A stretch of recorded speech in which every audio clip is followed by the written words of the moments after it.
Testing, testing, 1, 2, 3. How does this sound? We shall see.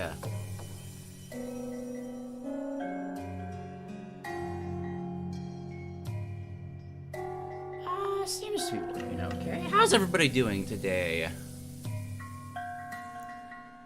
Sorry for the later stream in the month than usual. Almost missed April altogether, but we're getting in at the tail end of it, so it's fine. It's fine.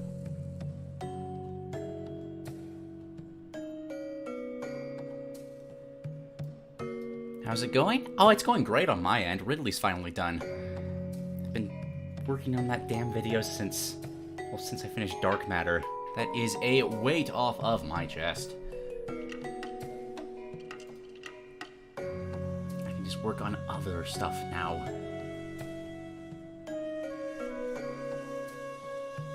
You had a birthday yesterday, Luca? Happy birthday!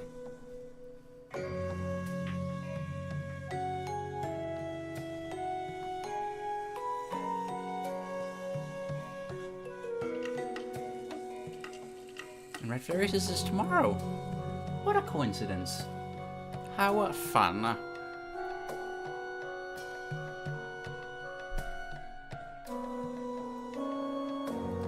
Okay, I think I have everything set up properly. The thumbnail's right, music's going. The outline's set up.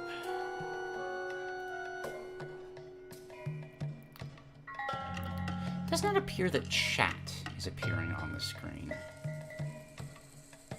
1 second. What's going on there?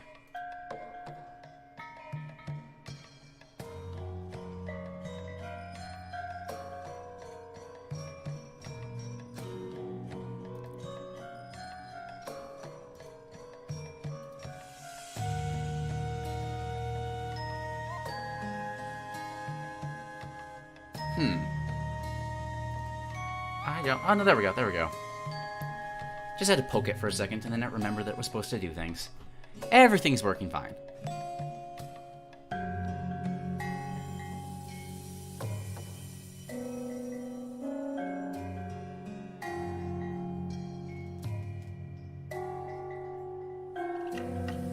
Cousin bought you Breath of the Wild and will buy Pizza Tower? Nice. Still haven't gotten around to Pizza Tower, but it's hit that level of reputation where you know something's got at least some heavy quality behind it, because otherwise there wouldn't be nearly that much noise around it. So I know I gotta play it at some point, just haven't had the time.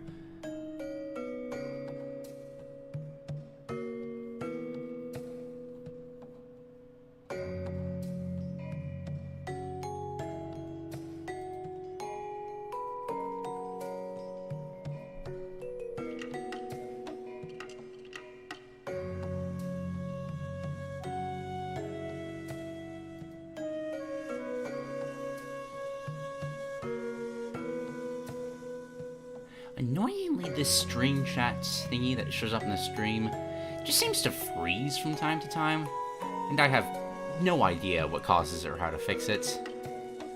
Well, it's fine. Yeah, like I can poke it and it'll eventually keep moving.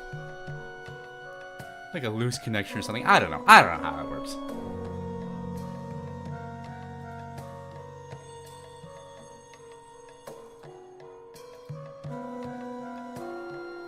Pizza Tower is going to be the next Undertale, I can feel it. Yeah, no, I can see that, honestly.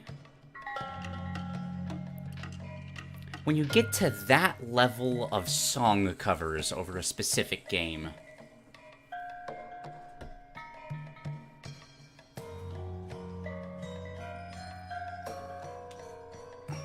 What are your guys' thoughts on the Mario movie? I think it was good. It's kind of funny. I don't think any of the things that critics are saying against the movie really decrease its value, but I agree with every single one. Like, for a Mario movie, it's great, but if this was just replaced with characters that weren't Mario, I absolutely get why people that aren't fans of the series just don't... It's not connecting with them. Haven't seen it? Okay, I won't say anything more. No spoilers, no spoilers.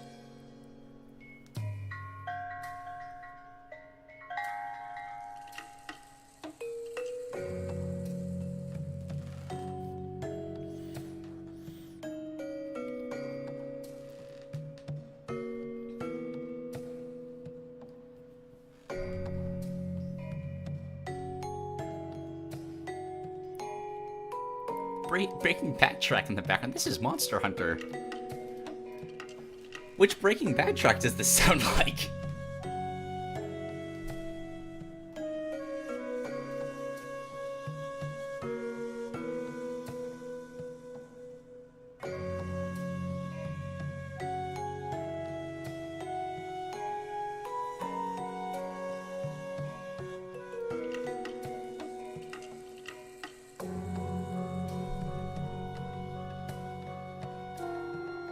Yes! Camp, you just became my new favorite by saying that. Hi-Fi Rush is such a good game.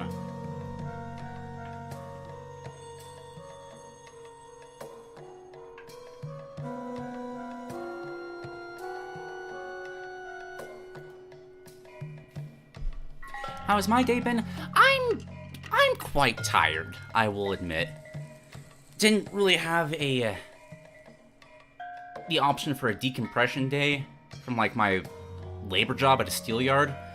So I've been just kinda sleepy. But it's alright, this just requires me to talk, I don't have to move around at all. Worst game I ever played? That's hard. Cause like there's worst as in just bad game, like it doesn't function, or worst as in like offends me or broke the series. I'd probably say Metroid Other M for that, like based on what I label as worst. Like I've played many games that don't function as well, but at least they don't actively enrage me.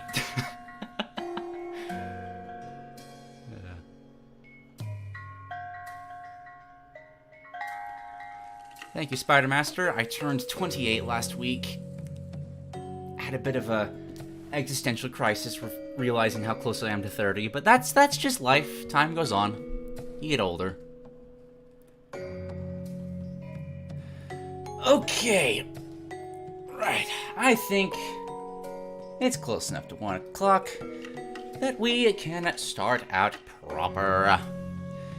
For anybody new here, this is going to be a very chill affair.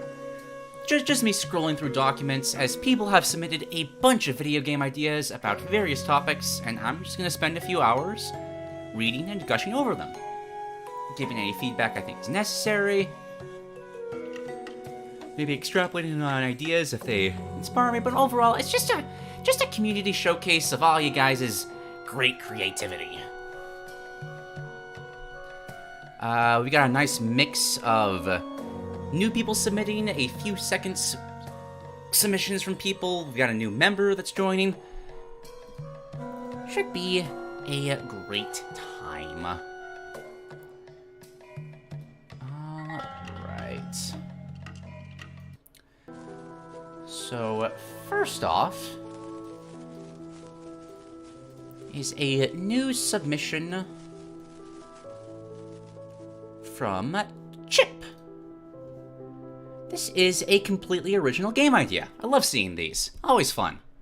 Let me share the document real quick. Boop. And boop.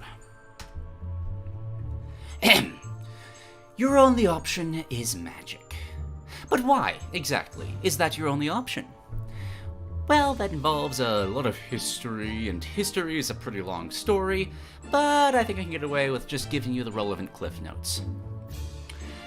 Long ago, there was a kingdom. It was no more or less notable than any other kingdom at the time. It had its royalty, its gentry, knights in shining armor, thatched roof cottages, so on and so forth. But then, one day, things changed, and boy, did they change fast.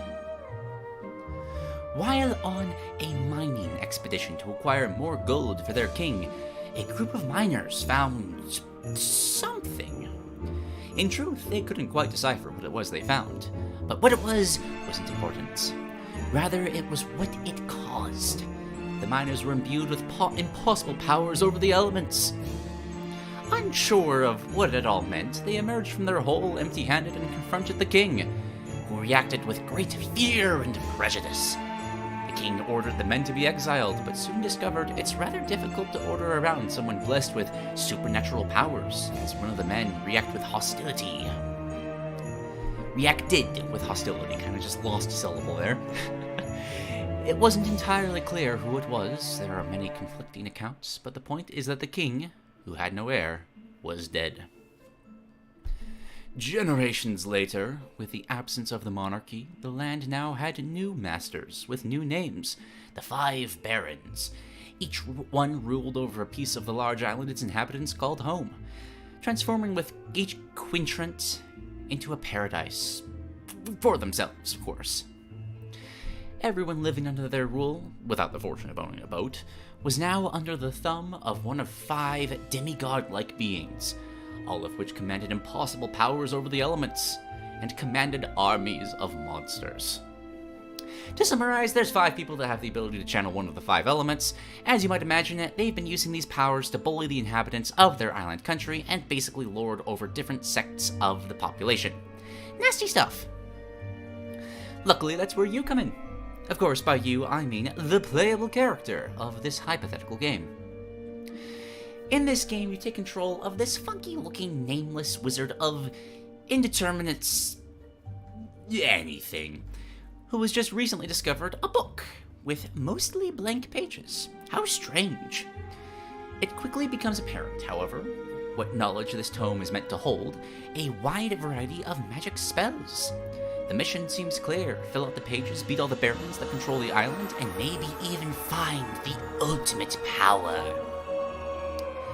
Types of spells. Fire. Fire is your basic attacking spell, when you summon a flame to your hand and punch people with it.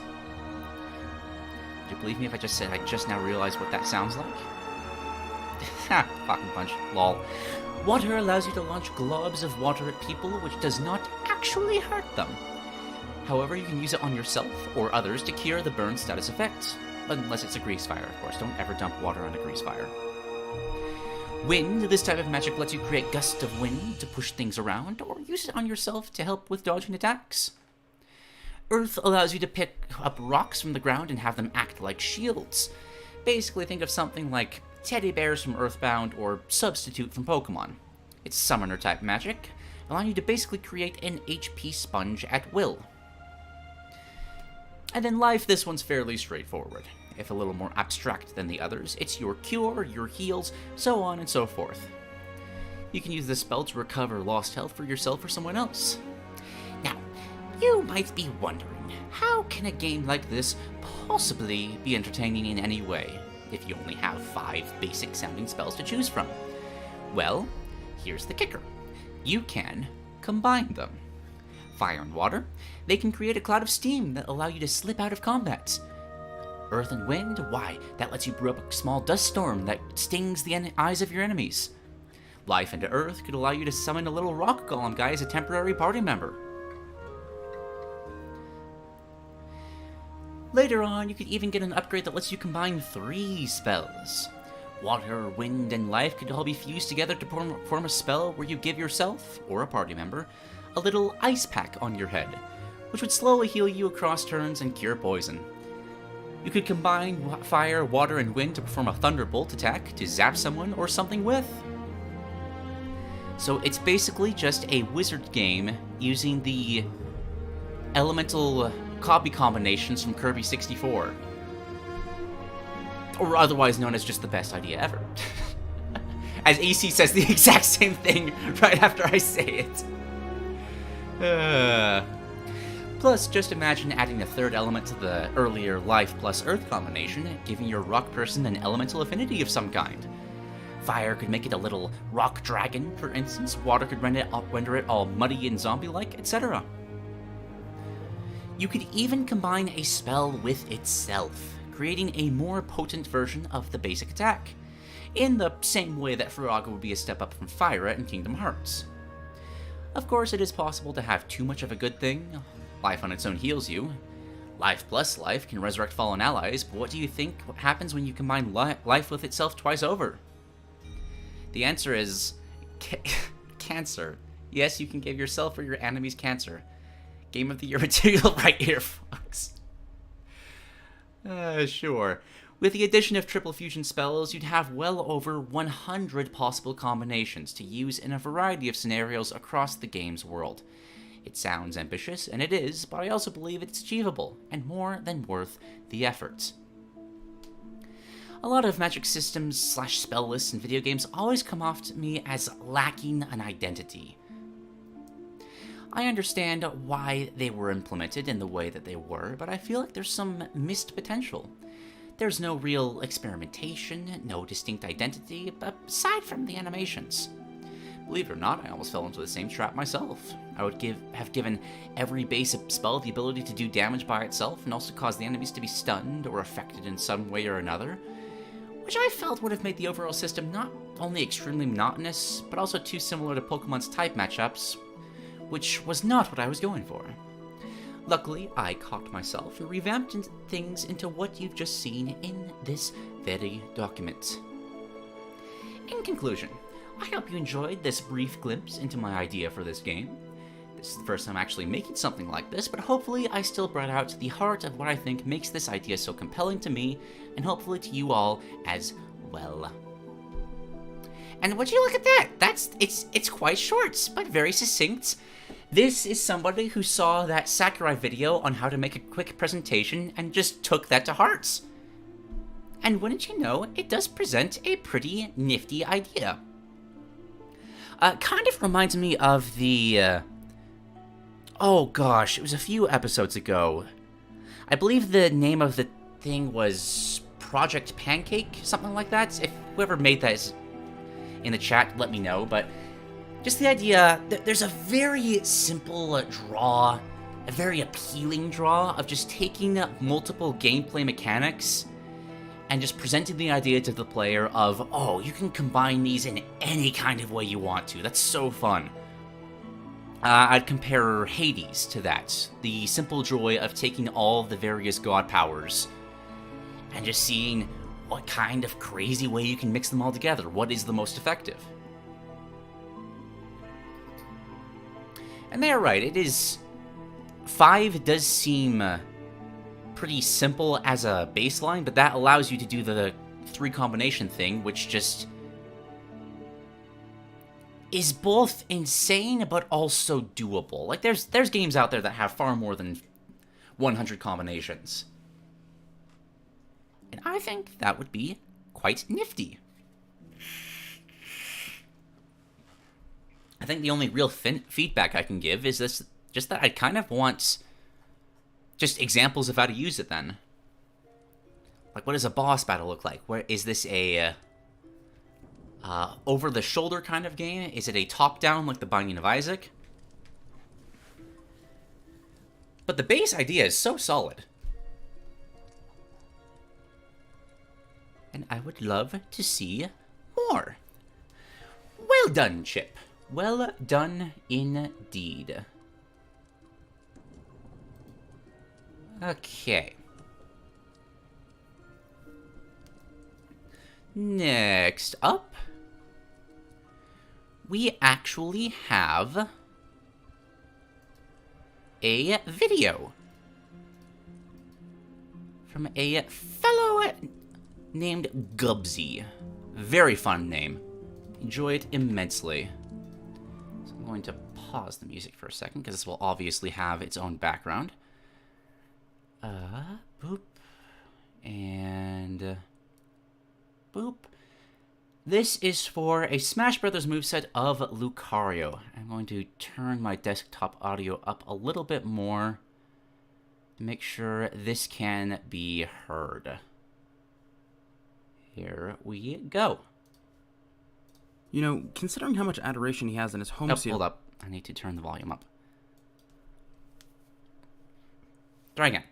You know, considering how much adoration he has in his home series, I don't think there exists another character in Smash Bros. With as lukewarm of a reception as Lucario. There's certainly characters that are much worse off, like Sonic for instance, but at the very least, people are passionate about how he's represented. I know I sure am. For those that don't know, Pokemon is one of my favorite franchises, and Lucario has always been a consistent favorite of mine. His really cool design, incredibly solid typing, and great move pool have always been super enticing to me, and I've used one several times throughout the years, to which I'm never disappointed. And I think the same could be said for many. And yet in Smash, I mean, when was the last time you felt anything about this guy? guy. He's among the group of characters that people more often than not forget is even in the game. Why? Why is the poster child of one of the series' most acclaimed generations, someone who starred in his own movie and consistently ranks so highly in popularity polls, feel so flaccid in Smash Bros? Well, I think the answer is obvious. It's his moveset. When including a Pokemon, it's become standard for the development team to use them as, essentially, guinea pigs for new ideas and mechanics, whether it works on them or not. This is further compounded by the fact that the recent entries of Smash have been developed in tandem with whatever game they're pulling the Pokemon from, which usually means that the design is extrapolated from an incredibly surface-level understanding. I know that may sound cynical, and to be fair to the dev team, this doesn't fully apply to Lucario. Diamond and Pearl were out in Japan within the first year of Brawl's arduous development, but I still have that same feeling of not getting the full picture, as I do for other quote-unquote concept art characters. It all comes down to one thing: Lucario's aura mechanic, allowing him to deal more damage and knockback at higher percentages or when he's at a stock disadvantage, making him the ultimate comeback character, and I'm very conflicted on it. Aura is not a mechanic in Pokemon. It never has been and most likely never will, but that's not necessarily a bad thing. Pichu doesn't literally hurt himself with his electricity, but that is a part of the Pokemon's lore, and feeds into the "oh my god, I'm being beaten by a literal baby" mind game he puts his opponents into, which is admittedly very funny and much more interesting than what he would otherwise bring to the table. You could make the same argument in favor of Aura. After all, it's hinted at with his Pokedex entries and his anime appearances, where you can use it to attack, sense the presence of people, as well as communicate with his trainers telepathically. So it's not unreasonable to expect Aura to have a big effect on a Smash incarnation. See,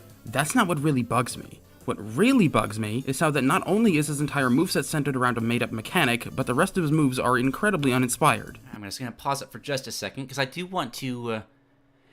One of the things I see people struggle with the most when it comes to presenting ideas in video form is just audio balance. Audio balance is very, very, very hard to get down. But you've got a good narration here. Maybe like just a tad bit fast, but even though it's quick, I can still understand every word you're saying, which is the thing that people struggle with most on this. I just want to compliment to the narration. This is good.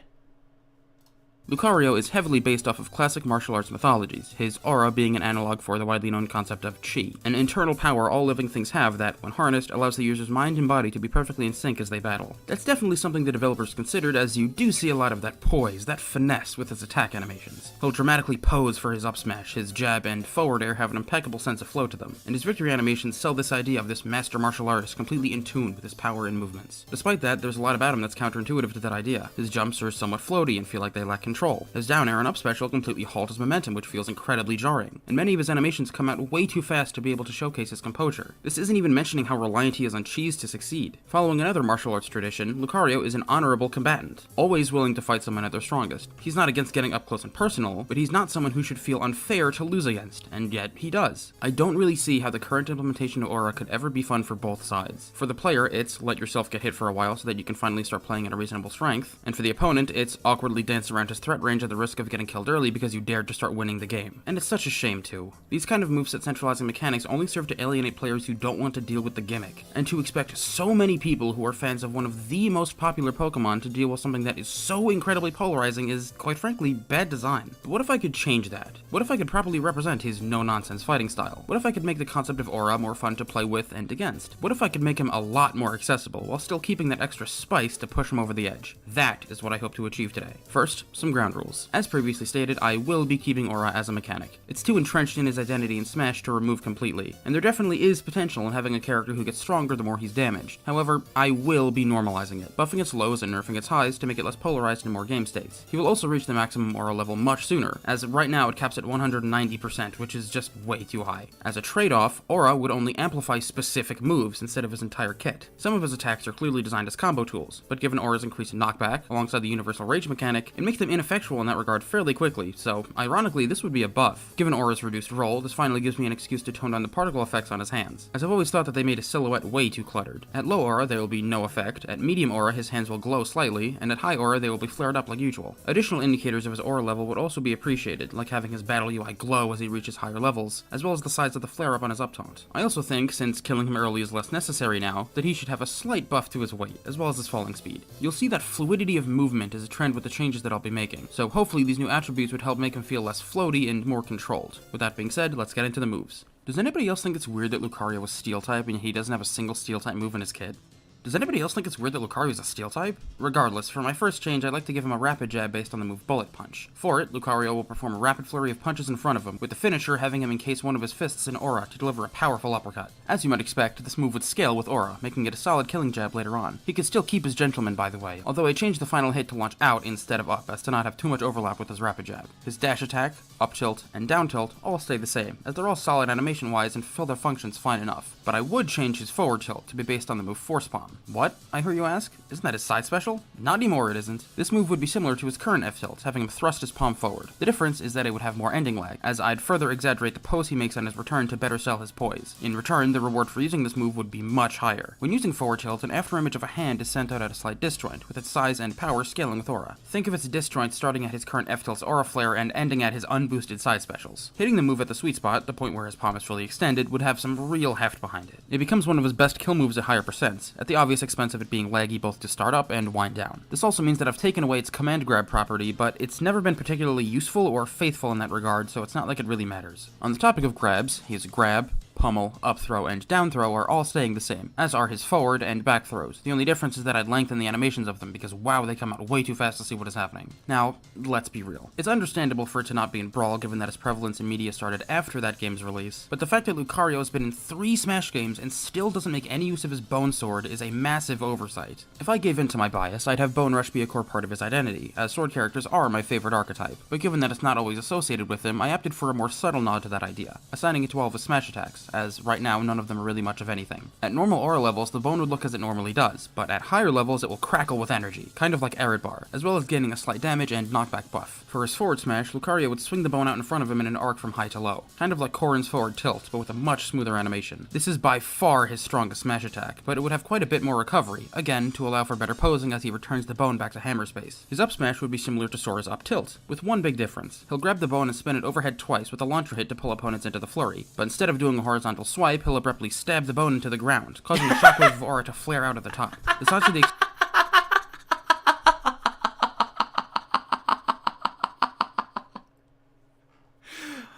Oh, I need you to understand how much I relate with this. It can be so hard to showcase an idea, like, just via, like you're trying to present something that doesn't exist in any way, so sometimes you just gotta do something like this, and I respect it so much. Sorry I've stopped talking for a second. I kind of forgot I was streaming there for a second. I'm really invested in this. explosion will depend on his aura level, allowing for a lot more vertical coverage, but with the expense of more recovery frames. As for his down smash, it's pretty much a combination of his current down smash and Greninja's, dual-wielding 2 small bones and stabbing them outward. It's his fastest smash attack by far, but it wouldn't kill until considerably more reasonable percents, even with his aura boost. Moving on to aerials, his forward air remains the same, as there's no reason to change it. It's a fun move to use. But his neutral and back airs will have their functionalities altered. His neutral air would now be a consistent multi-hit, kinda like Zelda's, but only hitting twice, and his back air would be given a pushback property like Corrin's. I've always thought that this animation looked cool, and it looks like it should be strong, so it having an effect on his physics would feel very intuitive, and as you might expect, it would scale with aura, with the size of the shockwave depending on your current percent, although both its range and power would be considerably less than it is now at high levels. And his last 2 aerials, up and down air, would have new animations. Starting with up air, I like the concept of a backflip kick, but the animation has always felt too stiff to me. I'd change it to a backflip kick with both feet, with a similar flow to number 18's jumping down heavy in DBFC, and would similarly have a sweet spot on the top of his feet. And finally, his down air. I've always hated this move. For a character who should feel incredibly freeform with his movement, it's always felt incredibly clunky for it to kill all of your horizontal momentum, so instead, I changed it so that it only halts your vertical momentum, and has him kick with both feet one after the other with no aura effect. Kinda like if Pac-Man's downer had the pacing of DK's aerial hand slap. However, that's not all. At high aura levels, Lucario would send out shockwaves from his feet as he kicks, spiking anyone underneath him. And it would be a strong spike too, capable of killing pretty early if spaced correctly. Given that it's only accessible under certain circumstances, I don't mind giving him a tool like this, even if it can cheese some stocks. Now for the fun part, the special moves, the glue that holds the rest of the kit together. Starting off simple, his neutral special remains as Aura Sphere, as it should be. It's a signature move. Functionally, it would be identical to how it is now, but just like the rest of his aura attacks, the strength of this move would be normalized, buffing its lows and nerfing its highs, while still maintaining the increase in damage and size as your aura builds. His up special will also remain the same in terms of its source, but its functionality would be changed. I never liked how extreme speed stalls your momentum at the startup of it. It was most likely done this way to give the player more time to aim it, but it just feels a bit jarring for the move all about going fast to stop you in your tracks. tracks. Also, why is the hitbox only at the end of the attack? It makes it near impossible to use offensively when at high aura levels given how far you travel. I think this move is in need of an overhaul. I'd like the transition into and out of this move to feel as smooth as Rosalina's launch star, and for the hitbox to be omnipresent. It'll only hit once, but it would be pretty strong, gradually getting weaker the later into the move you're hit. It would still be angleable, but the travel arc would force you into an upwards direction, meaning that you can't use it to travel down anymore, not that you ever would. As normal, this move would scale with aura, but it would be considerably less ridiculous at max level than it is now. Before I get into the next segment, I'd like to go on a small tangent. My biggest issue with how the aura mechanic is currently implemented is how it necessitates a damage nerf to Lucario at early percents. He's the only character in the game who cannot function at a regular level without having taken a sizable amount of damage first. That obviously means that he can't reliably build aura without just letting himself get beat up for a while, and considering he reaches his regular damage output at 65% means that he's already halfway to death's door by the time that he can make the most of it. However, if you were to remove the damage nerf entirely, then there wouldn't really be any downside to this mechanic. He would start out plenty strong, and just get progressively more broken the more the opponent is winning, so it does need to exist in some form. I do think that it should be drastically lowered though, having him reach his regular fighting strength at around 40, maybe even 30%. This would be balanced out by the fact that, again, his maximum aura level wouldn't be nearly as high as it is now, capping at around, say, 120 with a 1.3 multiplier, instead of at 190 with a 1.8 multiplier. I'm sure some changes would need to be made to these numbers for balancing sake, I'm just trying to give a rough idea. With all of that in mind, that still leaves the issue of Lucario only being able to control his aura level by getting hit, as there isn't anything he can do to accelerate or decelerate the process, or at least there wasn't until now. That is where his new side and down specials come into play. Lucario's new side special could be the move Final Gambit. In Pokemon, Final Gambit is a move that deals damage proportional to the amount of health the user had when using the move, fainting them in the process. I've taken a few liberties as to how to adapt this, but the general concept will remain the same. On use, Lucario will surround himself in a blue flame, charging at the foe with such speed that it damages himself in the process. Obviously, this move would be strong, definitely capable of killing early, but the damage that it deals to the opponent wouldn't be nearly as detrimental as the effect that it would have on Lucario. The opponent will always take a set amount of damage, it wouldn't scale with them at all, but the damage Lucario would take would be proportional to his aura level, dealing more damage to himself at lower percents, dealing at most around 20 to even 30% in recoil damage at 0. The catch is that, like Charizard's Flare Blitz, it would be very telegraphed and incredibly punishable if whiffed, and Lucario would still take self-damage even if he doesn't collide with anything, although that isn't necessarily a bad thing. His down special is a continuation of this idea, but in the opposite direction. It's Life Dew. In Pokemon, Life Dew is a move that heals the user and his allies by 25% of their maximum HP. In Smash Bros., this would function similarly to Wii Fit Trainer's Deep Breathing, with some key differences. On use, Lucario will take a meditative stance, encasing his silhouette in shadows as a water droplet appears above his head. After a short time, it will fall, and timing a button press to the instant the drop disperses in water will heal Lucario. As for how much, well, I'm not so sure. The balancing on this would be very finicky, as I want it to be substantial enough to make a noticeable difference in his aura level while not being substantial enough to make him unkillable. Plus, just like Deep Breathing, trying to use this move without giving it time to recharge will have the droplet take longer to form, so it can't be spammed. This move, along with his side special, gives Lucario a way to control the pace of the match independent of whether he's taken direct damage from the opponent or not. You can risk it all with a well-timed Final Gambit to get some momentum going into an early kill, or take a more slow and methodical approach in order to survive longer to squeeze out a stock at a more conventional percent. You can even switch between these two game states on a whim, allowing for a ton of player expression and dynamic gameplay. That's it for his moves, but before I get into the final smash, I'd like to talk about the extra stuff. Lucario continues the trend of Pokemon characters not having their shiny colors as alternate costumes, which I've always found to be stupid. I don't even think that his yellow shiny hue looks that good, but it really should be a costume, as should be the case for every Pokemon. I've already mentioned how I change his up taunt, but I'd also like to alter his down taunt. He'll make the same battle stance, but I'd have him hold his bone sword out with one arm behind him, as it's now a part of his kit. His side taunt and all of his victory screens would remain the same. And lastly, this may be a controversial idea, but to be honest, I don't really like the fact that Lucario talks. I get why he does, he did it in the movie and is contextualized by him speaking directly to your mind through his aura, which has been implied with his lore, but I've never seen it as so core to his identity the way that it is for Mewtwo. As far as I know, Lucario being able to speak full sentences was exclusive to that movie, barring a few examples that most likely slip my mind. The overwhelming majority of Lucario in the anime tend to speak with the same simplistic vocalizations that all Pokemon do. I may not be able to speak on the entirety of the show as I haven't seen all of it, but I know for a fact that Ash and Karina's Lucarios don't, and I'd argue that those are the two most notable bits of representation Lucario has had in the franchise as of late. Whatever the case, when I play Lucario in Smash, I always end up thinking, oh yeah, they made him talk in this game. That's kind of weird. Again though, I feel like I'm probably in the minority with this opinion, so I'm not asking them to remove it outright. But if I had a say in the matter, I'd stick with the generic grunts the anime has been using for the last few years. Speaking of the anime, my last change would be to Lucario's final smash. Right now, it's an innovative attack called Aura Storm. Functionally and conceptually, it's fine, and considering that Lucario has never had an ultimate attack akin to Psy Strike or Malicious Moonsault, they've had to make something up for him, but I do think that there could be a more direct reference. In the Journeys anime, Ash had a Lucario that was capable of Mega Evolving, and he eventually learned to harness his aura to perform a new attack that Ash called G-Max Aura Sphere. Considering that it's an amplified version of his signature move, and the fact that he uses it several times in the series, most notably against Raihan's Duraludon Groudon and Cynthia's Togekiss, I think it has enough going for it to be considered Lucario's ultimate technique. For its Smash incarnation, I'll be taking more from how it appears in the Raihan battle, with some liberties taken. On use, Lucario will Mega Evolve and begin to charge a massive Genki-Dama-esque Aura Sphere above his head as he rises into the sky. From this point, a targeting reticle will appear on the screen, and pressing the special button will have Lucario smash the ball downwards, causing it to slowly descend like a smaller version of the Moon Assist Trophy. Upon colliding with the ground, it will explode, dealing massive damage to anyone caught in the blast. Lucario will then return to his normal form as he lands stylishly on the ground, allowing the fight to continue as normal. And that's it. That is how I would reinterpret Lucario in Smash. One thing I didn't expect going into this project is just how little I would actually change about his moveset. For a while I considered his design a huge failure. I was immensely disappointed with his made-up gimmick, his lack of interesting moves, and how frustrating playing as and against him can be. In an early concept of this rework, I even considered removing Aura entirely. But the more that I thought about what he could bring to the game and what his current playstyle means to his players, the question quickly turned from should I remove Aura or not to how can I adapt Aura to make it more interesting to play for more people. I don't mean to toot my own horn, but I do believe that I was successful in doing so. It's generally a good thing to be proud of your ideas, and I certainly am with mine. But, like with anything, all of this is entirely subjective. While I would love to see these ideas come to fruition, I'm sure that many others love how he plays right now, and I'm sure others don't even think that he has any problems. I don't agree, but I can respect that. In all honesty, this entire project was just an excuse to be able to celebrate a series that I love, and to give it the appreciation it deserves. And now I will leave you with some parting words. Nidoking is the best Pokemon in the franchise, Generation 7 is underrated, the fact that Squirtle doesn't have sunglasses as an alt is just criminal, and for God's sake, please add Tinkaton to Smash 6. Fucking hate Corviknight. They're shit animals. I go out every morning and throw rocks at them, and I try really hard to hit them on the head with rocks.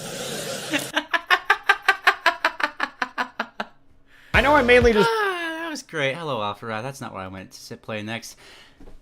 Wow, that was good. You know, Let me get back into this for just a second. Boop. And boop. Some may call this overly explanatory. I've just been like, oh, no, you don't. You should just list the things. But I personally find the presentory style of just being like, oh, hey, this move does this without any of the reasoning behind it, to be quite... Oh, how do I put this? I would rather read it rather than watch it, if that makes any sense. If somebody's going to take the time to make a video and narrate all the... I want to hear every single bit of reasoning behind it, because the more you explain your own thought process, the more that you can help others not exactly agree, but understand. That's what you really want from a concept like this. You want people to be able to understand why you made the decisions that you did, which I think this did perfectly. There's one particular quote that I believe something along the lines of, it's always important to be proud of your ideas, and I certainly am. I heavily respect that approach to it. Because, like, you do always want to have, like, respect and love for your own ideas. Not only just because it's healthier for your mindset, but it's healthier for the ideas. If you can look at something and, like, be your own ally in your own brain, being like, oh yeah, I think I made something good here, the idea will naturally benefit from it. That's because you're not... what's the word? You're not hampering your own creative thought process by being down on what you're able to create.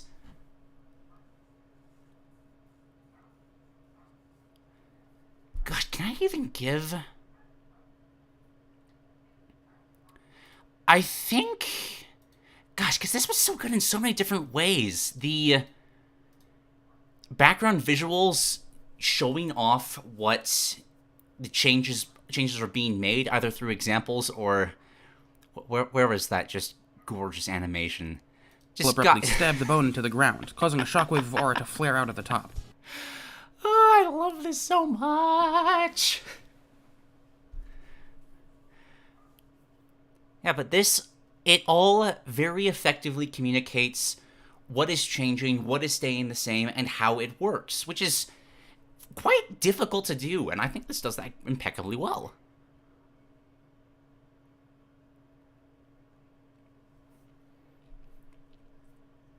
And, like, in terms of, like, being an upgrade to Lucario's movesets, like, this is just better. Like, without question.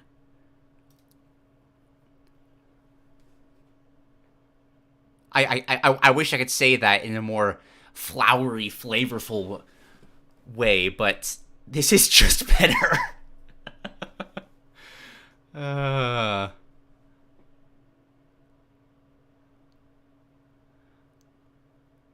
genuinely want to play as this. Because, like, you get at the heart of the problem right here with the side special and the down special. Aura as a mechanic doesn't really work in a platform fighter like this when the player that's using it has no way to really control it. It's not something you can really work with, you kind of just have to work around, and that's just not as fun. Special could be the move Final Gambit. In Pokemon, Final Gambit is a move that deals damage proportional to the amount of health the user had when using the move, fainting them in the process. I've taken a few liberties. I think this is going to be one of the... just to give, like, the scraps of feedback I can, this is one of the only times I've heard someone narrating something like this and thought, you know what? I think the music isn't loud enough, because usually it's almost always the other way around. As to how to adapt to this, but the general concept will remain the same. Music, on right? Use, Lucario will surround himself in a blue flame, charging at the foe with such speed that it damages himself in the process. Obviously, this move would be strong, definitely capable of killing. No, yeah, there's music. Damage that I think just like 2 or 3 more decibels higher would be fine.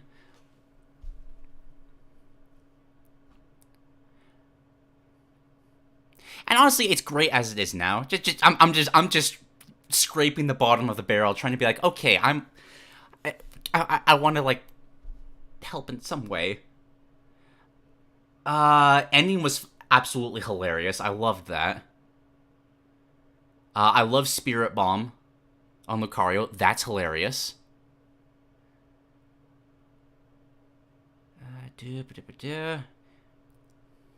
Made a fascinating point about the voice, which I actually completely agree with. It's so weird that Lucario is speaking in this game when Mewtwo really isn't. Like, is that not backwards, right?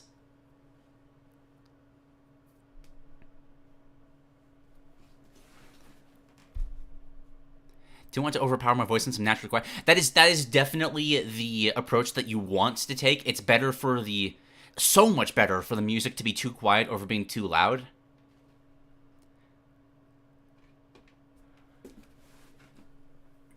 But that can also be helped with a audio booster for your voice. I use a loudness maximizer in Adobe Audition to help my voice stand out above any background musics I've got.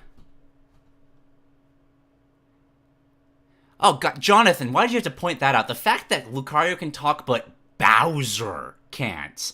That's so weird.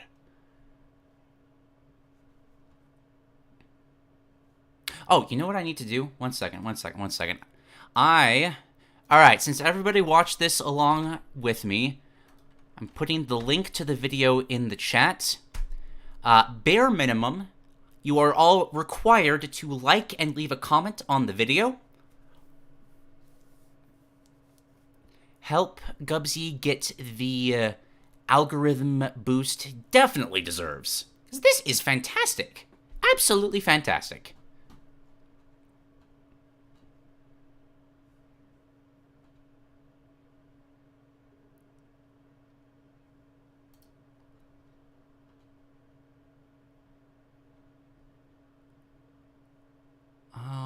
Alright, I'll give people a second to go and do that. While I grab some water. One moment.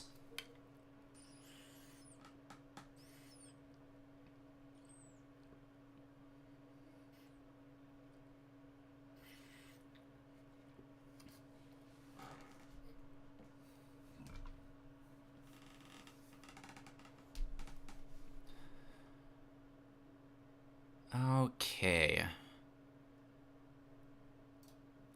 Moving on to the next one.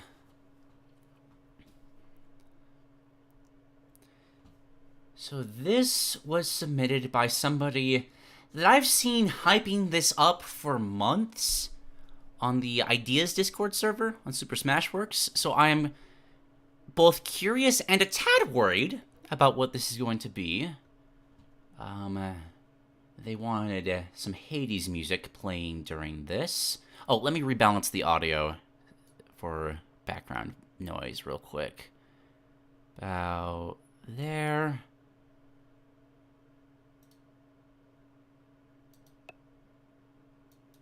Hang on, there's an ad playing. Let me mute that and get back to music. There we go.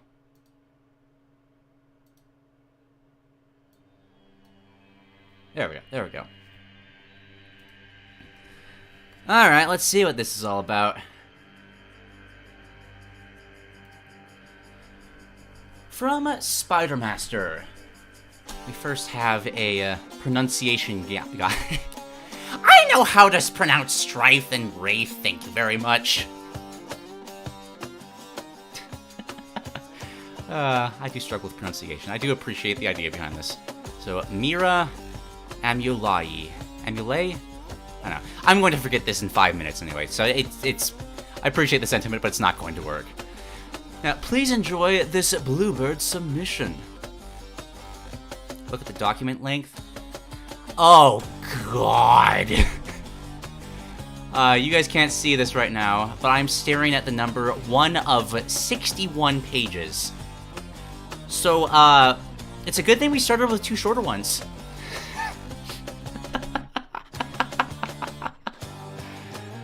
Okay. Okay, one of them is just outright blank. Good start, good start. Oh, hey there, Duke. Chat, didn't see you there. Pleased to meet you all, formally, that is. My name is Spidey. You may know me as that guy that is sometimes in chat every now and then with the Lego Chima... Okay, this is what you should have had a pronunciation for.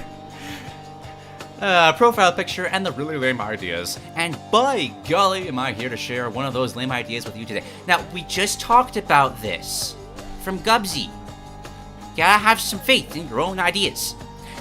So, a little bit of context for what you're about to read.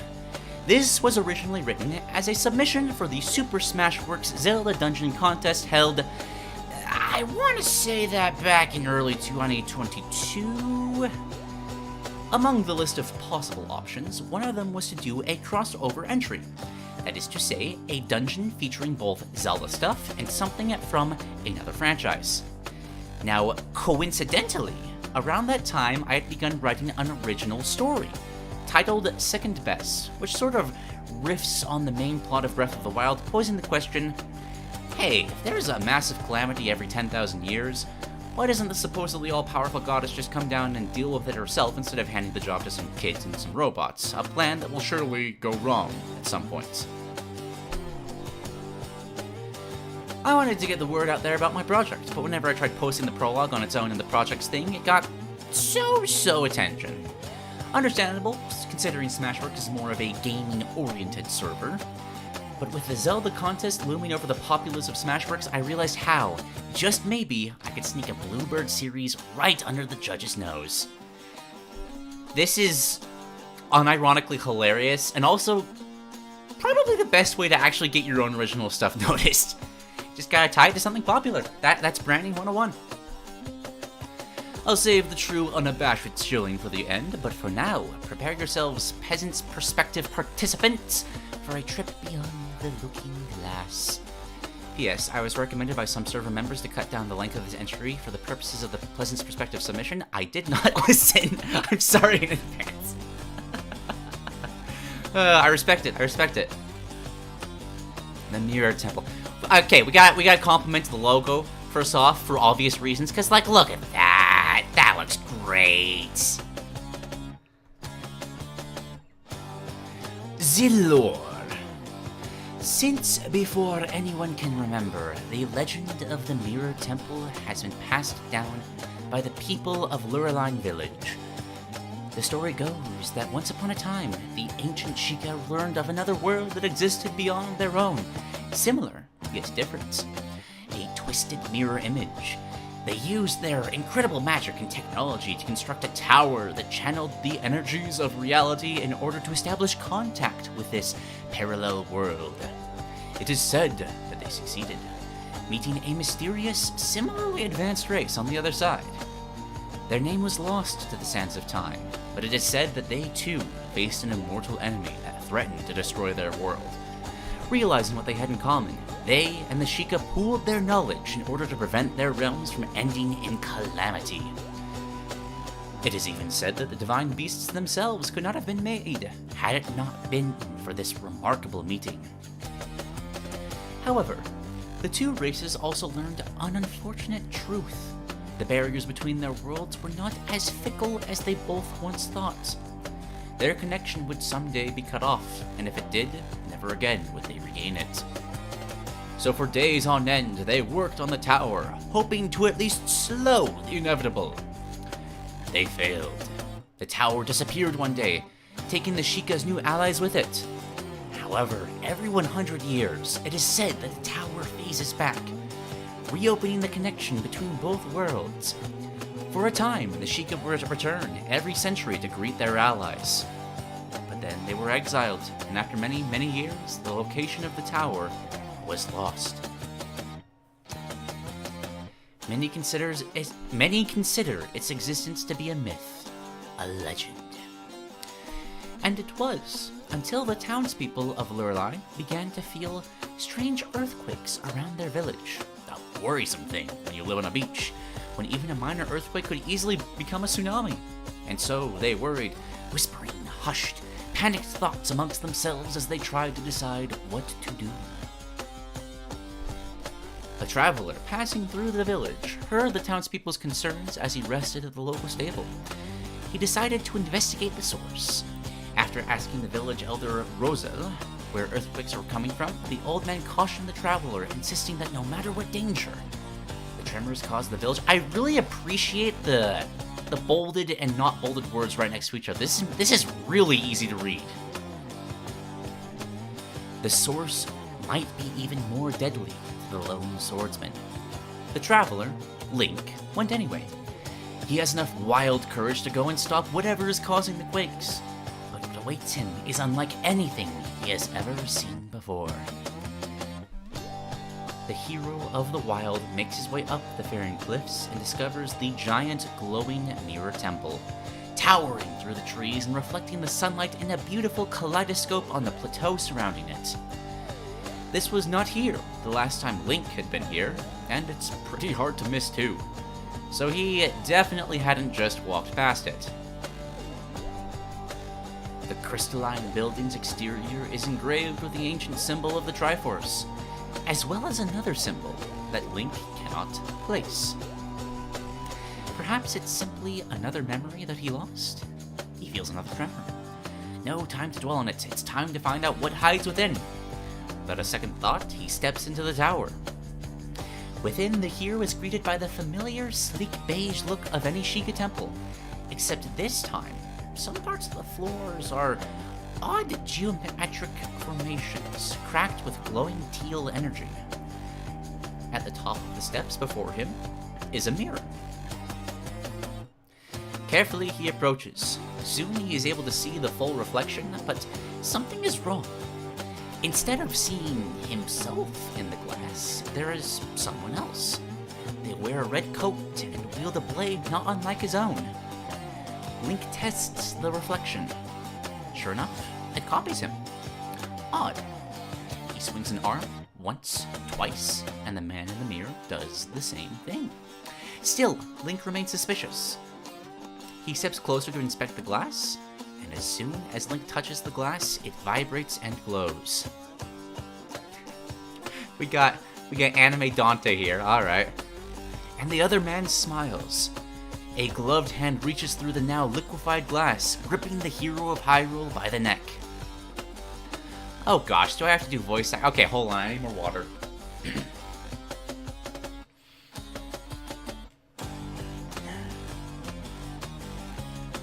It is not Lorule, this is original stuff. Part of Spidermaster's own stories, which is interesting. Okay. A bit cocky. You must be the new champion. The Hylian kicks off the man's chest, landing at the foot of the stairs, sword drawn. The man raises a hand calmly. I'm not here to fight you. In fact, I'm here to free you. Link remains thoroughly unconvinced. Tell me if this sounds familiar. A courageous hero is born era after era, with power granted by a goddess in order to fight alongside her mortal form in order to seal an immortal enemy, time and time again. Link's expression falters. The man's smile becomes even more smug. That's what I thought. I was like you once. My entire lineage was bound to be actors in a repeating cosmic play. But I'm free now. Your life, like mine, was stolen from you by an invisible mistress whose power far outweighs your foes. But she does nothing. You and I, we are strong enough to carve our own paths. We do not need to be fated to replay the same old game again and again, do we? The man starts walking down the steps to him, slowly, gracefully. Do you truly want your life to be just another legend among legends? Enough of this. Link lunges forward with a downward swing of the Master Sword. The man catches it with one hand, fingers pressed on both flat sides of the blade. His smile evaporates. Careful now, he whispers. Wouldn't want anyone getting a paper cut. Strife pushes the blade, sending the Hylian tumbling back. The hero retaliates. This isn't a jab, but the amount of OCs I've heard with the name Strife. Like, if I had a nickel for every time, I'd only have like $5, but it happens a lot. The hero, to be fair, it's a cool name. The hero retaliates, rushing back with a flurry of blows. The man blocks them with only slight difficulty. He scoffs. Pathetic. Is that really all your father taught you? The comment makes the Hylian pause, just long enough for the man to engage in a sword clash with him. At the Hylian's hesitation, the man's infuriating smile reemerges. You wonder how I know about your father. As I said, I'm just like you. With a sudden burst of strength, the man's blade presses down hard on the Master Sword. The hero of the wild struggles to keep up his guard. Somehow, deep inside, he begins to feel weaker and weaker. But isn't this even his greatest concern? The floor begins to crack beneath his feet. If you are my counterpart here, I got no doubt you won't be gone for long.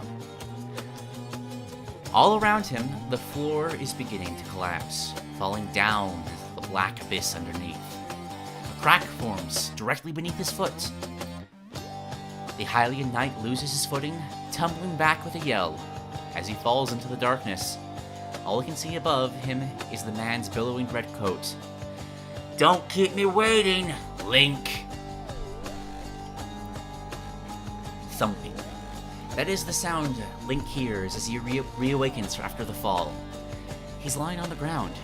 Given how long he'd fallen, he had to guess that some part of the temple was concealed underground, making it even taller than it appeared. He stands up, trying to figure out where the noise is coming from. Then he sees it, straight ahead, down the corridor. Another mirror. And on the other side, tapping on the glass, is a sleek, dark silhouette. Upon getting closer, he sees it's someone around his height, wearing a demonic-looking suit of armor, horned and sharp, with certain sections glowing with dark teal lights. Got a Xenoblade blade right here. Core crystal right there. Link's...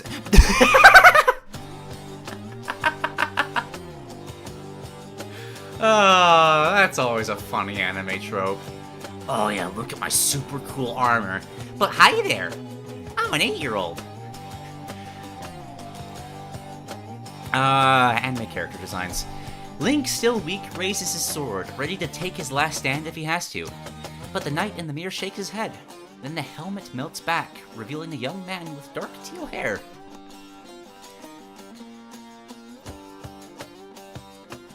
Okay, what kinda... Hold on. Whoa, please put that thing down. Sorry for scaring you, but I think we're on the same side here.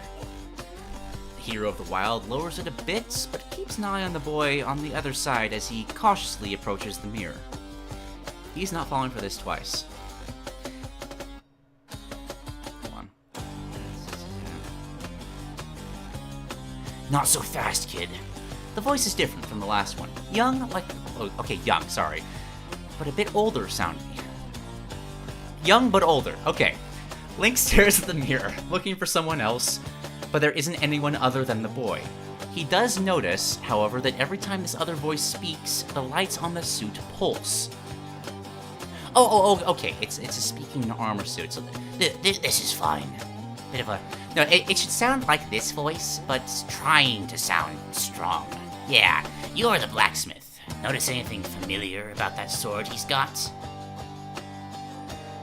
The boy studies the sword for just a moment, and his expression changes. Wait, are you this world's divine champion? Link nods.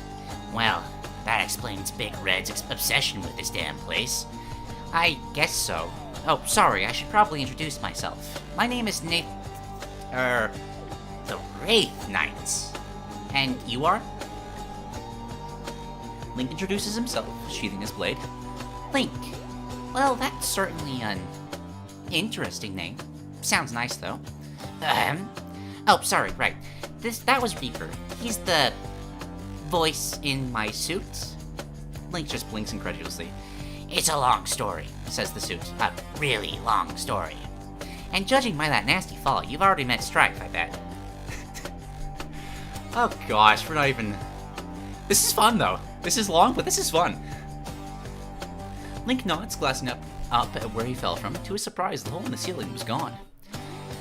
Yeah, this place is strange. Anyway, here's the situation. Strife here, and we think he's after you. We went after him, but it looks like we were a bit late to the party. We can't cross over to your side of this thing, and you probably can't get to ours. The only thing we're sure about is that we need to get out to the top of this tower and stop that smug idiot from getting out of here and doing whatever it is he's going to do. Are you in or out? Link asks if they really have a choice here. I don't think so. Without an extra moment's consideration, Link agrees. Okay, well, now that that's settled, how exactly do we get out of here? Link and the Knight look around. The room is empty. Scans indicate that there's a hidden pressure switch in here, at least on our side. It should be somewhere there. The Knight's helmet reforms around their head, and they step over to a spot on the floor. They hear a click, and suddenly a Sheikah Slate terminal phases into existence on Link's end. Great, some sort of terminal. Now if only we had the exact key or whatever we need to. Link waltzes to the terminal and slots in the Sheikah Slates. After it interacts with the terminal, a door slides open on both sides of the mirror. Are you kidding me? Oh, cool. Feels a bit overcomplicated just to open a door, though. You first? The boy's voice is muffled underneath the visor. Okay. Oh, sorry. Oh, cool. Feels a bit overcomplicated just to open a door, though. You first? Are you sure we can trust this guy, Reaper? Of course not. But clearly we're not getting out of here on our own. Make no mistake, though. I'm keeping my scanners on him until the moment we get out. That was fun. Gimmick, Hero of Courage meets Phantom of Fear. In order to reach the top of the Mirror Temple and stop the scourge of Shit, what was this? Amulai, I think it was? Once and for all, Link must work together with the Wraith Knight, and the duo, or rather trio of heroes, must take advantage of each other's abilities to solve the puzzles that cross between worlds. But what are those abilities? Good question. I really like the idea here, because this is heavily reminding me of that one area in Majora's Mask when you take control of... gosh, what's that kid's name? Purple Head... Cafe. And you swap between him and Link.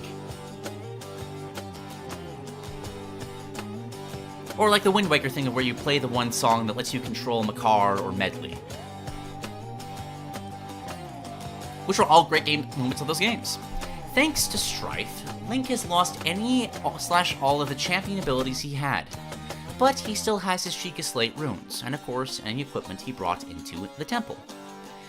And I mean, if you're reading this concept or participating in this contest, then I bet you've probably played Breath of the Wild and are very much familiar with Link's moves. The Wraith Knight, I'd imagine you are not as familiar with, but luckily he is relatively simple to explain.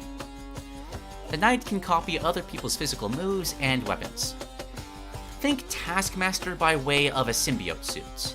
With this ability, the Knight will mimic Link's moves exactly throughout the dungeon, with a bit of delay. Let's say, for example, that Link dodges back, then swaps with a Goron Club to a Zora Spear. A second or two later, on their side, the Knight jumps back and melts his metal copy of the club to form a spear, identical in shape to Link's except shiny and metallic dark teal. In terms of health, the Knight will always be given the same amount of hearts that Link has when he enters the temple.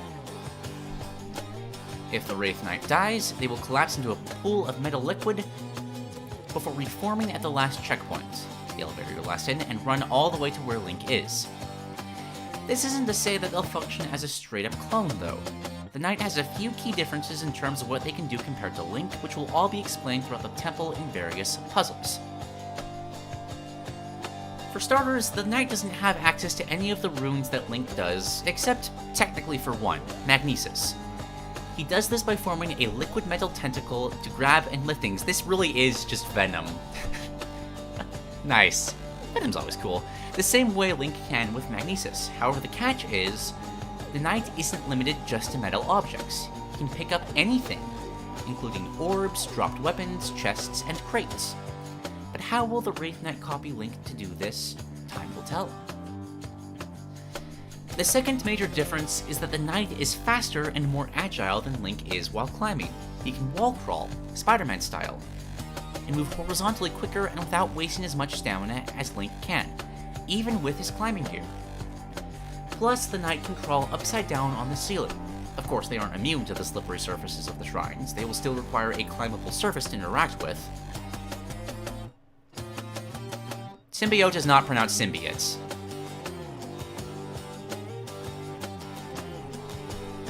I don't know, or I don't know, maybe it is, but I've heard way too many official pronunciations to...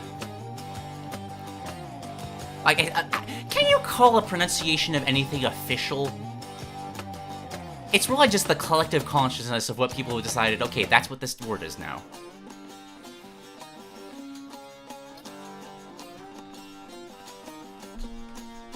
Where was I? How am I going to do this? Link. Copy Link to do this? Time will tell.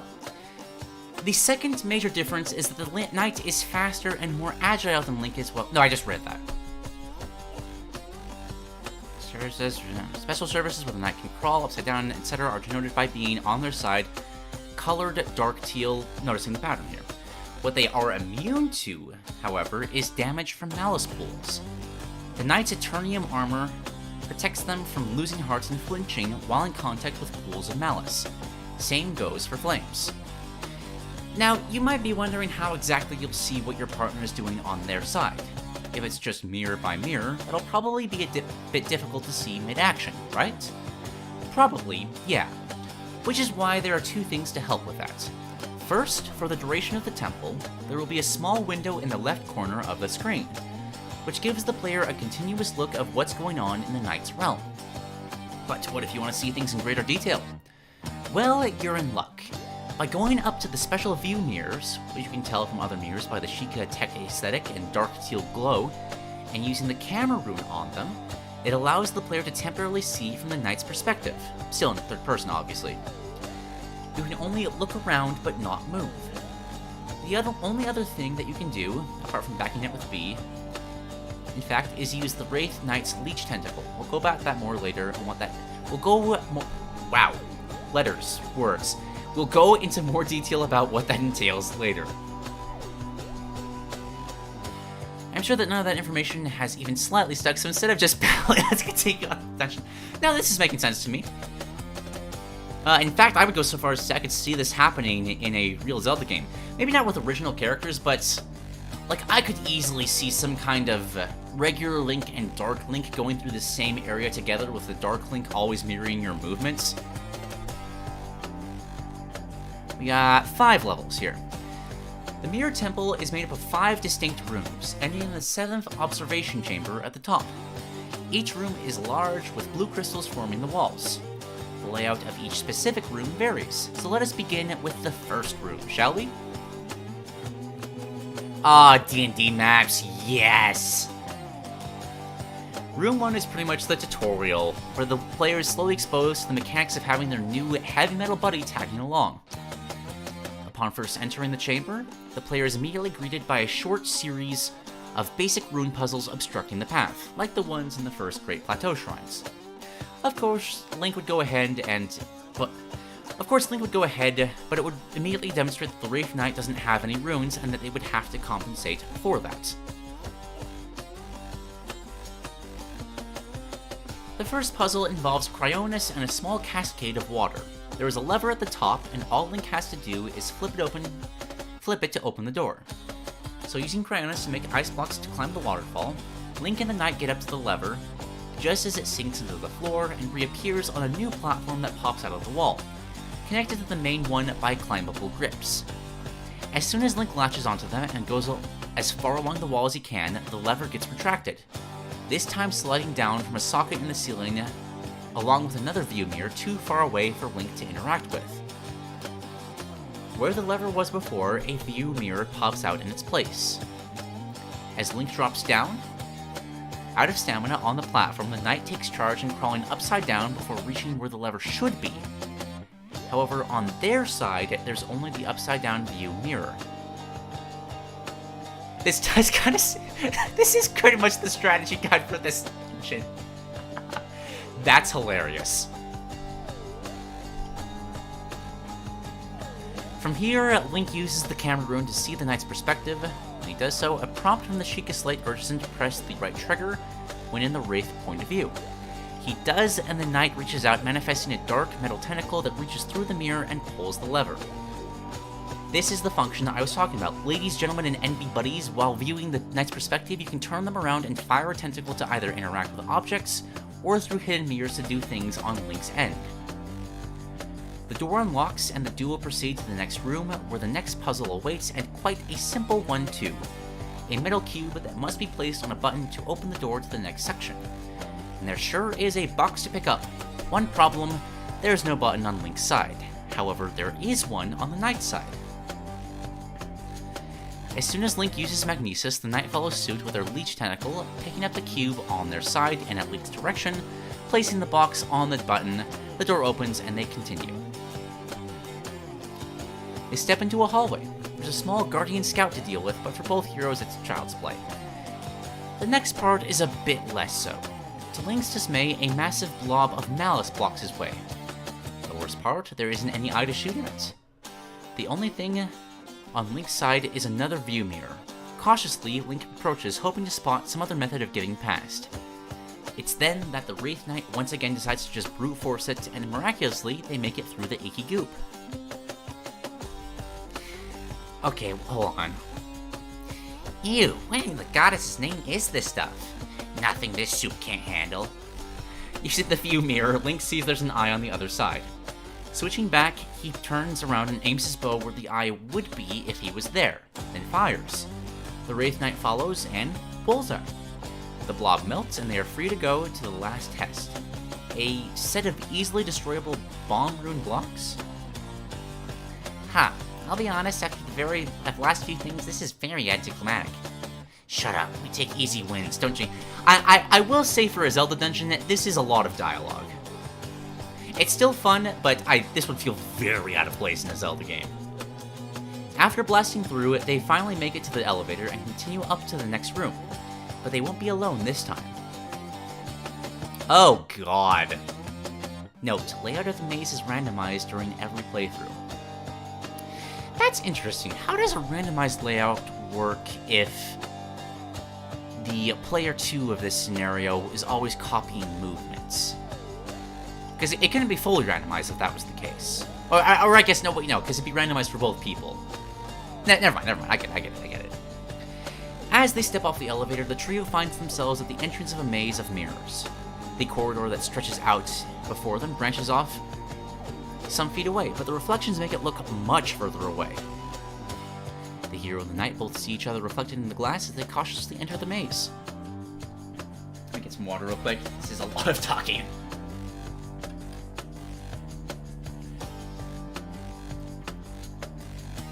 Not sure what you guys think, but this feels pretty inconvenient for a temple. Yeah, leave it to a group of firstborn and Sheikah to make the stupidest floor layouts possible. Idiots. They can make all gadgets, gizmos, war machines, magic tablets, electrical toothbrushes. You even made me what I am today, but they couldn't figure out a damn hallway. Now, it's rude to speak ill of the dead. They snap around to see a familiar red silhouette standing just outside the elevator behind them. Hello, Nathan. I see you have met my brother. Dun dun dun. Up. Now you get back to the music. Hit the end of the loop. Oh gosh, we are only a third of the way through. Okay. Hold up. They snap around to see a familiar red silhouette. Everyone says run. Here's Booka and Strife gives chase. He's at their heels in the moments, mere feet from cutting Link down. Then the knight notices a strange handle on their side of the glass, and whipping out their tentacle, they slide out a mirror to cover Link just as Strife prepares a surely fatal swing. Before Link can take a minute to breathe, however, the knight reaches through the glass with a tentacle and melts it over the Hylian, coating them in a layer of liquid metal before turning all of it invisible. In moments, Strife somersaults over the mirror, blocking his way and glides down into the maze. Link holds his breath as the imposter approaches. Strife calmly walks down the corridor, eyeing the reflections. He stops right in front of Link, staring directly at him before moving on. When he makes it to the intersection up ahead, he stops, tossing one glance over his shoulder before heading deeper into the maze. With a quiet sigh from the knight, the tentacle retreats, freeing Link. He asks how Strife had missed them. Camouflage. As long as he doesn't bump into you or heal you, he'll never find you. And so, without wasting another moment, they continue.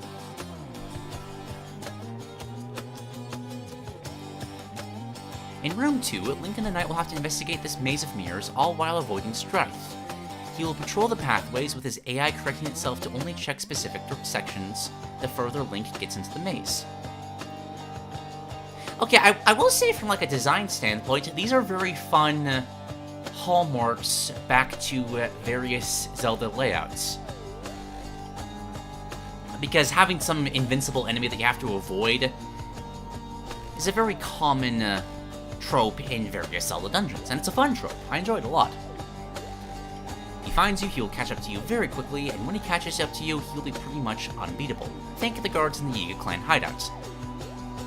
Except for one small difference. Not only are his attacks incredibly hard to dodge, but Strife will interrupt and parry your flurry rushes.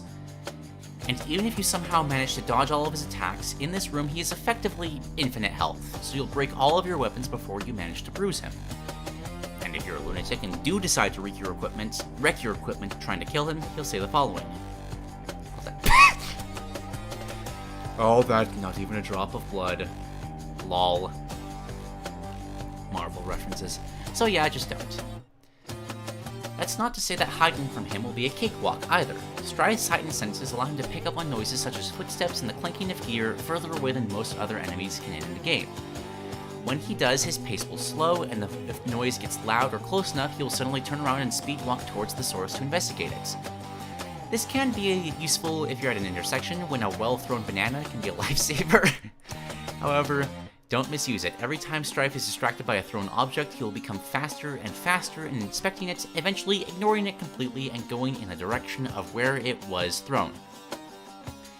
Majora's Mask has a slight effect on him, delaying him enough for you to turn a corner without initiating a chase. However, it will only stop him for a second or two before he charges, so use it wisely. To help you escape his piercing gaze, the knight can help out by sliding certain walls around, opening new paths and closing ones that Strife might be coming from, and borrowing from a certain other Nintendo game with a dangerous and unbeatable enemy. Link can hold shield wall against the wall to get camouflaged by the knight, who shifts their metal to blend in. The downside to this is due to how much energy the knight needs to hold the illusion. Link will lose stamina as long as he's invisible, so you trade off instant shelter for a quick getaway if needed. To make matters worse, under certain circumstances, Strife can still sense your presence. If you're in a chase with him and either break his line of sight or block off the path before immediately hiding, he will rightfully suspect that you're still in the general vicinity.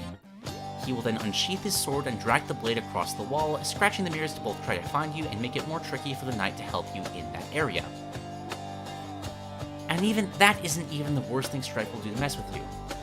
Randomly, in certain parts of the maze, mirages of Strife will appear in the mirrors, chuckling and taunting the two heroes. These won't alert Strife, but they might make you panic and double back right into the real Strife. As soon as he's close enough, though, the knight will cut down these illusions.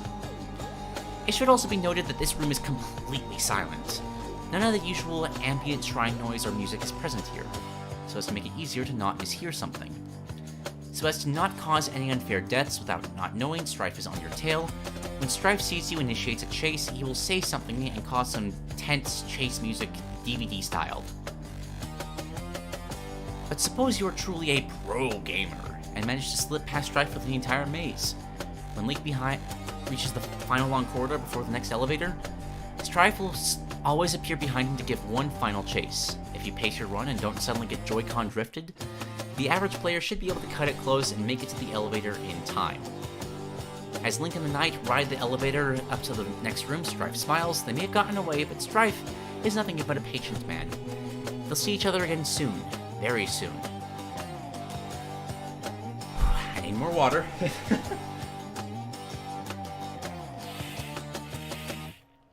Just think of it as that the first two ideas sacrificed a bit of their time to the third one. That's just what's going on here.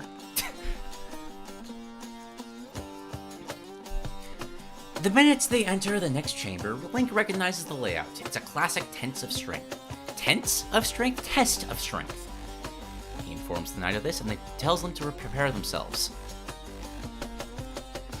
I think I'm going to... The voice acting is fun, but I don't want to ruin my narration for future concepts, and trying to voice things is what does that the most. So we're going to start skipping over these. They are fun, though. They are fun, though.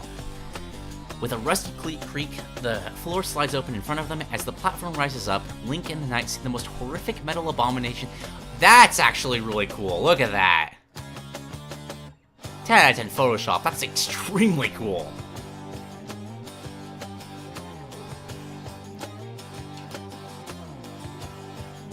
Alright, the Beck class Guardian Scout, short for Binary Energy Knight, is an unholy combination of both Sheikah and Firstborn tech. Only one goal: eliminate all unauthorized personnel. The authorization hasn't been given in more than 10,000 years. Roughly, the fight operates as any usual test of strength would. The Scout has two distinct phases and a variety of weapons that can be looped off as the battle progresses. However, as you probably tell from the picture, this particular model has a lot of tricks up its ancient core. First, let's discuss the most basic of changes, the pincer claw. It isn't that special, honestly. It pretty much functions like an ancient sword would on a normal Guardian Scout. With two major differences: an extra snapping move that can hit multiple times and be hard to see coming, and a grabbing move. If Link gets caught by this attack, the Knight will attack the Guardian on their end with a flurry of sword swings and tentacle whip strikes, eventually forcing it to let go of Link. Link can help by quickly mashing the A button as well. Now let's address the Molduga in the room. This Guardian comes equipped with a machine gun! Sure! For one of its attacks, it will charge the gun, indicated by a progressively growing glow on the muzzle, then fire a barrage of dark teal energy bullets at Link and the Knight. The pillars that they would usually provide for covering these types of fights will only hold for so long, but you'll want to save those for other stronger attacks, and Link doesn't have an infinite collection of shields. So what's the strat? Simple. Use Magnesis. Not to pull off metal blocks or anything, because there aren't any. Instead, it will make the Knight pull out small stone barricades on their side to give themselves and Link cover. However, it isn't a perfect solution. The barriers are low, so you'll need to crouch to not get hit, and the Guardian can still move, albeit slowly, while filing. Filing? Filing its taxes. It will move slowly while filing. Now, it's firing. So you need to be careful and move with it in order to not get grazed by high-powered lasers. Speaking of which, you may have noticed the big freaking cannons on the Guardian's extra appendages. Those are there to supplement the usual eye laser, making the parrying timing a lot harder. What will happen is that when the eye laser fires as usual, we've passed the halfway point, guys. We're getting there. They won't shoot simultaneously though, instead staggering the shots. Which means you need to get... I just skipped a sentence there. Fires as usual, the two cannons will also fire prolonged beams at Link and the Knight. They won't shoot simultaneously, instead staggering the shots. Which means you need to get 3 very close parries in order to block them all effectively, which is pretty much impossible. The stone barriers that work against the gunfire won't work either. The prolonged beams will shatter the stone, and keep firing long enough to catch anyone hiding behind them. This is where the pillars come into play once again. On 2 of the 4 sides, they're covered with climbable grips on the Knight's side. And what's at the top? A lever that slides out a mirror, of course. These mirrors, which appear on the sides of the pillars that face the center of the room, serve one very useful purpose. They will reflect the Guardian's lasers back at it. However, they will shatter after doing this, so while they can't be recovered by hitting the switch, you'll need to send the Knight to do it again. Which might cost you when you also need extra cover from the machine gun. I think at this point a genuine piece of feedback I can give is that for being a kind of a dual protagonist, 2 people doing the same thing, there's a lot more of the Knight doing things to help Link on his side than Link doing things to help on the other side. The balance is off here. And I think for something like this, it's important for both protagonists to feel competence. I know from experience running my own things that it's tempting to just make your characters do all the cool things, but it is extremely important to make sure the balance of power and importance is kept. Makes it more satisfying from a narrative standpoint as 2 people are working together to overcome something. Both pulling their own weight, you know? It should also be noted that this Guardian has a special property. It exists simultaneously on both sides of the mirror.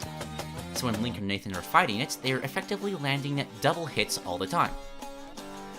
To compensate for this, this Guardian Scout has about twice the health of a Guardian Scout Mark IV. After rolling down the Guardian's health to 50%, it jitters and the teal light glows brighter. It's time for Phase 2, and what a phase it is!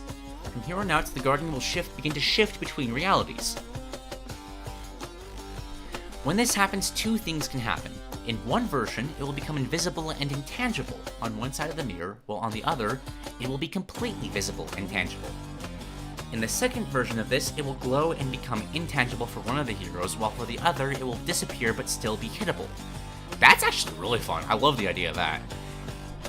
However, in both cases, both Link and the Knight will still take damage from it. Here's an example of version 1. The Knight is fighting the Guardian when suddenly it glows bright teal before disappearing. On Link's side, he can still see and hit it, so he does until it faces back into the Knight's view. For version 2, let's say that the Scout has just started glowing on Link's end, not brightly, instead seemingly creating a dim teal aura around itself and turning slightly transparent. Now Link can't damage it, but it can definitely damage him. On the Wraith Knight side, however, they can't see the Guardian, but they can still hit it. So to damage it, Link must position himself so the Knight will be close enough to hit the Guardian, but stay far enough away and dodge to avoid getting them both hits. Both of the versions of the shifts obviously make blocking the lasers and bullets much harder. When the Guardian's health reaches 10%, the much shorter third phase will begin. Here, the Guardian will stop with the reality-shifting shenanigans and instead turn their claw attachment into an energy shield that wraps around them. This basically makes hitting them with melee weapons and direct arrows impossible, and since Link will never be Ball and neither will the bomb runes, make it over the shield. It's here that the armor decides to make an interesting observation. With nothing to lose, Link uses stasis on the Guardian. When it freezes, the Guardian on the other side is frozen too, but not strictly under the effect of stasis. The Knight then jumps to one of the columns, somersaults, and spears their blade right into the Guardian's head, dealing a good bit of damage before stasis breaks and they are flung backward by the Guardian's counterattack. And with that, the final Wraith Knight combat mechanic has been revealed. When Link uses stasis on an enemy, the Wraith Knight will perform an awesome takedown attack, leaping from the nearest wall or surface to strike the foe with a powerful diving cleave. I need more water.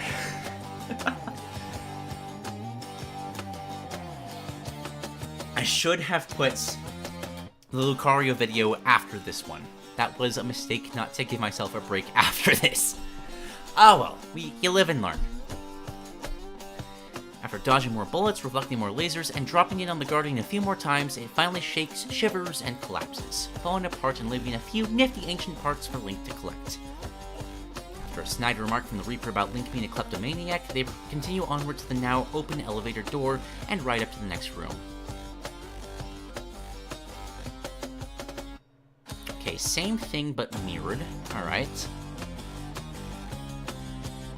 The heroes step off the elevator as they survey what sort of brain scratcher lies before them, but it doesn't take them long for them to realize something is wrong. Link turns to his left, the side of the knight should be on, but they aren't there. He looks around to find He looks around to find that the knight is on his right side now, doing the exact opposite of Link is doing.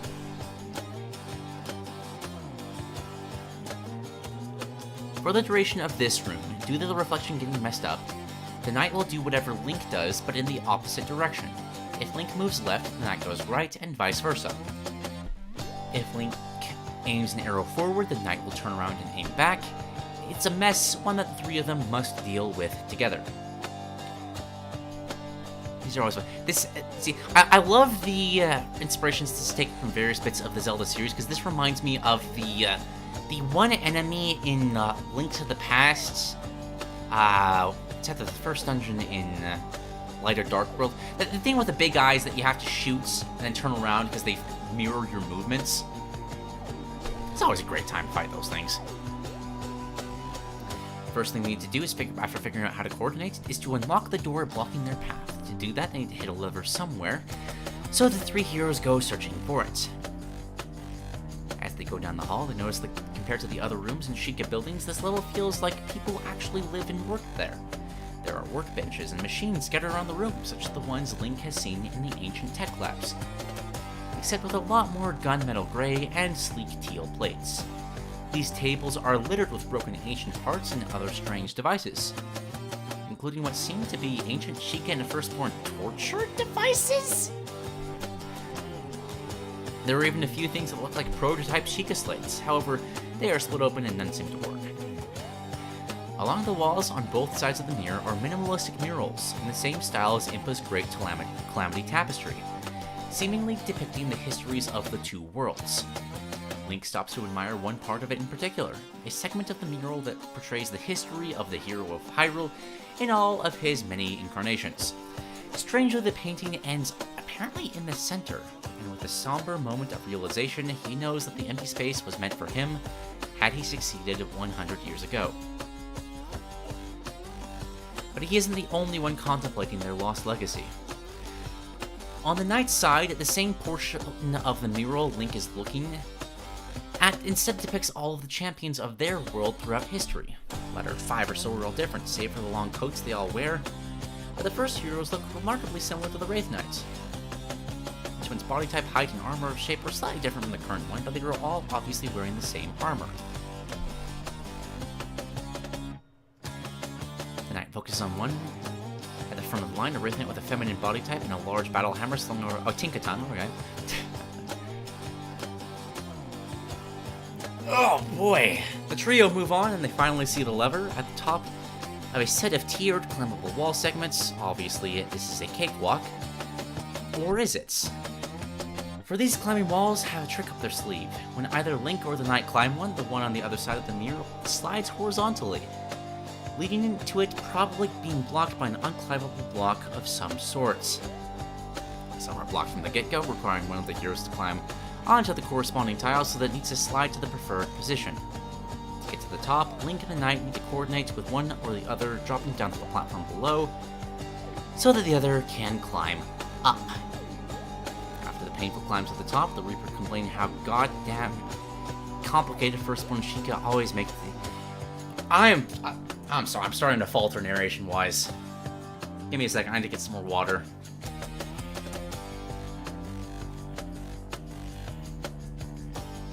Do I decide the concepts in advance? Yeah, I plan them out about 3 hours before the submissions start. Okay.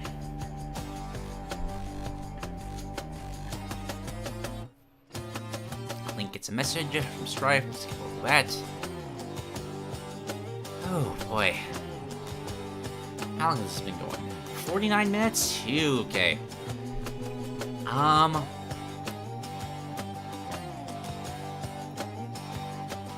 would be the best way to handle this? Because at current speeds, this is going to take another 45 minutes to get through, and I don't want to spend quite that much time on here, because I won't be able to narrate anything else after this.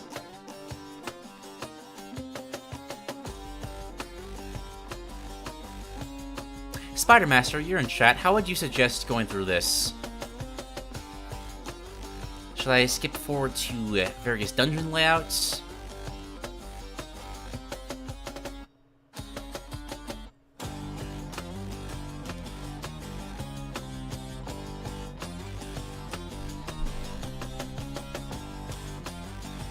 Skip to the final boss first. Okay.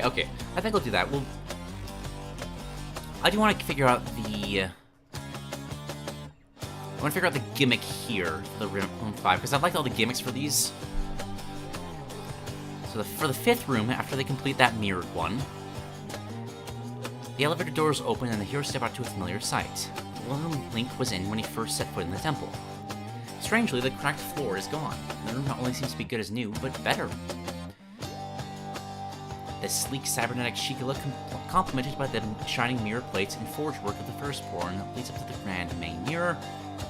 Seems to be a lobby of some sort. Okay, a lot of dialogue.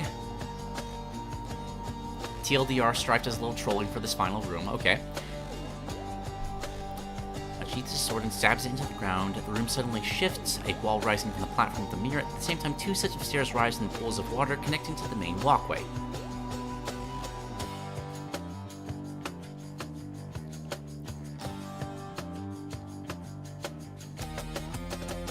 So it is a basic Zelda puzzle, trying to find all the pieces to get through at the end of the room.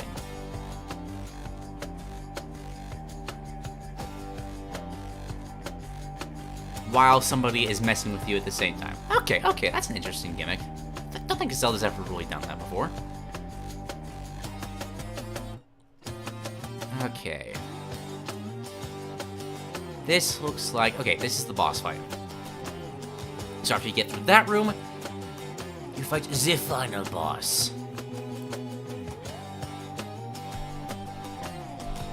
Finally, the time has come. After watching your every move throughout the temple, taunting you and trying to sabotage you at every turn, it's time for you to finally face Strife head-on. Like Link, Strife wields the power of courage. However, he uses that power far less nobly than Link does, and now trapped in the temple's crystalline observatory, it's just down to the 3 of them. Or so Link and the Knight think. This no-winged Angel of Death is ready to bring this weak-willed imposter to his knees by any means necessary.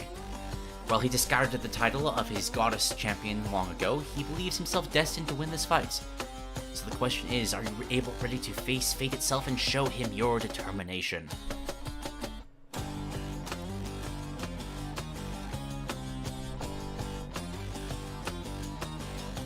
Alright.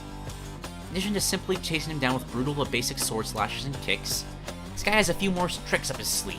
In fact, he has all of them. A magical flute, an ancient arcane tablet, and a... This is just Dante. Like, come on. This is just Dante. Of course, a short sword that shields darkness. Fight patterns utilize moves and abilities Link has used throughout the Zelda series against you, as well as some bona fide Strife classics. Alright. Has him throwing his sword like a boomerang, Pyra style. Nice. Uses his tablets to call your weapons to him before hurtling them back at you at high speeds. Quite fun. Brings out a grapple rifle.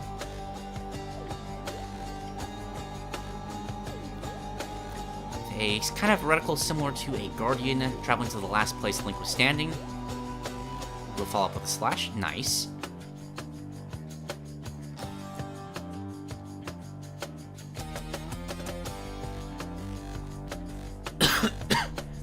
Sorry, too much time talking too short of a time. The remnants of COVID lungs have scarred me well.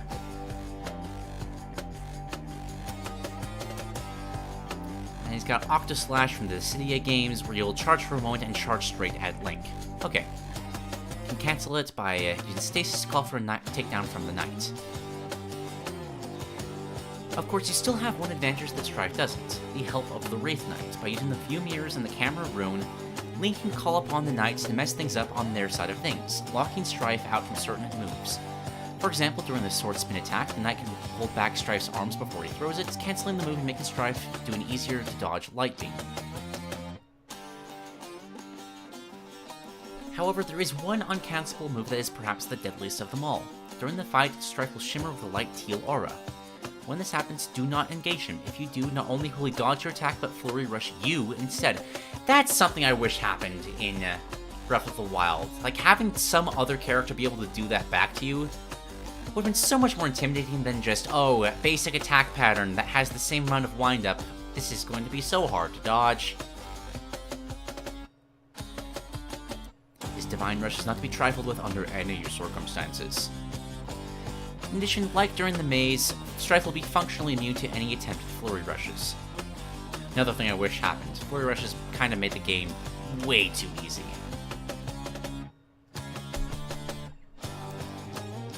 If you try to do it, Strife will immediately parry and cancel it. Does interrupt his attacks though. Okay.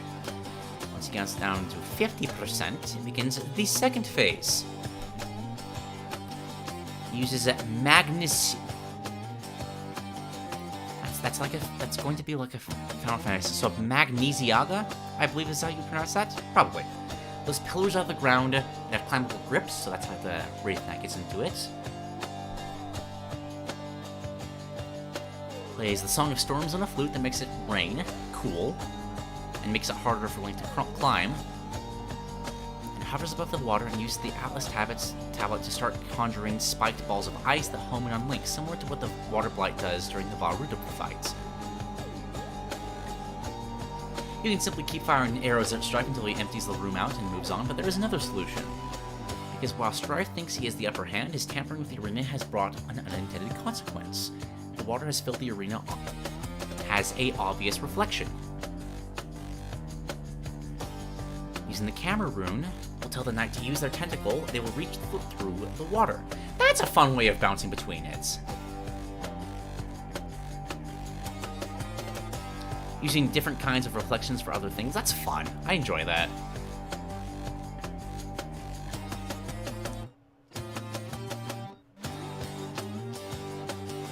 And since it's distorted through water, it becomes one giant tentacle. Nice. Again, I will point out that this does not feel like a very even partnership. Something that a lot of modern Marvel movies will do is that they will build up their new characters by making them just better than the ones they're working alongside, which is not... I see why they do it, because it's a very effective way of making somebody seem confident, or what's the word I'm looking for? Competent. That's the word. Not confident, competent. But it comes at the cost of making the original character seem less competent by doing so. A character is only as powerful as the enemies and allies that they have in comparison to them. If that makes any sense. Alright, Taki starts summoning a motorcycle. I saw you said that Devil May Cry was an inspiration, which I get because Breath of the Wild did have the motorcycle, but this is so Dante.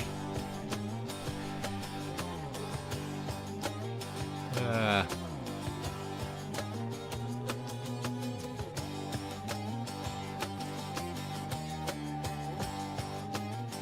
you hold him from the ground. He's popping wheelies and just drop something on top of him. Nice. We'll throw blades of fire at you for a... How am I forgetting the name of this? For a Dead Man's Volley. Goodness gracious, I almost forgot the name of Dead Man's Volley.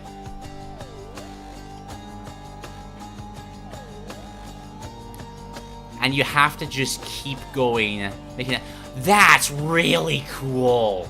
Oh, imagine that in a Zelda game. Like doing a dead man's volley, but just having to keep doing it until another character can... like, take the Wind Waker fight, for example. If that just kept going for, I don't know, a minute or two, until Zelda was able to get back up and shoot a light arrow, that could be really neat.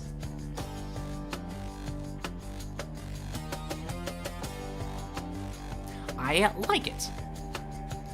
And he creates clones of himself.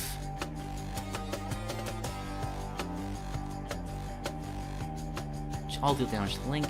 All exactly the same, but don't look the same in the reflection.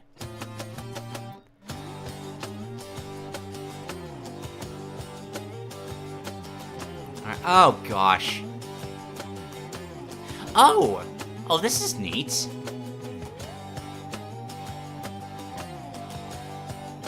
So he steals, because Link doesn't have the champion abilities anymore, steals them and starts using them against you.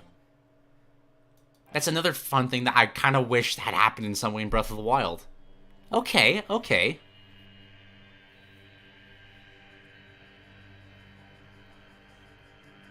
With the champions shouting out that they're about to use their abilities as they're being used. If Ganondorf did that at some point in Breath of the Wild 2, I would lose my mind.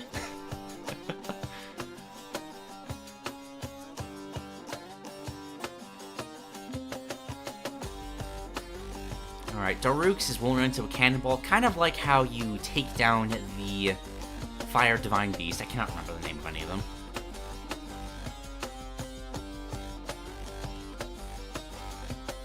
This one is...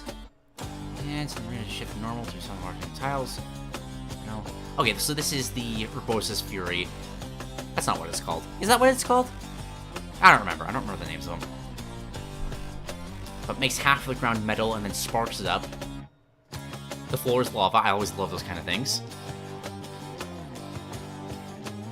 And then 4 tornadoes in 4 of the cardinal directions, picking up and ragdolling him away. Another thing that just should have happened, like occasionally you'll get like a bokoblin wielding a Korok leaf, but that's about it. The ragdoll physics in Breath of the Wild are so fun, but I wish they were used more in just various scenarios.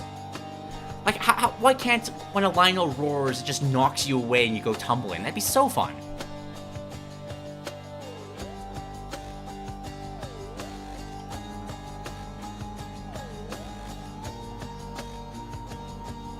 You didn't know about Devil May Cry before doing this? This is literally Devil May Cry. Come on.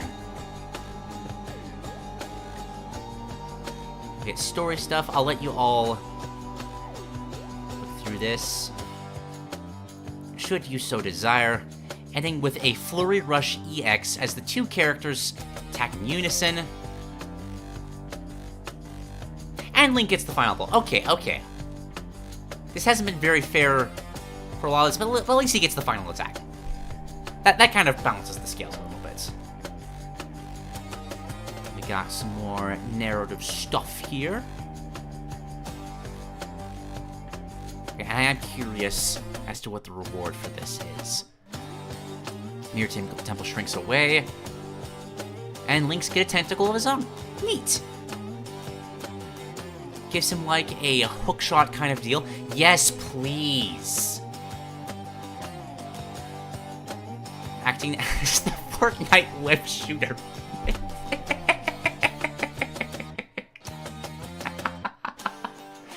The best way to make Breath of the Wild even better. We gotta put Fortnite in the game. I love this was credited to Fortnite and not to Spider-Man. That's so funny. Ah, that's great.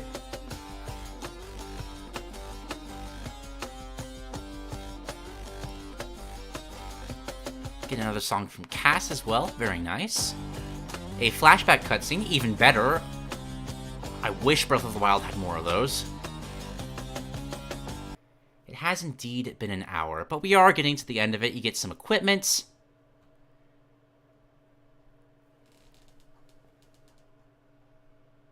I will read off this ending bit as well. It seems as though we have finally come to the end of our journey. Quite legendary, was it not? Well, to give everyone in chat, not you, Duke, sorry, fuck off! Here are a few random notes about the project to end off on. Did you have to just target me specifically with that? Come on, man. Firstly, as you may have noticed in the title and the intro, I keep bringing up something called Bluebird. What is that about? I'm glad you asked. Bluebird is the name of the writing group I lead.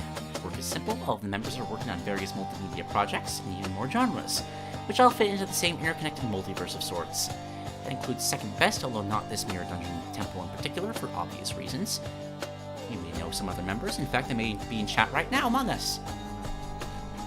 If you'd like to know more about the project, I tend to post updates every now and then on Super Smash Bros. Server. That is the Discord server that is in the description of this video. I will sometimes use that for my own ideas. This character would not exist without Smashworks. Hop in and join the fun. The reason I decided to put the Mirror Temple in the Farron region near Ruin is because I simply love that part of the game. So much love seems to be poured into that small corner of the map, but unfortunately, there really isn't much incentive to visit it, unless you're Korok hunting or accidentally get lost when looking for the Farron Temple. Farron Tower, sorry. Also, it's a bit of a jokey reference to Second Best. In Chapter 2, Nathan's uncle Ramon Lockhart is planning to go visit a budding coastal village in the southeastern corner of Amulé, and Nathan would have joined him had he not immediately become wrapped in plot shenanigans.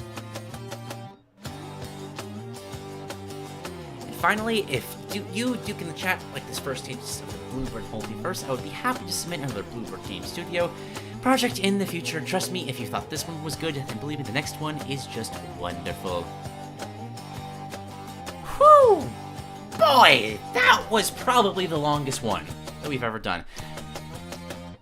And that clocked in at an hour and 5 minutes. No, there's been longer. There's been longer. I think the Cuphead Devil was just a tad bit longer. I think the Tinky Winky moveset broke me a little bit longer than that. But that was a joy. Sorry, I just kind of ran out of steam. It is a lot. Actually, I'm curious. 1 second. I have a... this is going to take too long. Can I select all? Yes. Okay. 1 moment. I just want to check in my word counter how long this would have taken me to narrate. This would have taken me... roughly 2 hours at the speed I was going. Lovely. Well done.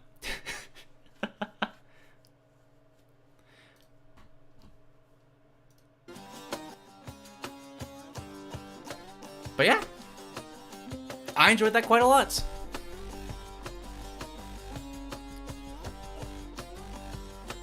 I think for introducing a concept, I will definitely, you don't have to shorten it, but maybe include like a 3-page summary at the top that is more of a brief summary. That can be very helpful when you have these really, really long concepts.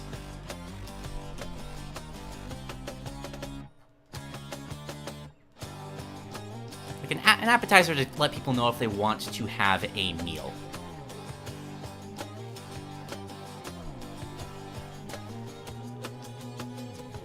Anything else? Again, from a writing perspective, you definitely want to have a bigger balance between various characters. There were a few points at the time where it did feel a tad like, oh, look at my OC doing the cool thing that Link can't. Which, that doesn't feel quite as good. Like, again, to use a Marvel comparison, it doesn't feel good when Shuri is shown to be smart when, just by making Iron Man and Hulk look not smart, you know? You want to be constantly building up characters, not putting down others to elevate others on a pedestal. That's a pretty basic writing... what's the word I'm looking for? Basic writing advice I could give to most any story.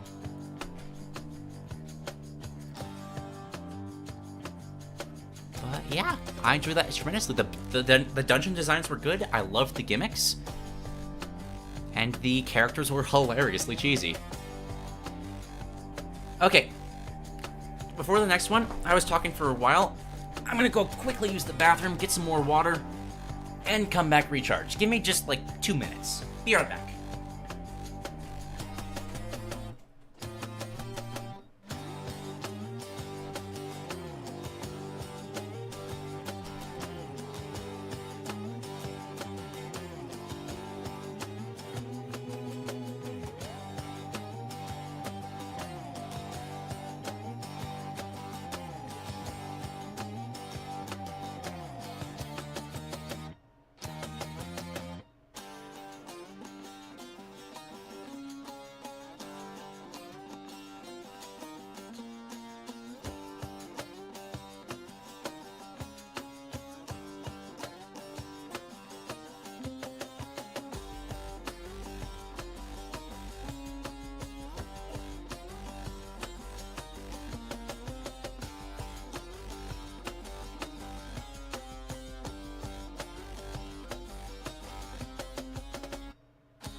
Okay.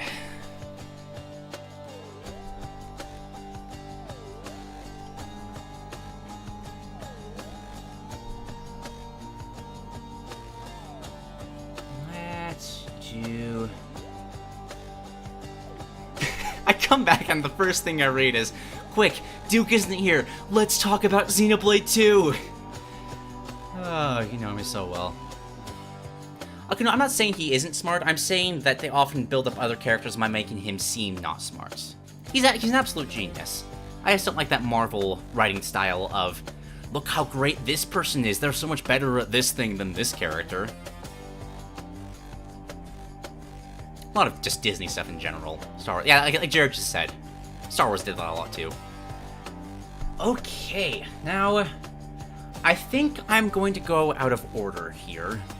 I try to do the first submissions first, but we're gonna do a second submission next, because this one has a video on top of it, and I think it's... There's a document tied with it, but I think just starting with the video sells this much, much better than anything else could. So I'm going to rebalance my audio settings. Turn off the music, and just, you know, guys, just bask in the glow of what this is.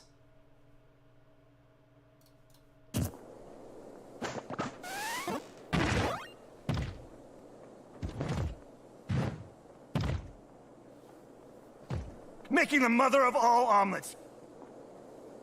Nanomachine, son.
You're going down!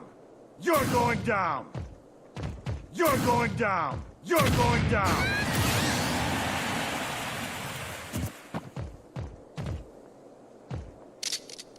You're going down!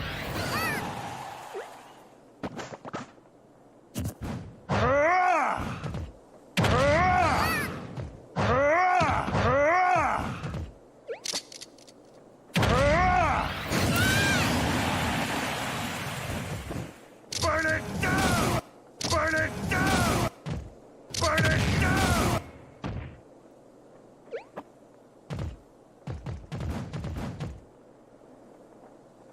Burn it down! Burn it down! You're going down! So in case it isn't blindingly obvious, this is Senator Armstrong over Ganondorf. By far the best idea that could possibly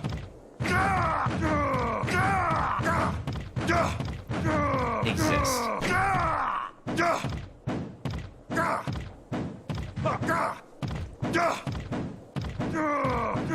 I'm going to really screen.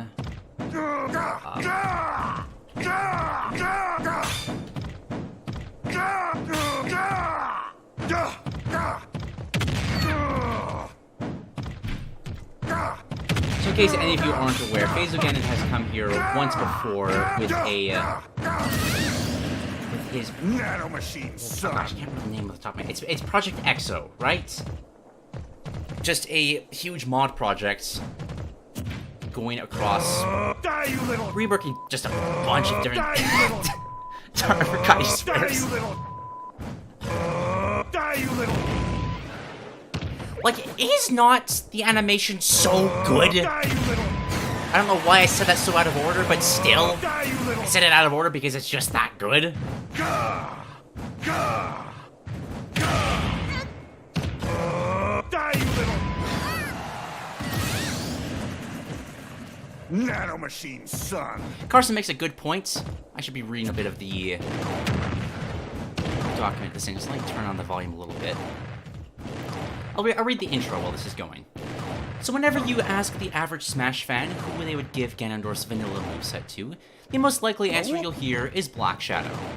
However, doing some research of their own, current circumstance with models and the like, I found that Black Shadow doesn't actually fit the archetype of Smash Ganon that well, and for a few reasons. Come on! First, since Falcon's playstyle is loosely based on F-Zero's speed, it should make sense that Black Shadow should also do that. However, in F-Zero, Black Shadow is actually faster than Falcon, but he has the downside of being really hard to control. So his playstyle could be described as Sonic on Ice, which doesn't really fit the same archetype as Smash Ganondorf. However, I did find a character that would fit even better than Black Shadow, Senator Stephen Armstrong from Metal Gear Rising: Revengeance. I love this wind box move. Honestly, this would be pretty great on Ganondorf as well. Just sheer power, get away from me. That's so good.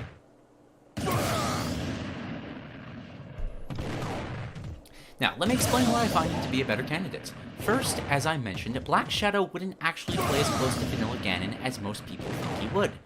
But in Armstrong's final battle, he fights like Smash Ganon almost to a T, using really hard-hitting attacks, but they also have a long wind-up.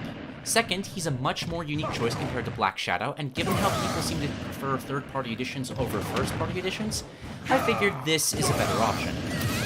Third, he has a lot of memorable and memeable voice clips that I can use for his voice, even though this is a series edition.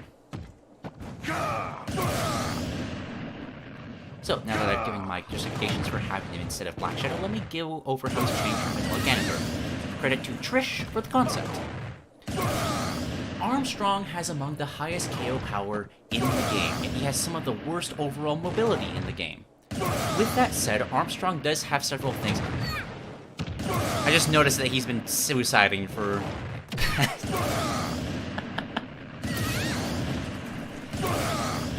Is this just a replay that was uploaded? Yeah. Okay, we have got to see the victory animations, of course. Kirby wins. Except it's not, it's just the clapping. Look at that ridiculously muscular man. Good grief. Let me share the document I'm reading right now. And give me just a second. I think, if I remember right, there is another...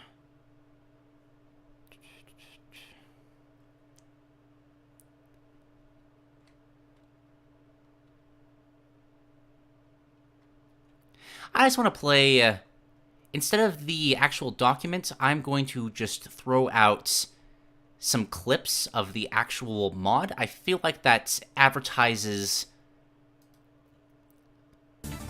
this project much better. So let me get this full screen. There we go. Armstrong has amongst the highest KO power in the game, yet has some of the worst overall mobility in the game.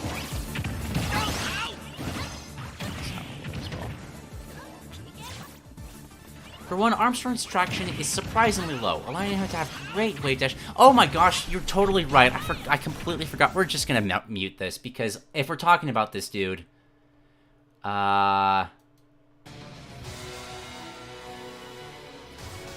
we go.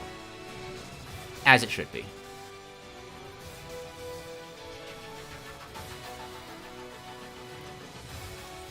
Where was I? Where was I reading this? For one, Armstrong's traction is surprisingly low, allowing him to have great wave dashes and notable bursts of mobility. This gives him good ways to move around and mix up on opponents without having overall good speed, fitting the archetype. Second, Armstrong has a unique mechanic related to falling. His normal fall speed is only slightly above average, and his gravity is about the same. However, Armstrong now has the highest fall speed in the game by a noticeable amount. Now, the reason he has this is he now has Insta-Drop, where his fast fall spawns a hitbox. Where his fast fall spawns a hitbox. This hitbox isn't that strong, only being about a third of the strength of the Insta-Drop Spirit ability, but it still makes Armstrong have a threatening jump range. And thirdly, Armstrong has two mechanics that help him with tanking attacks: crouch canceling and armor knockback resistance. Since crouch canceling was removed universally, Armstrong can now make utilization of this. When fully crouching down, Armstrong takes 23% less knockback. When it comes to armor, not only do most of Armstrong's moves have moderate to strong damage-based armor, he also takes 65% less knockback whenever he uses an attack. To complement his tank attributes, his shield is surprisingly good, being among the most disjointed shield sizes in the game relative to his character model, and possibly the largest shield in the game. The only issue is that Armstrong doesn't have too many out-of-shield options, making him somewhat struggle when getting out of shield. In addition, due to his low traction and large shield, he's noticeably What? I got nothing for that one, that just blended in my mouth. Susceptible to shield pushback, making it hard for him to punish attacks on shield. So you now have a defensive trade-off between CC and shielding, where if you CC, you take damage, but get moved around less distance and can more reliably punish attacks. But if you shield, you can block this damage at the cost of having a harder time punishing. Armstrong's attacks overall are pretty good. However, due to their slow frame data, he can be overwhelmed by faster fighters. As for his recovery, while he has a decent recovery in terms of distance, he's pretty exploitable, although he does have mix-up options, so he's not as vulnerable compared to normal Ganondorf.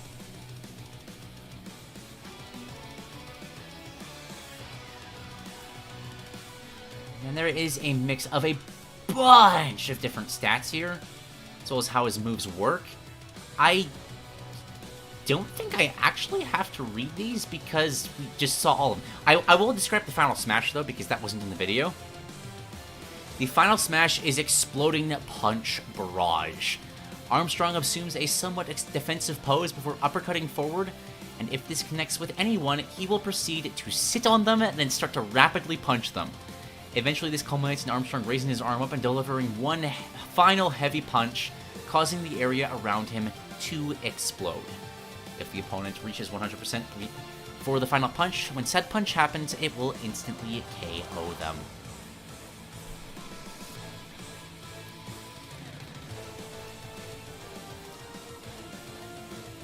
This moveset makes me just oh so happy. Like, you would never expect Armstrong to be a character. Hold on, let me quickly swap to a different clip of Phazo's. Just because Phazo's done a lot of cool work.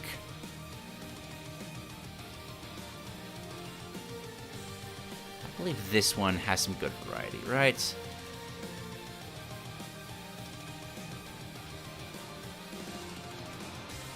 Oh yeah, this one's great. So let me just put this up while we wrap up for this one. See it more in action.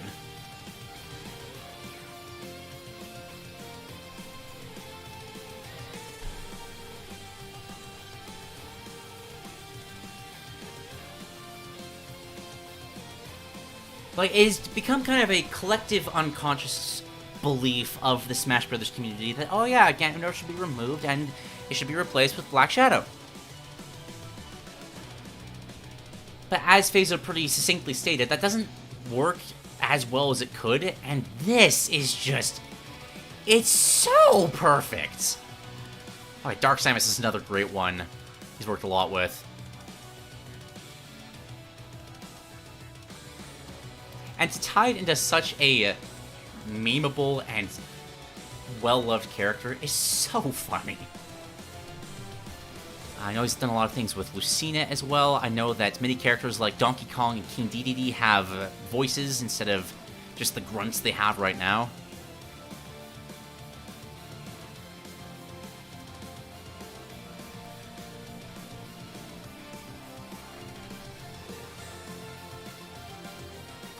Let me share the actual Discord server of Phazo's. This is for the mod that he... this Discord server directed to the mod that he's making right here. Just a moment. Boop. So if anybody wants to see more of this mod and just the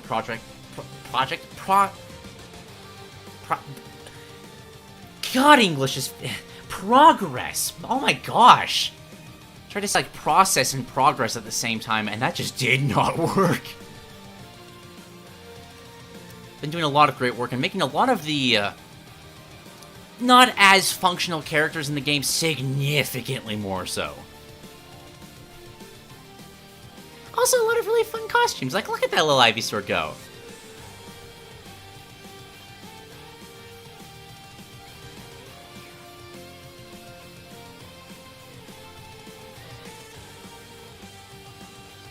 Some of them also have just truly insane animations. I've seen a kind of a basic flying Ridley he's got going, which is almost frame for frame the exact same thing that Ridley's got at the end of his trailer, and it looks so good. Yeah, that is a second look at Project EXO. The first one was the Sonic mod from ages past, and like I hope everybody remembers that because it was so good. Yeah, check out the Discord if you want to learn more. It is a extremely fascinating project. I can't wait to see more of as it grows. Okay. I have it videoed up. My voice is relaxed. I think we can continue it back to what we were doing before. So let me take a step back in my plans to another first submission. This one from an individual known as Limeminus. I think I am saying that right. So let me read a trailer first to kill the music. Just set a mood. In the midst of a desert, Roy and Marth lay standing, hands on their sheathed swords. both sharing the same deathly glare towards one another. Towards two others, those being Bayonetta and Dark Samus. In silence, the four of them don't move a muscle, only keeping their stares unblinkingly. After the camera pans over both groups, they rush at each other. While Roy and Marth both fight with unrelenting pressure, the group of Dark Samus and Bayonetta fight as a vanguard and support. Bayonetta effortlessly evading and counterattacking while Dark Samus lets loose a barrage of heat-seeking missiles on the two swordsmen. After a few moments of fighting, a voice emerges from the sky, along with the sounds of battle below. Mankind knew that they cannot change society. So instead of reflecting on themselves, they blamed the beasts. The battle then halts, and both parties quickly look up to the sky. Fear overwhelms their expressions as the sun rays are consumed before them. Heaven or hell. At once, the camera pans towards what they're looking, just for a giant whale, the Great Yamada, to be crashing down onto them. During its descent, a girl with an orange pirate hat can be seen right on its back. The camera zooms in, and the girl screams, "Jellyfish victory!" May's such a goofy character. I think now it would be this one. Yes, it's this one. The Great Whale crashes onto the people below, launching them away with an enormous sandy tidal wave created by the Great Yamada. I'll share the document right now. Once the chaos dissipates, we see the girl standing victoriously. She jumps joyously before shouting, "You guys looked way tougher than that." Before the trademark Smash Bros. Splash screen appears, May makes waves onto the battlefield. I apologize if that was a terrible May voice. I have no idea what her voice actually sounds like.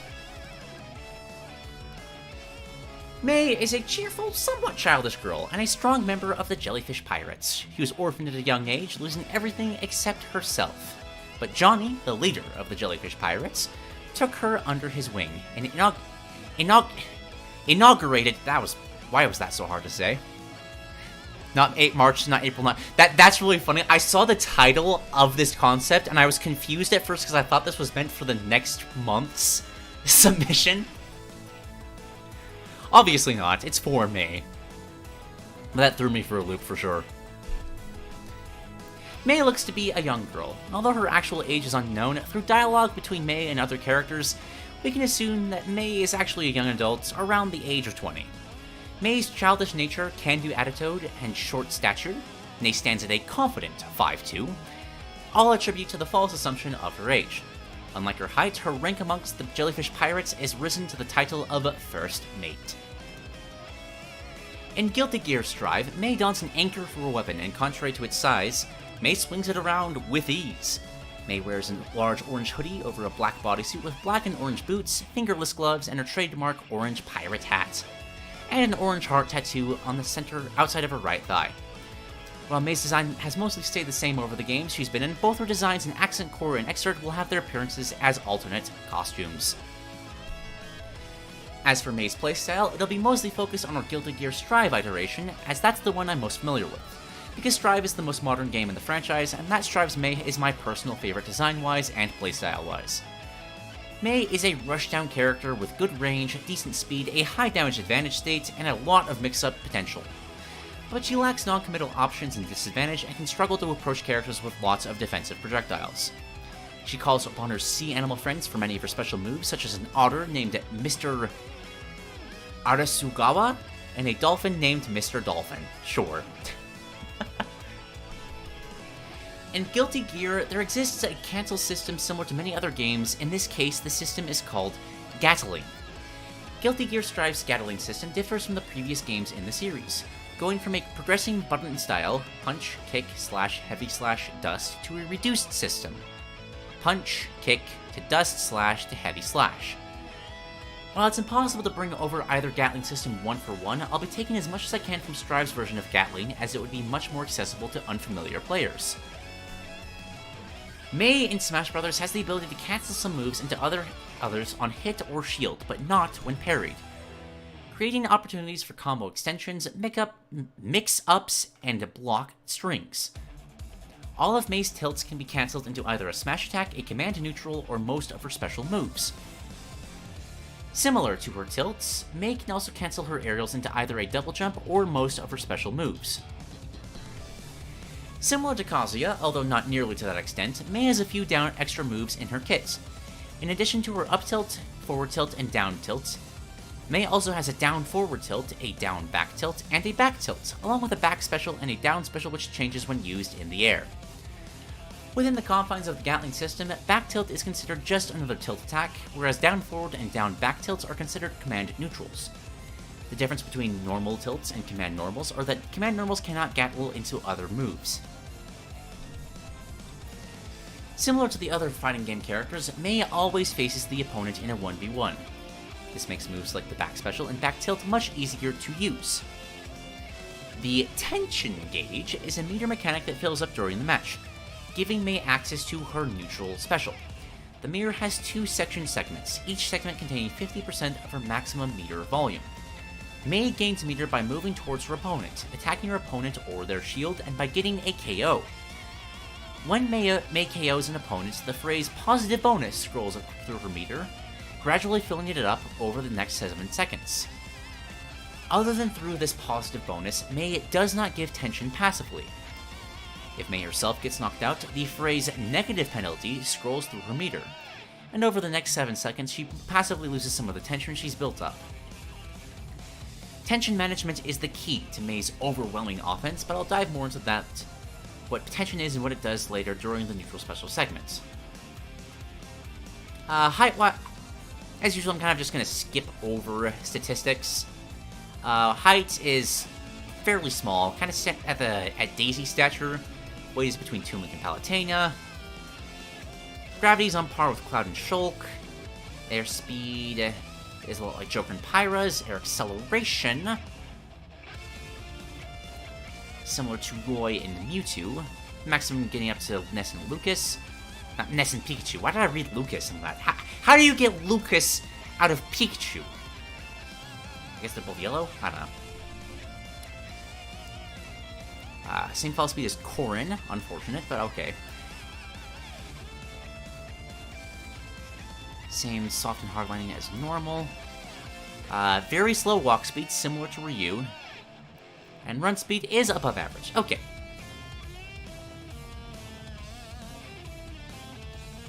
Alright. Has a similar light-heavy to other fighting game characters. The white is just a very quick, fast, albeit weak attack. It cannot gattle into other moves, but it can be cancelled into another light jab or into a heavy jab as a finisher of sorts. Kind of similar to how Pikachu and Pichu's work. I'm going to kind of summarize through these because a lot of these are just stat-based things or things that I think the animation sells pretty decently. Heavy jab is a heavier version of that attack, obviously.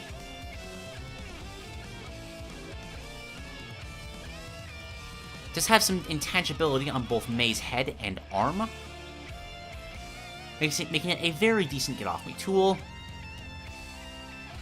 Has some decent knockback, but it's unlikely to actually kill until higher percentages. That is something I've always loved about May's character design in general. Just for such a small girl to be so uncharacteristically powerful. Like she's wielding an anchor. Come on! I love the idea of a Ganondorf-level jab on a character that looks like this. Proximity jab, hold close. I'm assuming this only works if they are right next to you. Instead of punching, she will outright swing her anchor fully around her.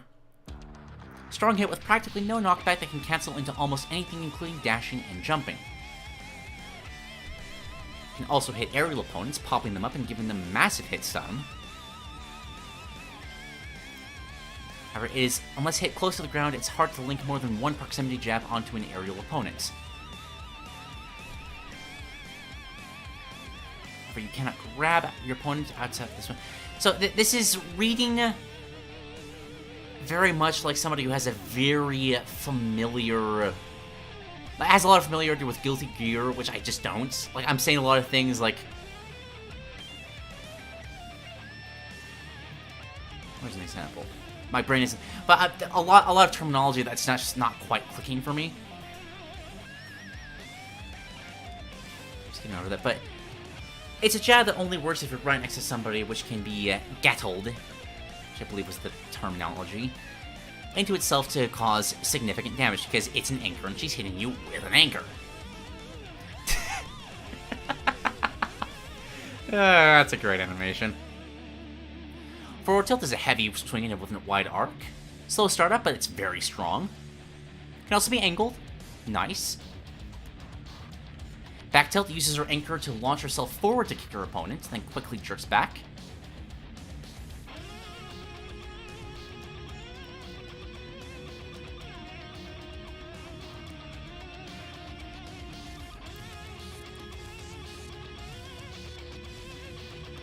Launches her forward is a bit of a homage to the idea that Mei's back tilt is a fast poking tool, but Mei's legs are vulnerable for a few frames after the initial hitbox. So you're kind of tossing out that... It's a miniature Piranha Plant down special kind of deal. She tosses herself out for large range, but can get hit on the way back. Can also be cancelled into a dash. Nice.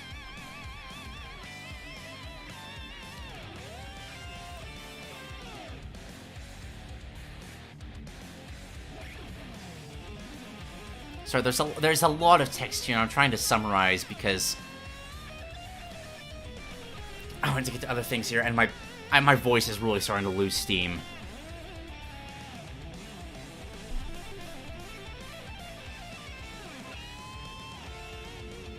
Oh, okay, I see what's going on here. This is not the direction this attack has been used. It's been rotated counterclockwise, but this works nicely. She uses the anchor as a basically just holding herself down and kicking upwards by using it as a boost. Sweeps her legs in front of her, which leads directly into a very strong kick above her. Decently fast, but lacks good horizontal range. Anchor itself doesn't have a hurt. That's a good thing to keep in mind while looking at these pictures. The anchor, like, you're not going to get hurt by getting hit by an anchor. Gosh, English is getting really hard. I'm so sorry. You're not going to get hurt when your anchor is hit. That's just not how pain works.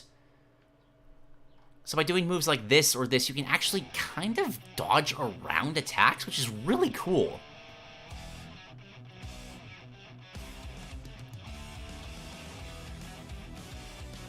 Many of these instances can be gattled for some solid combos. Very cool. Down tilt is just a short-range, high-commitment with her jabs forward with her angle. Jabs forward with her anchor. My goodness. So it anchors... yes, the anchor does anchor her.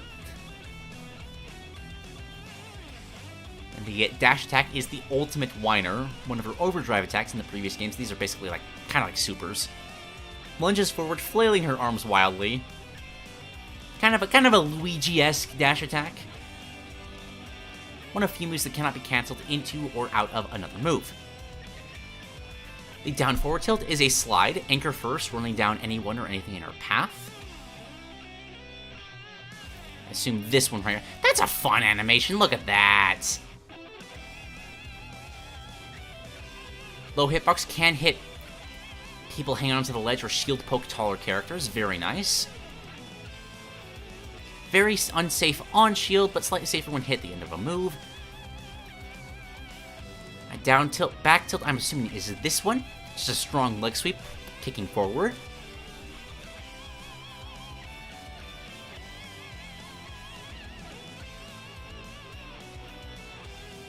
So she has a deceptive amount of mobility despite the heavy weapon that she has in her ults, especially given how many of these can cancel into each other. You can just zoom in and then start smacking people with the anchor over and over again with the proximity jab thingamabobber. That is deceptively terrifying.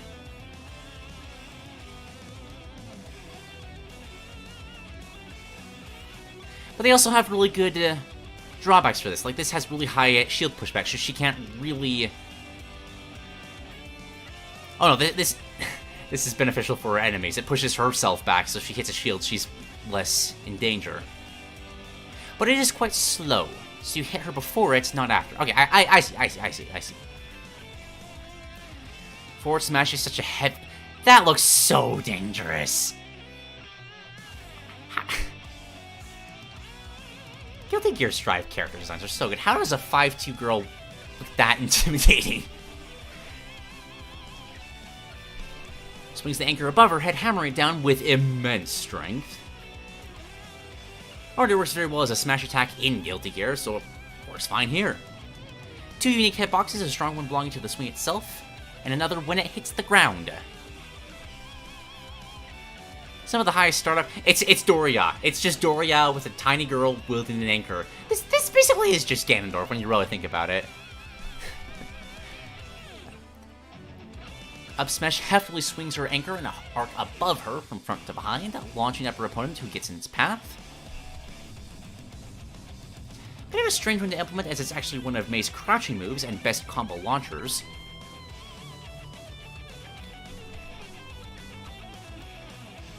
Actually keeps the damage knockback and startup relatively low to keep how it works in Strive. The trade-off is that this up smash will be able to gattle into either a jump or a special move. What I'm going for here is something similar to how Ryu and Ken's down smashes work, being more of a strong combo tool than a kill move. Down smash, May swings around an anchor, sending off any who gets too close with a swift punch to the face. Okay, y'all need to understand how disgusting of a move this is. Because look how far she's reaching out, but consider, again, that the anchor doesn't have a hitbox. Or hurtbox, rather. So not only is that a K-Rool style kind of down smash where you can kind of jump over people, the hitbox is a lot more active and it reaches a lot further. That is terrifying.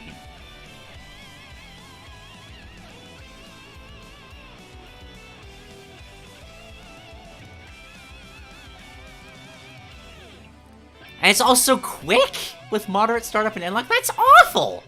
I say that as a compliment. That sounds so much fun to use, but that's awful! Also deals increased shield damage because, of course. And she's also leaning lower and will have a hitbox on the anchor itself to not whiff on close opponents, although the hitbox on the anchor will be much weaker than the punching hitbox. Also starts behind May, rotating with a backwards punch to a forward punch. Neutral air is a quick kick in front and below her, lingering in that stance before briefly pulling back her legs. Very much a traditional lingering aerial, kind of like Samus's old one. Forward air is a swinging of the... English just failed me again, sorry. Swing of her anchor in an arc overhead, starting from down in front of her and ending up behind her. Rather slow, but moderate kill power. Though it kind of does fall flat in power depending on when compared to other killing options that she has. The back air, trying to copy a similar move of Johnny's. May swings behind her with magnificent force. Not actually in Strive, the beginning slash is one of many specials in X-Art, seems to be very contender for her back air. Just a heavy swing backwards. Up air lunges her anchor up and away. The sheer weight of her weapon jerking her upward. Interesting! So we've got a kind of a corn back air, but upwards. I don't think there's anything else like that in the game right now. This stack has a decent amount of startup, but it has even more end-like, making it only useful as a combo finisher or call-out.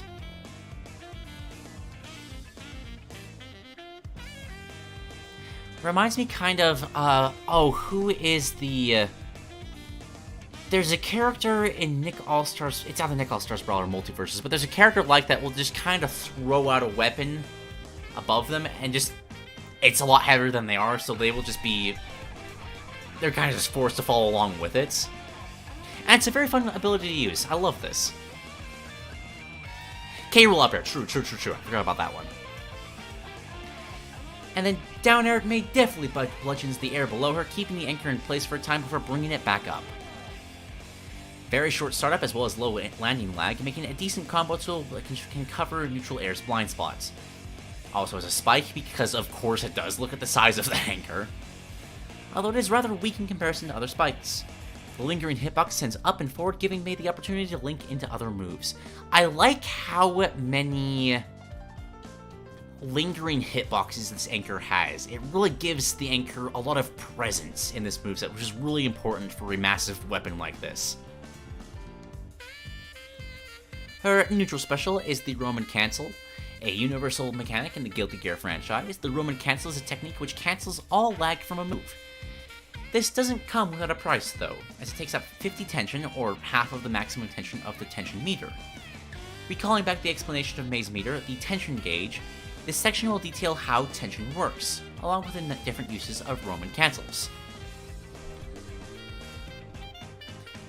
First of all, a further explanation of what a Roman Cancel does is necessary. Roman Cancels can be used at any time, temporarily slowing time around the user by consuming an entire segment of the tension gauge. The amount of time that this slowdown effect is in place will be about 26 frames for blue, 22 for... Oh boy, we're getting into some math here. So I'm not going to read all of this, but kind of just briefly explain. So blue is when you're not doing anything. Red is when you or your opponent are in hit lag from an attack, or within one frame of it ending. Purple is while in an animation that is not in an animation cancelable window. And yellow is accessible through pressing special while in shield. And based on what color you're in, based on those properties, depends on how long the slowdown effect is able to use. Initially just slowing down time. Red slightly pops people up, also reducing Mei's damage. Purple completely cancels any lag on an animation, reduces damage as well, and again slows time.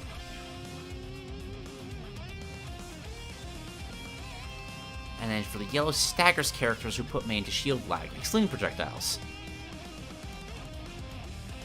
Which will reflect. This, I will say outright, this is quite complicated for a game like Smash Brothers from somebody that doesn't know anything about the game. Like, even for characters like Kazuya, who have a bazillion moves, there's not too much you need to know for to use him, basically. For something like the neutral special, like, I think this would overshadow Shulk's Monado arts, I'm just losing syllables left and right, as the most complicated neutral special in the game.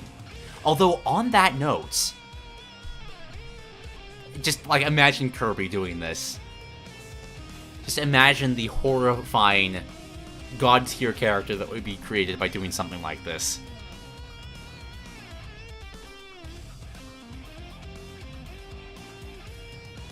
Probably best just... Okay, yeah, Limeminus recognizes this.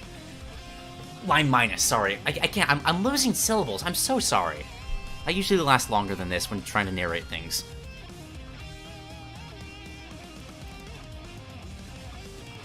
Okay, so this...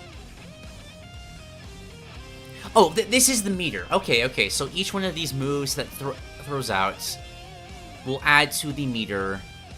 Total of 100. Okay, no, this makes a lot more sense than it actually on first impression. You jab, you get 1 bit of the meter, you tilt, you get 4, smash 7, aerial 4.5, throw 3, etc, etc. Okay.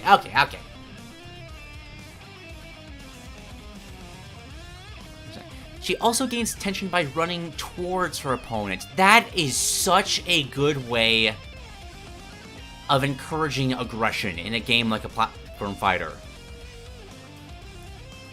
You always both want to engage the character at any given time to build up your meter, while at the same time, it kind of encourages your opponents to close the distance as well, because they don't want to give you the option of building up that meter. That's really cool.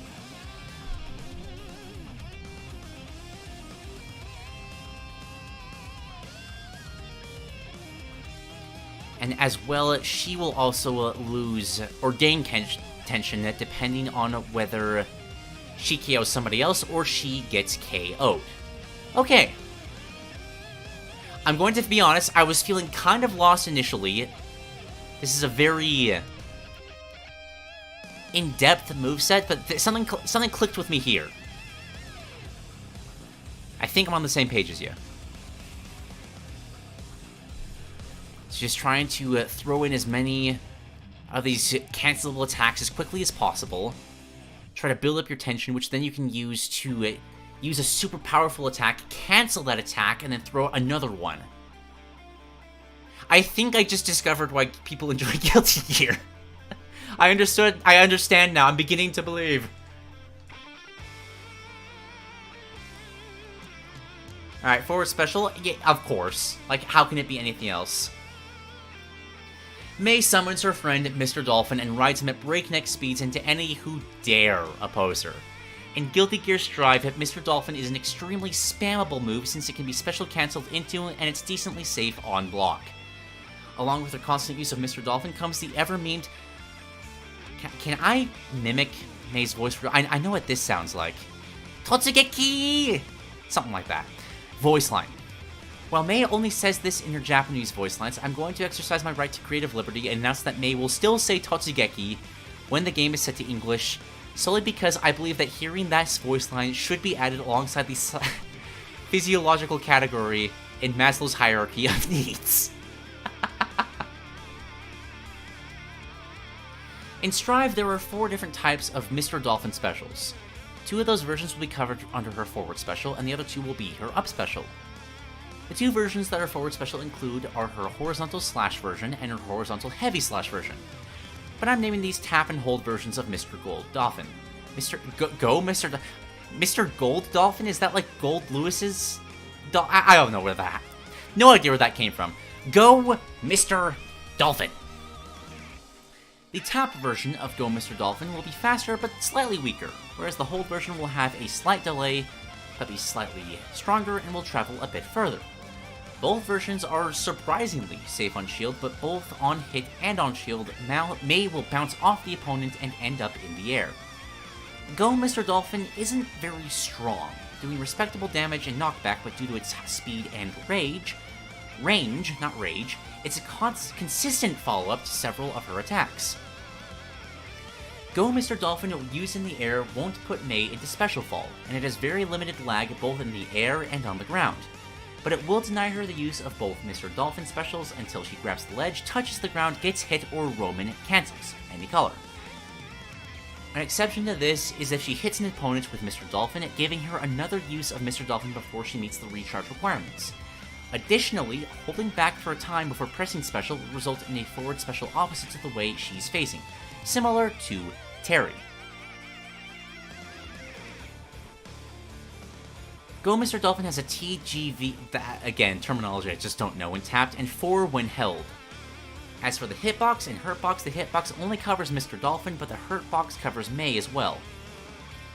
Ooh, that's actually pretty dangerous. So if you just jump and attack, you can easily knock her off of the Dolphin. Also, can we just point out for a moment that Guilty Gear's music is just absolutely phenomenal? Like, everybody knows that, but it's worth pointing out from time to time.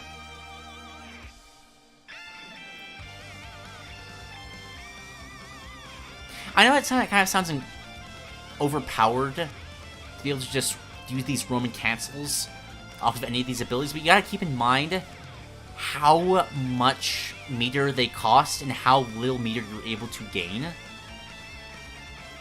Like, it's almost not a... How do I put this? I could see it being more psychological hard for the player than it is for their opponents, because you can use it so infrequently that you really have to make it count whenever you throw out a Roman cancel. Very similar to May's forward special, May calls upon her friend Mr. Dolphin to launch her high into the air before swiftly coming back down. And identically to her forward special, May has tap and hold versions of Jump Mr. Dolphin. The differences between the 2 versions of her up special are much more noticeable. Both versions of May's up special have the same damage and knockback, but the tap version is faster and shorter in range, while the hold version goes much further and is a bit slower. Acts somewhat similarly to recovery such as Ike's and Kirby's up specials, but a lot of those straight travels straight up and down, May's travels in an arc. If at any time during the move May hits an opponent, Mr. Dolphin will bounce off of them, letting May act again. If May does not hit an opponent, May will keep plummeting downwards, until she either grabs a ledge, touches the ground, gets hit, or hits a blast zone. Just like her forward special though, May regains Mr. Dolphin in the air if she grabs a ledge, gets hit, hits an opponent, or Roman cancels. Ooh, that sounds really fun to hit somebody with a dolphin, Roman cancel, and hit them with a Genk, just to kind of carry them off the top of the screen. That sounds really satisfying.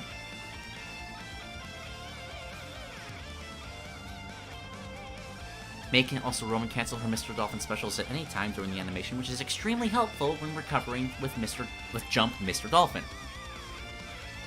Just like Go Mr. Dolphin, if May hits an opponent with Jump Mr. Dolphin, she regains access to her Mr. Dolphin specials.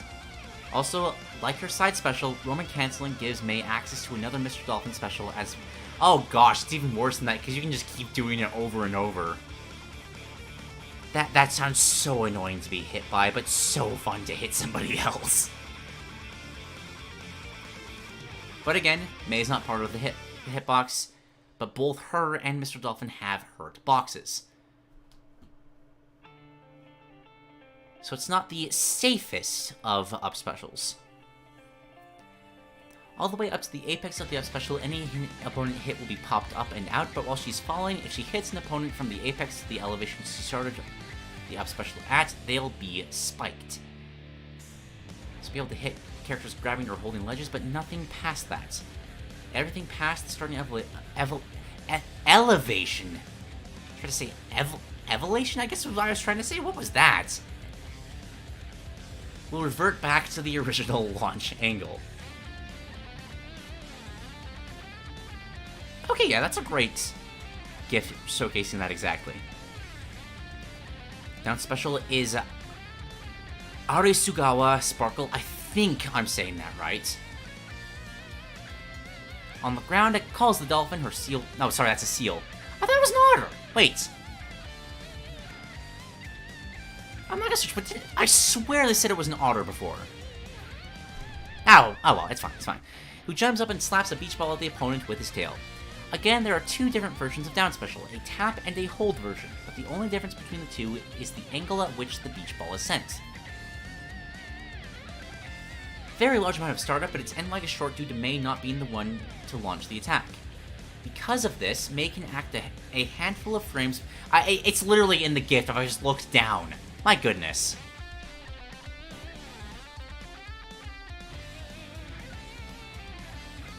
Couple of oh, okay. I was. It was just something else I was reading. There. Okay, that I'm not going crazy then. Get the seal of approval. So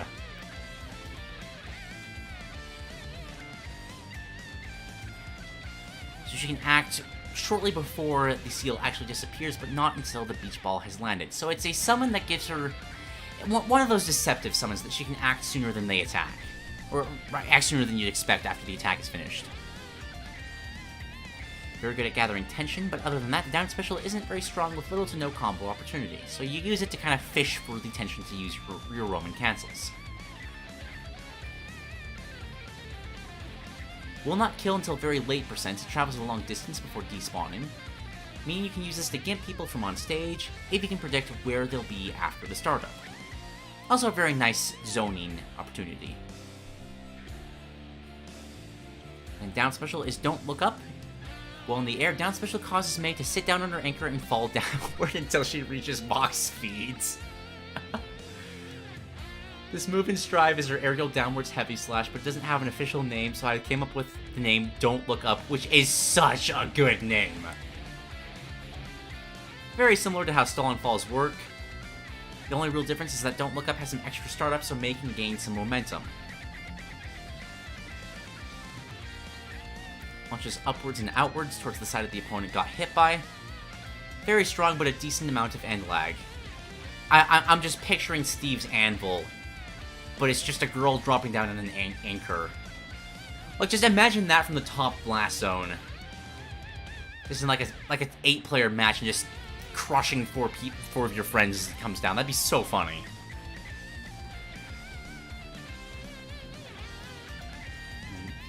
back special. Keeping up the special variation, May's down special is slightly different depending on where you're on, whether in the air or on the ground. The ground version is called Overhead Kiss, and the air version is called Air Throw. While on the ground, May grabs the opponents, uppercuts them with her anchor, then gracefully uses her anchor to flip up and drive them into the ground with a corkscrew kick. That's a very fun mental image. Hold on a second, we got to the end of the Guilty Gear music. I need to reset the... There we go. Both these moves have better range than their grab, but they'll also have a bit more startup. If May whiffs her command grab, she'll exaggerately lean forward, losing her footing and almost falling over while flailing her arm in an attempt to regain her balance. In the air, May will have a similar animation, leaning forward and trying her best not to spin out. Both of their knockback angles are the same angle, spiking the opponent at a diagonal angle, but Overhead Kiss is noticeably stronger. This creates untechable situations past low to mid percents depending on the thrown character. While Overhead Kiss can easily get a spike KO when pushed up the ledge, Air Throw will have a much harder time killing due to its lower knockback and hit stun. A pro to Air Throw, though, is May jumps off her thrown opponent, meaning it can actually help her recovery. This helps May get reversals off stage more easily and live to tail.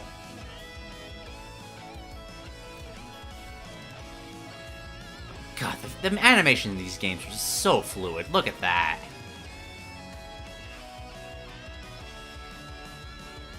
Also, as a special animation for dramatic effect and 1v1 effects, because I love it when characters do that, and more of them in Smash need to have that added to them.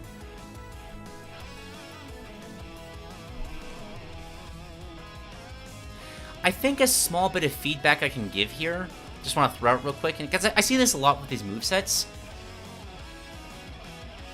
I think when you have a GIF alongside a concept, you don't really need to describe the what's happening in the GIF. Kind of like how, you know how a lot of video game presenters, like at E3s, well, rest in peace, will just describe the entire gameplay and then just show you what was described?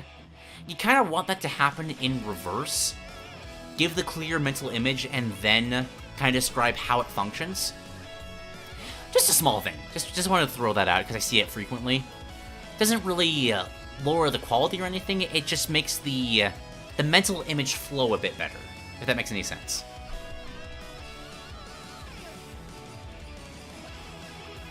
I'd love to see Smash Brothers in Guilty Gear's art style. I'd love to see any game in Guilty Gear's art style. Like, yes, Smash Brothers is absolutely, like, top 5 there, but I think there's very few games that you can say that with and not just instantly improve them.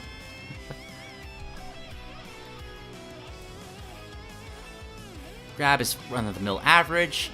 Pummeling is comically bopping her hand up and down on their head. It's just little head pats? That's hilarious!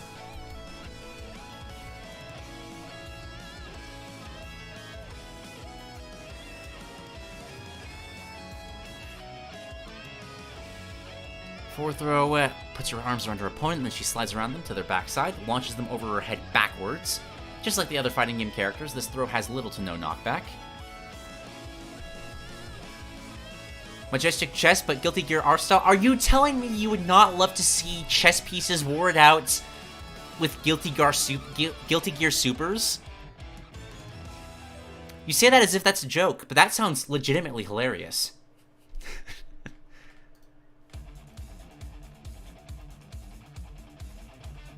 Oh gosh, what was that chess game on Nintendo 64? Just kind of take inspiration from there, get chess pieces of that style, with like commanders behind them, in the same way, being all super over-exaggerated expressions. Okay, no, that actually sounds really great. Back throw just spins the opponent around for a moment before launching them. Slightly similar to a weaker Sora back throw. Up throw lightly tosses the opponent upwards as a white and blue hoop appears around where the character is launched. Has fixed knockback, and after a brief moment, Mr. Dolphin will jump out of the ground and through the hoop just to ram into the opponent. That's a fun mental image. Love that. Down throw trips the opponent, causing them to lie prone. Then she plants the butt of her anchor on the ground, hugs onto it, and falls on top of them like a domino. Ow! Definitely does a lot of damage, but not very much knockback, as well as putting Mei in a slight frame disadvantage. That is a fascinating throw. Is there anything else like that in the game? Just designed in a way to cause heavy, just outright crushing damage, but kind of opening yourself up for an opportunity to be punished for it.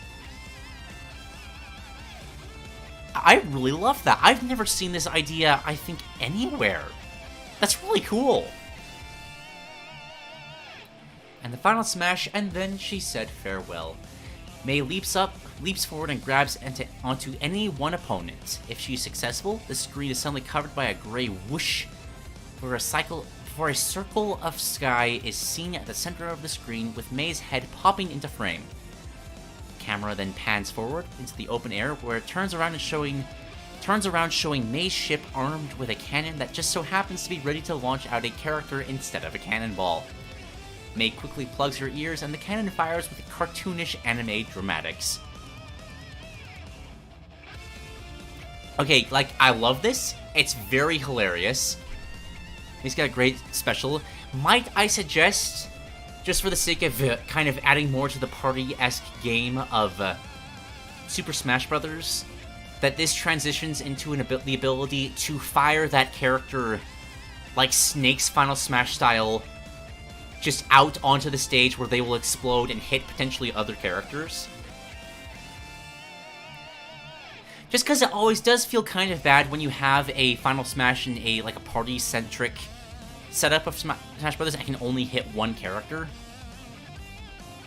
But the ability to load somebody into a cannon and just have the rest of your friends scrambling as Mei's just aiming to fire that character at her other enemies, that sounds really funny.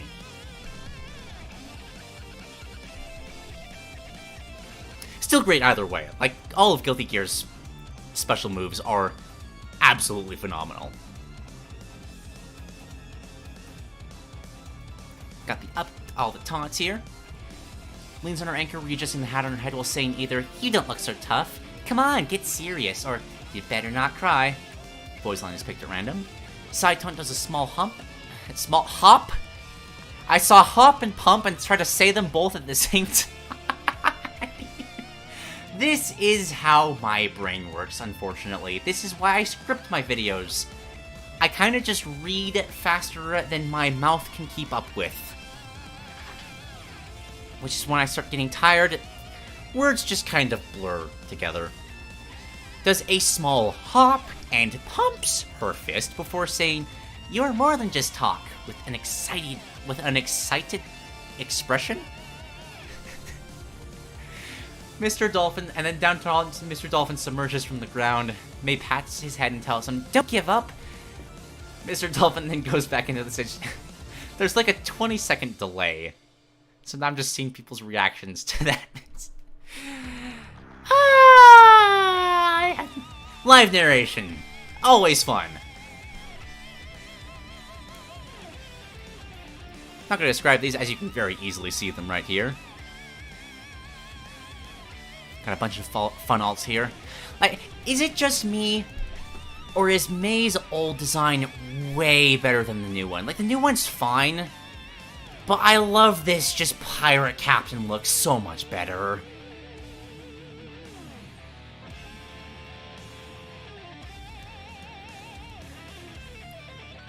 Loses a bit of the theming, and she's not as tall, so the anchor isn't quite as dramatic. Dingerfish, I will absolutely just gloss over that, and you cannot stop me. Got some victory animations. Just celebrating with her crew.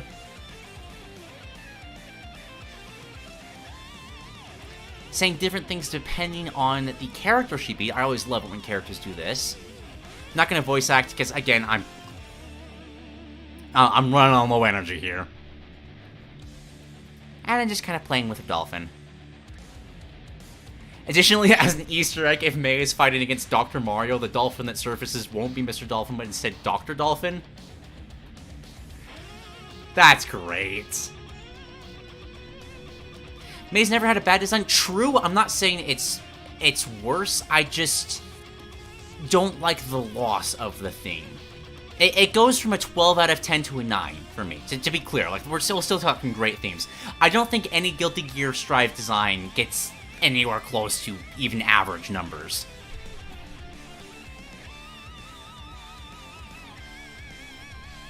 Okay, I'll admit I kind of wasn't feeling this at first because I don't have enough knowledge with Guilty Gear to properly have this click. But halfway through this, like, just as soon as I got the idea of, like, okay, how the tension meter works, I just instantly fell in love. The idea of this super hyper combo character that has this insane tool to extend the combos further, but can very rarely actually use that tool, seems like such an engaging gameplay, which is probably just describing Guilty Gear in general.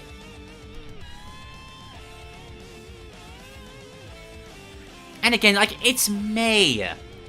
All of Guilty Gear's character designs are so good, but just tiny girl wielding giant anchor is such a fun design. So the idea of having, like, describing the gameplay as an absolute combo machine who destroys you with an extremely heavy weapon, May is the last thing you picture, and that juxtaposition is so fun.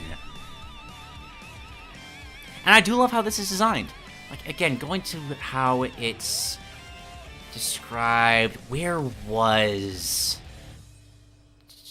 Right here, a very good rushdown character with good range and decent speed, but she can't really commit to options and disadvantage, and she cannot really do anything about projectiles, because think about how all of her gap closers involve a much larger hurt box than a hitbox. Her abilities are terrifying, but they have huge weaknesses. You literally just have to jump and throw out any attack and it knocks her off the dolphin instantly.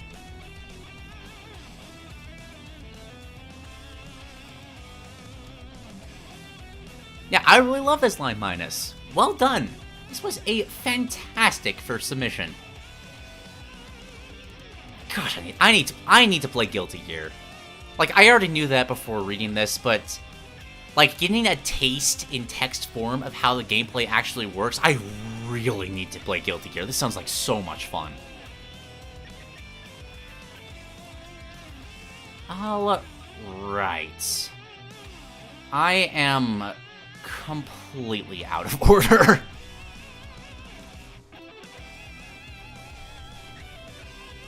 Okay, I had Phazo written down as the 6th idea. I had Lime as the 4th. I already did as well as the 7th. Okay. So I think next up we are going to grab from our newest member of the channel. Special thanks to Akonu. I greatly appreciate your support. I can almost afford to buy thumbnails from Mad Arts every month, just from channel memberships, which is really exciting. I appreciate that tremendously. Makes it more feasible to start trying to make, like, smaller bits and pieces of content. I think it's idea 5. I'm 95% sure. Yes, okay. Aloy from Horizon in Smash Brothers. Greetings, Duke, and my fellow peasants. This is Akonu. Akonu. Say that right, Akonu. Back again. Akonu was here previously with the Robin changes. I believe it was 2 episodes ago? Today we'll be looking at what Aloy, the protagonist of the Horizon games, might look like if she joined the roster of Super Smash Bros. Ultimate. And later I'll be helped out by special guest and friend... Wait! Limeminus? No, you can't get in here twice. We just did you! Funny thing happened while I was working on a certain Smash moveset that uses bow attacks. I was thinking of characters that might use bows in media for inspiration when I thought of a game I recently picked up on Steam, Horizon Zero Dawn. I was pondering all of her different bow attacks when a completely different topic thought its way through the vast idea web that is my brain. I thought, man, the Tripcaster would be a neat trap in Smash Brothers. I tried to get back to the topic, but my brain could not stop thinking about that stupid Tripcaster, which led to this. That brings us to her introduction. Aloy is the main character in Horizon, a series of open-world games that is mostly grounded with a hint of fantasy. Well, that is except for the giant robots that resemble animals which she hunts. This is the main draw of the game, and vital points for both the plot and characters. And most importantly, the gameplay revolves around these animal-like robots, machines, as they are called in Horizon. This also gives the game's atmosphere a partially sci-fi feeling on top of the grounded world building. My mission today is to translate the feeling of hunting a machine in Smash. An encounter against a machine can feel like a movie climax. She's always the underdog, needing to set up plays, whittle their health, and exploiting their weaknesses until they finally fall. She's almost a cross between how Snake and Samus play while fighting bosses. Aloy wins over machines that are 10 times her size because of her determination, intelligence, and skill. Another goal is to accurately portray her personality and character, which many Smash fighters fail to do. While Aloy can be the heroic and courageous type, as seen from the most bland protagonists, she's also sarcastic, sometimes even lowered to childish, but is very resourceful. Try to get some water real quick.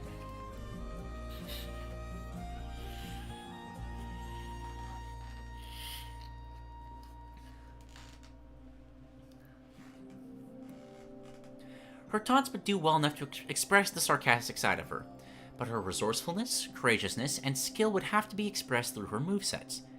In my opinion, there's only one Smash archetype that truly embodies skill, craftiness, and cerebralness, and that's the Trapper archetype. Pierre and all Snake mains are eating tonight LMAO. Did I just say LMAO as LMAO? Nobody heard that. Strike that from your memory. I'm tired.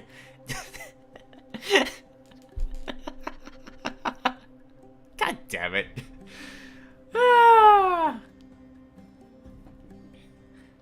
But this is why it's fun to keep talking even when I'm tired, because then the content becomes entertaining for completely different reasons. So what would this Trapper archetype look like? Here are some quick, noticeable, and distinct traits for Aloy that will be further expanded upon in this moveset. Aloy is in the Trapper archetype, meaning that she relies on taking away options from her opponent through attacks and or tools in her... God damn it. Again, just 15-second delay. She accomplishes this through various weapons and tools that take away her opponent's actions. She's also considered a grounded Trapper for 2 reasons. The first is that she doesn't possess any means of inhumane acrobatics? I think you meant to say inhuman, but I love the idea of inhumane acrobatics. You will stretch further than you can, and you will like it. She's just a normal person in that regard, and I wanted to emphasize that. And second, her being more grounded is a great way to differentiate her from Snake, who is pretty much the only true Trapper archetype in Smash, and he prefers the air given his up special and great aerials. Aloy has overall poor mobility. Is it Aloy or Aloy? I'm not quite sure. I've heard both ways. This makes her disadvantage horrible, and her rushdown pressure non-existent, which fits Aloy... I think it is Aloy, actually, now that I'm saying that out loud. You know who I'm talking about regardless, always being on the back foot in her games. There's one exception, and that is her run speed. She can dart from one side of the stage to the other quickly, which allows her to better disengage and get her traps set up. Aloy. Aloy? Really? Aloy. Oh, okay, it was a misspelling. Okay. Aloy. Okay, thank you. There's one exception that has a run speed. She can dart from one side of the stage to the other quickly, which allows her to better disengage and get her traps set up. Okay. Aloy has a wide range of weapons that fire projectiles in Horizon, and this is no different in her Smash moveset. This sounds concerning given that a character with an abundance of projectiles is certain to fall into the Zoner archetype, which is not my goal. This will be explained later when we get to Aloy's Hunter Bow. In Horizon, the player has to keep check of the resources that are used to craft. Alo combat. You say that, but unironically, an Alo kind of more combat-centered game would be really cool, just like riding all the kind of different dinosaurs into battle. In Horizon, the player has to keep check of the resources that are used to craft ammunition, lest they run out at the most crucial time. I want to have that same constant tab on your resources in our Smash iteration as well. With how I want this moveset to function, DLC mechanics are a must-have. But this raises two questions. This raises two questions. How many things are we adding? Do we cram as many gimmicks as possible like Steve, Kazuya, Hero, or any Duke movesets? Or do we hold back to make it feel like some would describe as a traditional Smash character? I strongly agree with and decided on the first one. There are too many characters that are kept dumbed down while being barely passable. Corrin Byleth, ugh. I appreciate the slander. That is how you get into my good graces. I believe that theorizing more interesting movesets is better than a bland one, even if it gets overwhelming for the sake of more interesting and a more engaging discussion. I'll also throw onto that I think it's better for the future of Smash Bros. Like, adding more complexity to movesets would be a great way of keeping the series fresh moving forward. In short, if you disagree with anything, that's fine, but it's more engaging to discuss something said than a silent stare. That is a good quote. Which mechanics are we adding? Horizon has several mechanical candidates. It was hard to make a decision on what mechanics should take priority over others. In the end, two were centered on: Metal Shard Resource and Ammunition Switch. Ammunition Switch. In Horizon, most weapons have 3 different ammunition types that can be swapped out at will. In her Smash moveset, 3 of Ally's weapons will have this mechanic, gosh, English is so hard. While another 3 only opt for a single ammo type. That comes out for 12 different types of ammo, which sounds insane, but the ammo shares a lot of the same trajectories and hitboxes, with only differences being effects. So think turnips. This is a shield special to swap between the bunch, which is good because she's supposed to be a grounded trapper, and you can't shield special when on the ground. These shards are implemented to keep the powerful gear in check. Each ammo bit consumes a bit of the special ammo shards, and each ammo type earns a specific amount of metal shards upon hitting an opponent. Okay, so interesting. So you have a bunch of different options you want to bounce between. Some are used just to deal damage, some are used to farm shards. And see, there's one that you can use without any shards consumed whatsoever, so that's like your panic button. That's what you use when you run out of anything else. Starts with 50 and ends with 50, and you can see that a lot of these use quite a lot. So this is something you have to constantly keep in mind. This is going to be a very cerebral character. I like that. That goes along with what the description was earlier.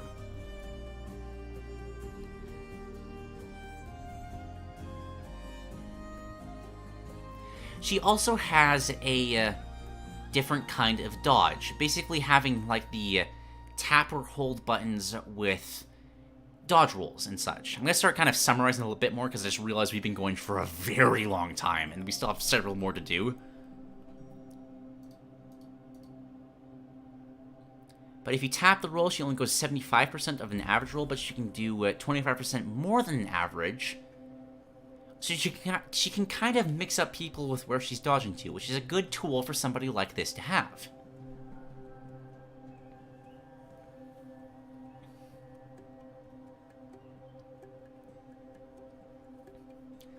Her bow works a lot like Fox's laser. Wanting something non-committal that doesn't turn her into a zoner kind of character, the Fox laser is the perfect comparison to that. Doesn't inflict hit stun or knockback, and it's very non-committal.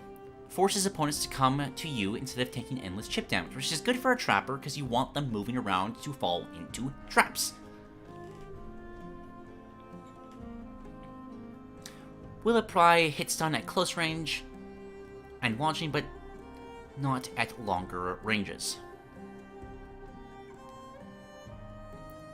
Regular arrow just does 5 damage. They are fire arrows, dealing small tick damage over time. I'm shocked that there's nothing like this in the game. There is no you set somebody on fire kind of ability. Like, correct me if I'm wrong, but there's no, like obviously there's fire attacks, but there's no burn status effect. There's just a few poison effects. Which feels like a bit of a wasted opportunity. There's plenty of characters that could benefit from that. Just quickly curious. Okay, so like all of these, I wish I could just pull this to the side and have this up at all times. I think that would be a suggestion I would give for this moveset. I want to be looking at this graph as I'm reading these abilities. I think just a simple like 3-6 next to the hunter bow, or next to the hunter arrow, than a 6-8 would help communicate a lot this more, because like to properly understand this, you want to be able to know what is being used and what you're getting back if you hit.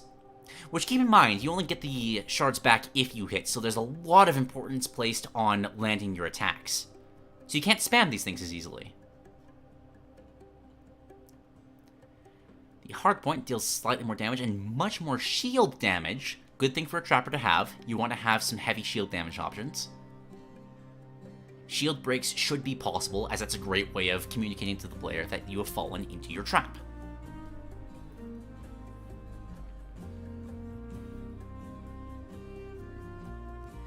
She can kind of zone with this, but it'll cost her much more metal shards, and doesn't return much. So you have to hit. It's not a good thing to spam. Okay.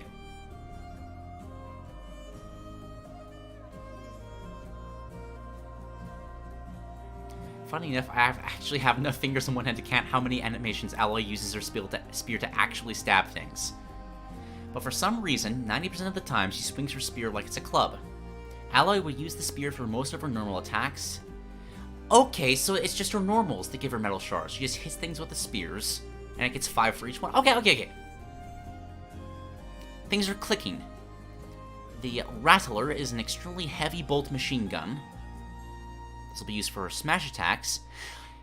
Okay, I was kind of confused as to why this was listing all of these things first, but this makes perfect sense now. You gotta establish what's being used and what it gives back first before all the rest of these make any sense. Otherwise, it'd be far more confusing to go back in the other direction. I was gonna maybe give some feedback of just the placing of this moveset, but this makes perfect sense now. Got a sharpshooter bow with a much longer startup. Arrows fly in a perfect straight line and travel almost instantly. Kind of a Byleth kind of ability there. Sort of a sniper rifle is the most powerful attack in her moveset when you're using precision arrows. This is her neutral special. The arrows from this bow will inflict hit stun and launch opponents. Doesn't have these same issues as it has extremely high startup, as it's almost impossible to solely zone with this weapon. These are, wow, about 20% damage and kills around 70%. So yeah, this is a very Byleth neutral special. Tear Blast, it's a fun name. Pierces and sticks out the other end of the opponent and sticks to them. Okay, so it's another take on the Crash Bomber kind of deal that Mega Man has. Or Sephiroth's side special.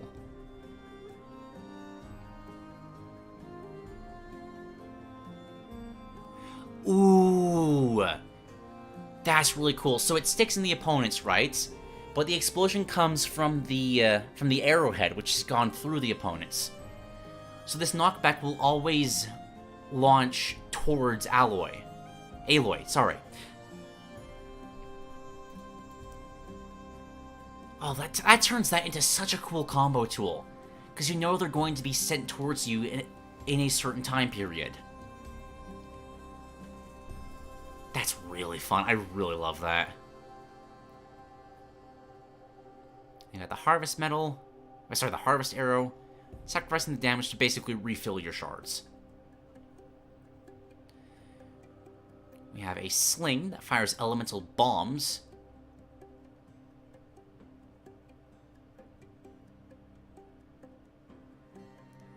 Kind of area denial, I see. Okay, neat.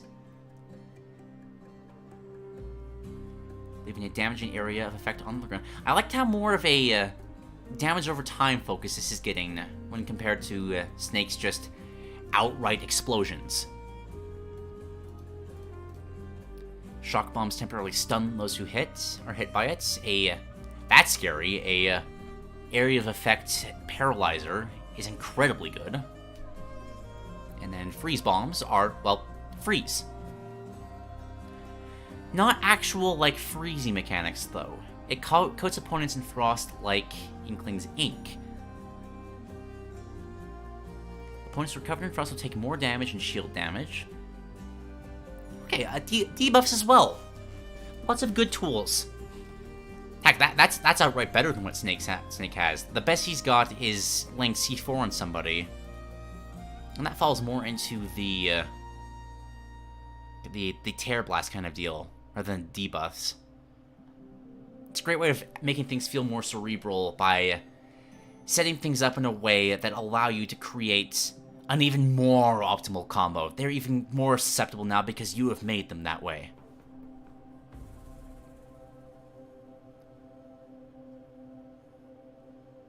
Got a rope caster. Kind of like a dog leash type of... Oh yeah, this is the thing you shoot into machines and then shoot into the ground that makes it so they can't move. Will be used as the up special and will have different functions in the air or on the ground, and is also used as part of her up throw. Oh gosh, that's not... Like, that's an obvious up throw, but like, just picture that mental image for a second. What a weapon like this would do if you tried to throw somebody up in the air and then use this weapon. That's a very fun mental image. We have the Trip Caster. Fires a tripwire onto the ground. This will be used as our down special and is an incredible trapping tool. As usual, just kind of linger on the stats for a moment. Like y'all can see those there. Weight of Link, walk speed of Pyra, run speed of Banjo, etc., etc.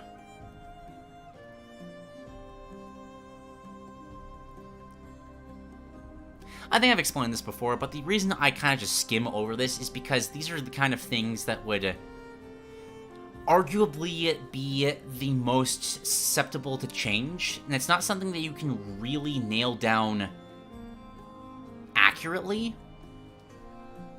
until actual playtesting has been done. It's not that I don't value it, it's just that a finished product would look nothing like this. Like, heck, even data mined versions of this, like when we saw like Piranha Plant and Joker data mined in the early days of the Smash Ultimates DLC, their attributes were different than what they were when they were released, because these things change constantly because they are the easiest things to tweak when you're balancing. Alright, moving down. Aloy can follow up any of her grounded moves with an attack from her hunter bow, kind of similar to the cross slash, using whatever arrow she has equipped. This is an automatic follow-up. Interesting. This only happens if the bow attack... If an attack hits an opponent, so hitting shields or whiffing does not trigger the follow-up.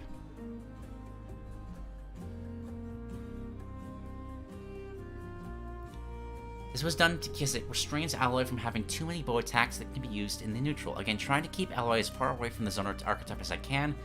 And at least this way, the Hunter bow can be seen more action without getting annoyed. That is a fascinating way to make the bow and arrow more present in the moveset without actually dedicating more of a zoning playstyle to this. Because it's not used for zoning, it's just used to extend combos, really. Just you hit somebody with something, and you shoot them. That's kind of brilliant, actually.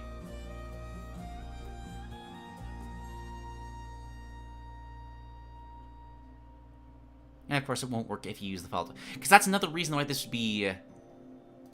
this is balanced, because you can only do this if you have your shards. So it sounds crazy, but you have to be playing perfectly for it to really rack up over time. Jab similar to Shulk's, just 2 roundhouse kicks followed by a heavy swing of the spear. Dash attack is the slide shot. Kind of similar to Mario and Sora's dash attacks, but she can fire her bow while sliding, and that's very cool. Forward tilt is just her hunter's bow. She shoots with her bow. Very nice.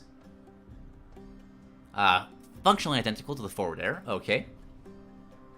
And again, these don't deal any hits nor knockback. They are just poking tools. Well, unless they're really close to each other. It's... I've been reading. You all have been paying attention. Up tilt is with a spear. Similar to Marth's up tilt, but holding the spear with both of her hands. Down tilt is the spear as well. Pretty similar to Link. I appreciate that the moveset, now that you've explained all the gimmicks, is actually very simple from this point forward. Because you need to have something more simple when dealing with all of the... with the crazy amount of thinking you have to do just to keep track of the shards.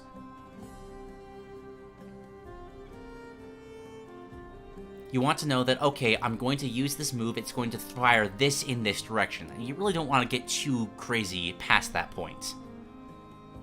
Rattler similar to the beginner's forward smash, very nice.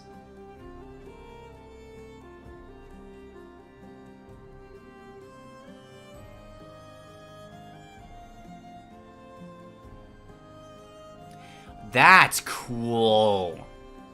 Oh my gosh, so... picture Incineroar's back throw, like that basic suplex, but she's just using her gun and firing a full 180-degree spray of bullets. It is a multi-hit move, but the shots don't combo into each other. Instead, they just all send away. That could be that's such a cool mental image. I love that. And then down smash, also the Rattler. Swing the Bolt Blaster around her, firing while doing so. Similar to Death Ballot's down smash, except you're firing a gun. Very cool. Neutral air spins the spear, very simple, as it should be. Forward air we've already covered. Back air is similar to Sora or Sephiroth's back air. Again, the simplicity, very important. Up air raises her bow and fires an arrow from her bow straight upwards with very good range. Does it come back down? No, it does not. Just fire straight up. Okay, okay. The down air is strike from above. The animation is very similar to Link's down air. A hefty you shall not pass stab downward. Seems like it would just spike at the tip of the hitbox. However, there is a very unique hitbox during the startup animation before the attack comes. Okay.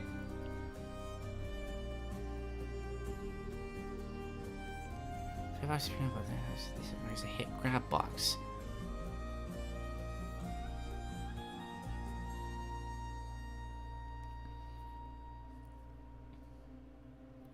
Interesting. So if you perfectly time this attack, she will actually impale her target and drag you down with her. It's the video I did with Ganondorf ages ago. That was the downer I gave him as well. Good. I wish that was more of a thing with the stall and falls we have now in Smash. The idea of just impaling somebody and taking them down with you is so fun. I think this is also great because it lets you... I don't know how the down special works yet, but if you could catch somebody right above that and then drag them down into the trap, that would feel so good. Shield special is ammo switch. We've covered this already. Looks like it can be manually navigated with a wheel. That's very good.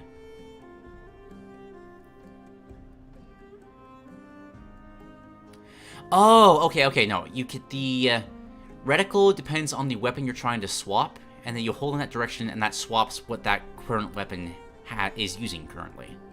I understand.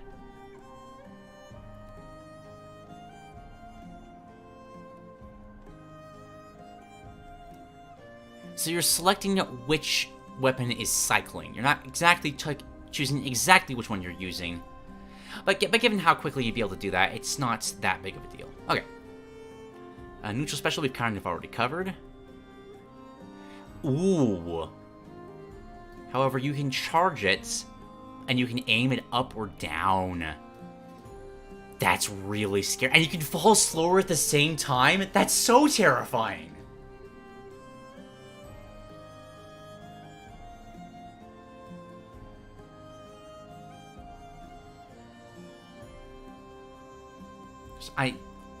The only reason I am not calling this broken is because I remember that the heavy damage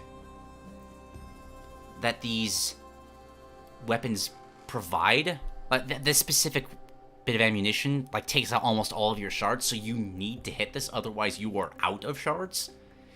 But still, that's so scary.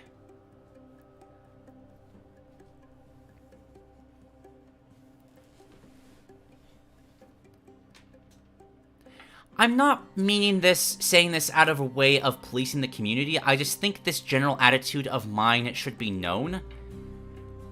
I am not fond of when people try to get their ideas pushed while somebody else's is being featured. It suggests that they are only there for their own idea, which I totally get. If I was trying to get into something, I'd want my own thing submitted as well. But I have actively not featured people because I've seen that kind of attitude going on. Nobody's in trouble. I just want to throw that out. I think it's important to give everybody the time they are due, even if you're excited for your own stuff to be shown.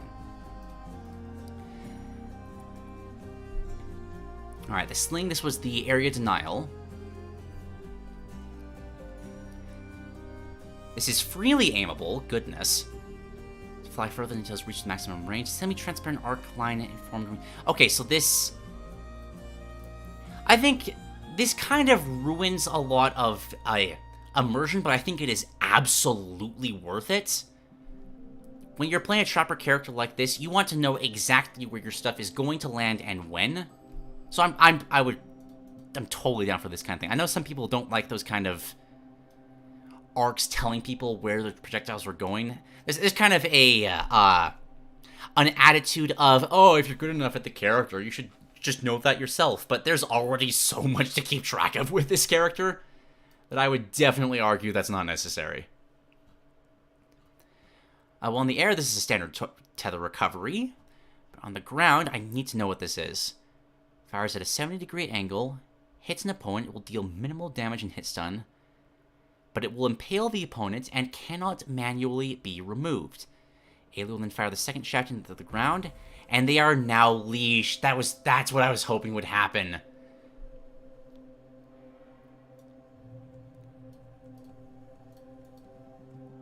Oh, that is such a brilliant idea. So, you're stuck there for 10 seconds, right? You cannot escape that leash until you are launched out of it more than once. So you can very literally pinball people back and forth between various attacks, and they can't do anything about it because they can't escape because they got hit by the leash. That is so cool. And you can do it multiple times. Oh, that sounds like it would be hard to do, but I'm kind of just picturing it using the up special, hitting somebody once, sliding underneath them with a dash attack, and then just turning around and doing it again, and they're just stuck there. That's a really fun mental image. And then the Tripcaster. I think this is what I was most invested in looking at the concept. I want to see Melchior loose. Right, always face the direction that's shot on the ground.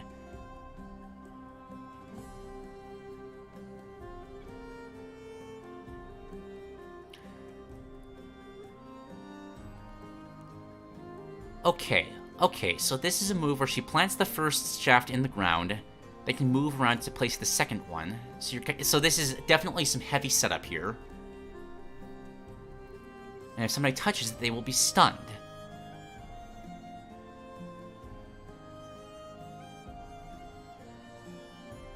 The cable has to be in a perfect line at all times after planting the first shaft. The only way this can't happen is if there is a part of the stage blocking the line in between the two shafts. So you can't, like, say, set up these two things on opposite sides of the pilot wing stage. You can't go through the plane. If she gets hit, the ammo will break. And there's a certain range limit. You can tell if you go too far away from the first shaft, Aloy will stop moving completely. So the longer you spend... The longer your opponent lets you just set up whatever, you can make a progressively bigger and bigger trap. That is very interesting. I don't think there's anybody else in the game that can do something like that.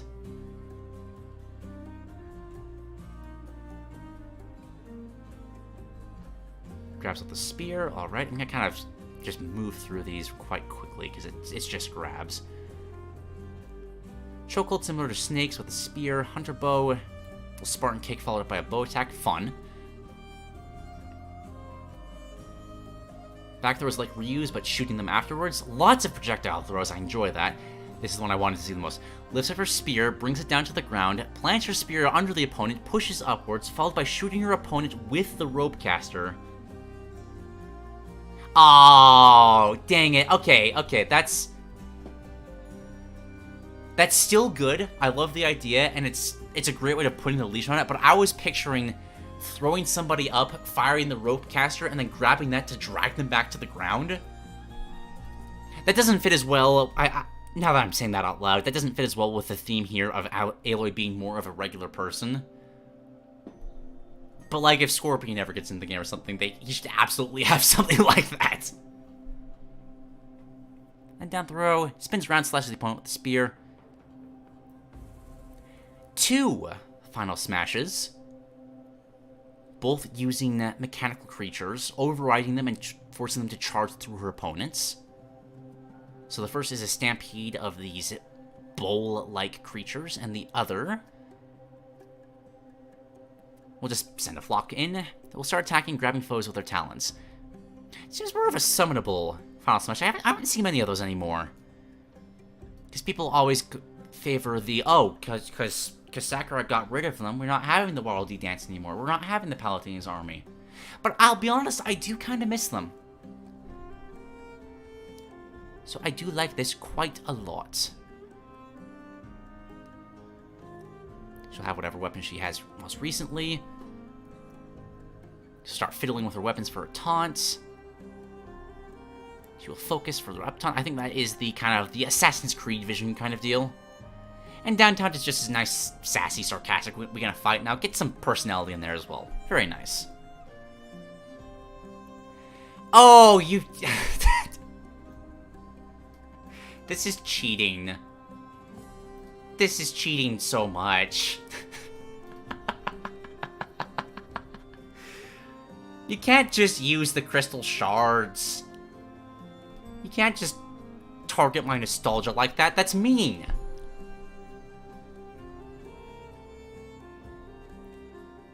That's so good. Using his Archer ability, but using arrowheads made of the crystal shards. How has that not happened before? If Archer comes back, that needs to happen.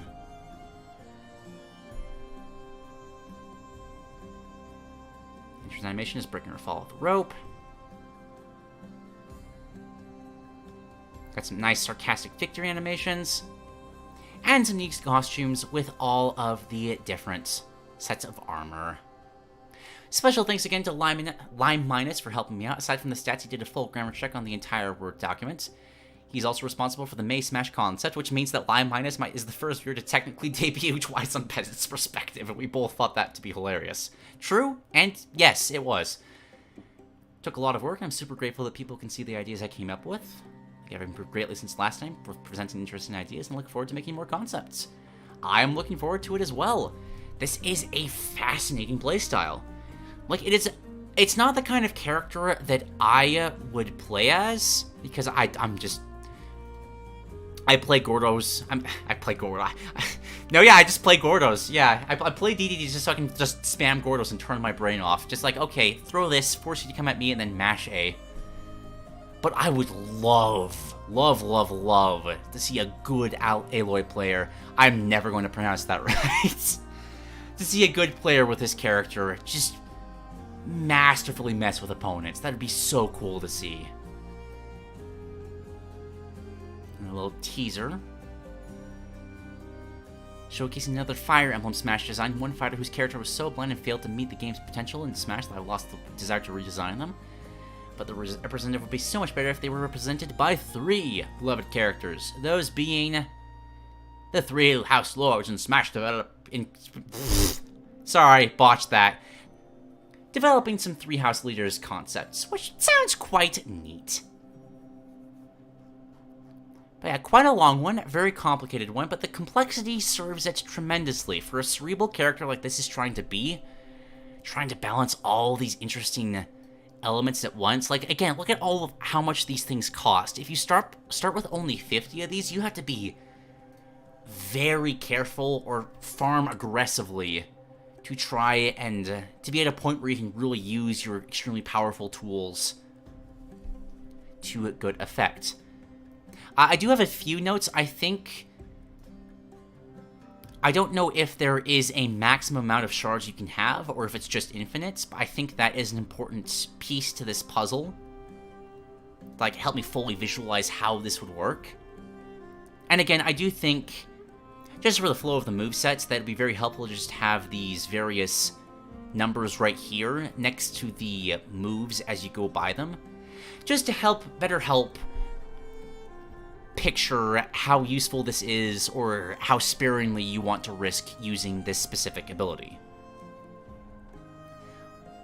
Like, the precision arrows sound absolutely insane until you realize that, oh wow, these cost 30 shards to complete. You can literally only use 1 before you have to farm for more. But apart from those 2 pieces, nah, this is great. I love this. Well done. Akonu, thank you again for your supports.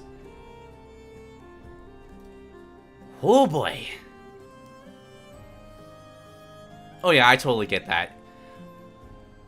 Just like, you don't have to have a specific number, but just knowing that there is a cap immediately just locks my brain into being like, okay, so you can't just farm infinitely and just spam 20 precision arrows over and over and over again. That is good. Alright.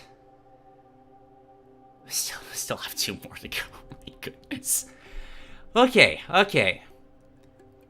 These next 2 are both secondary submissions. Both of these people have submitted before. I think I'm going to grab the chiller fun one first to have a bit of a decompression from such a crazy, complicated one, and then we can end with the final. I do want to apologize real quickly to the author of this one.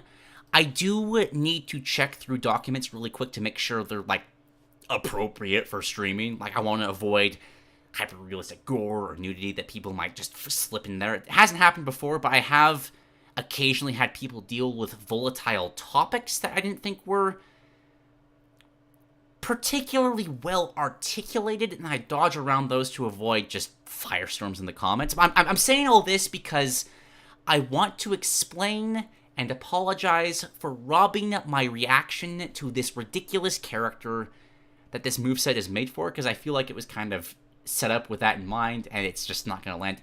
Sorry, but it is indeed absolutely hilarious. So, get this set up.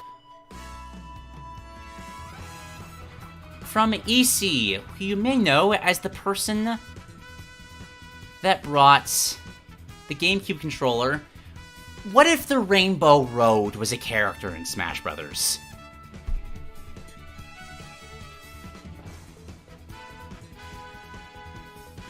Wait, did I mess this up? I think I messed this up. That's fine. It says the top moves. I'm thinking something completely different. Did I credit somebody else for this? This is the person that made the top moves. Also, a completely different... God damn it, I'm too tired for this. But yes, what if? I need to... Camp was the one with the GameCube controller. I'm so sorry, I got those mixed up in my head. To be fair, though, these are very similar ideas and concepts here. Sorry about that, sorry about that. They're both just kind of both crazy. So they just gotta blend it together in my head. Camp did GameCube, EC is doing Rainbow now. Sorry about that.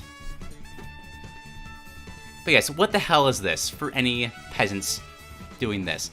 Rainbow Road is one of the most iconic tracks of the Mario Kart series. It has made an appearance in every main series Mario Kart iteration, as usually seen at the very end of the Special Cup, and most likely considered one of the hardest maps of any game it's in. Despite its difficulty though, Rainbow Road has won the hearts of many Mario Kart fans with its pleasant scenery, outstanding music, and fun track design. It's definitely earned its reputation as one of Nintendo's most iconic locales. Today, however, let's see where this road leads to as it makes its way into the Smash Bros. Roster. So you may be wondering how on earth we're going to turn a former stage into a fighter. Well, the answer is quite simple. Make them a character. My take on Rainbow Road will be some sort of star deity responsible for making the various Rainbow Roads across all the Mario Kart games. For the sake of joining the fight, they decided to make themselves a body of sorts by using various objects from the Rainbow Road tracks throughout the years. Which you can see right here. It's kind of a Rainbow Road totem-esque creature, taking inspiration from various structures across the Rainbow Roads across the Mario Kart games. Got the little bottom right here is the start-finish gate from 8. The body is the Rainbow Pipe from the GameCube and DS Rainbow Roads. The head is the star from the original N64. Playstyle. Rainbow Road uses its celestial powers and tools to its fullest potential, acting as a sort of dominating glass cannon fighter that's able to get in and really bring the hurt with their normals. That is... That's hilariously really fitting, because it's obviously the hardest track. It's gonna hurt you the most when you're playing as it in Mario Karts.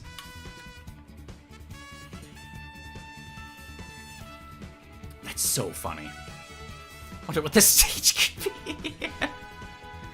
That's a great question. What is the Rainbow Road Stage's stage?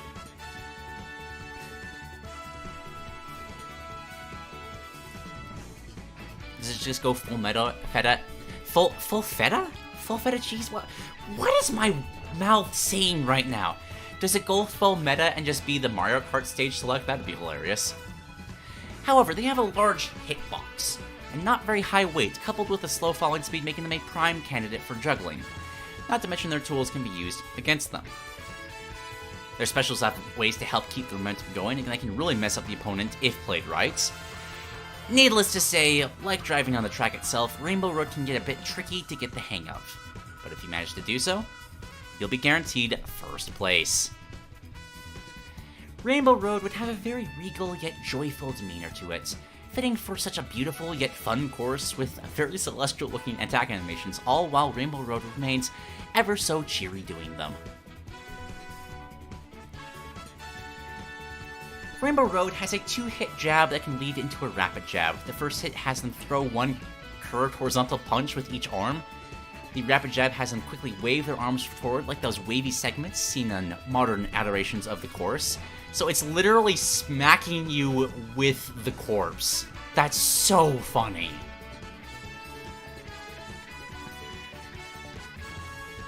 The dash attack, the Rainbow Road gracefully twirls forward, surrounded by a veil of swirling stars as they do so that deals multiple hits of damage before launching away with the final hits, based on the tunnel section homestretch from Wii Rainbow Road. This is so good. It's so out of left field. It's so out of left field that it's completely circled around the world and hit the right field, but still, this is so funny. Side tilt, Rainbow Road thrusts their arm forward, creating a circular rainbow effect around their palm, per se, that covers quite a bit more vertical space in front of them and sends fighters away, based on these rainbow gates seen in the N64 iteration. The up tilt, Rainbow Road joins their hands above them, and bringing them to the side, creating a rainbow above them in the process. I was about to say the SpongeBob meme, but it's already there. Very nice anti-air.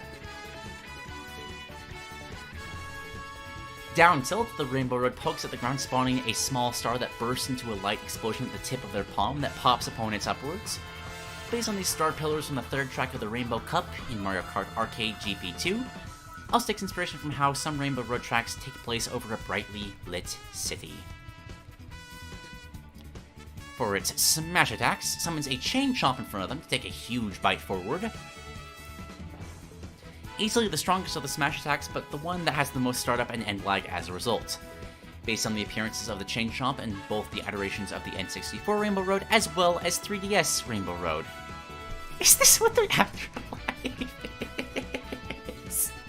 Yes, Green Star Galaxian. Yes, it is. And it is glorious. Up smash summons a cloud above them, then fires a lightning bolt straight upwards. Has a very long yet thin vertical hitbox similar to Palutena's up smash. It can only hit foes directly above Rainbow Road. The bolt itself does multi-hitting damage before launching with final hits, based on the thunderclouds from GBA Rainbow Road. I don't know if this would be too overpowered, but it would be so hilarious if this shrunk fighters, like the which Mario Kart does that appear in? The storm cloud that strikes lightning and shrinks everybody. Y'all know what I'm talking about. The down smash summons a rainbow thwomp on both sides of them that slam downwards, burying. I guess burying is a type of burrowing. Anyone hit by the center of these stones. Otherwise, they send fighters away at a very low angle. Of course, based on the rainbow thwomps that appear on the Rainbow Road. Grab some water real quick.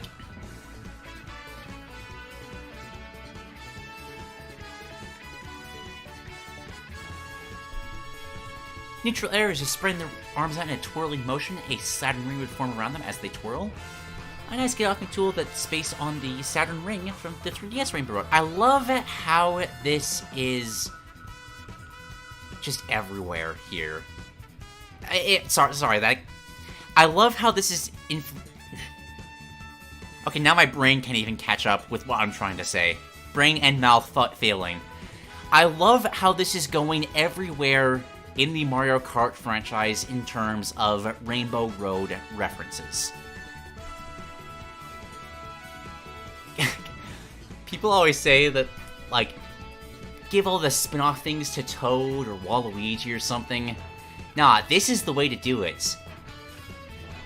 We're just gonna bring it the actual cart from Mario Kart. Well, why stop here? Let's bring in the dice block from Mario Party as well.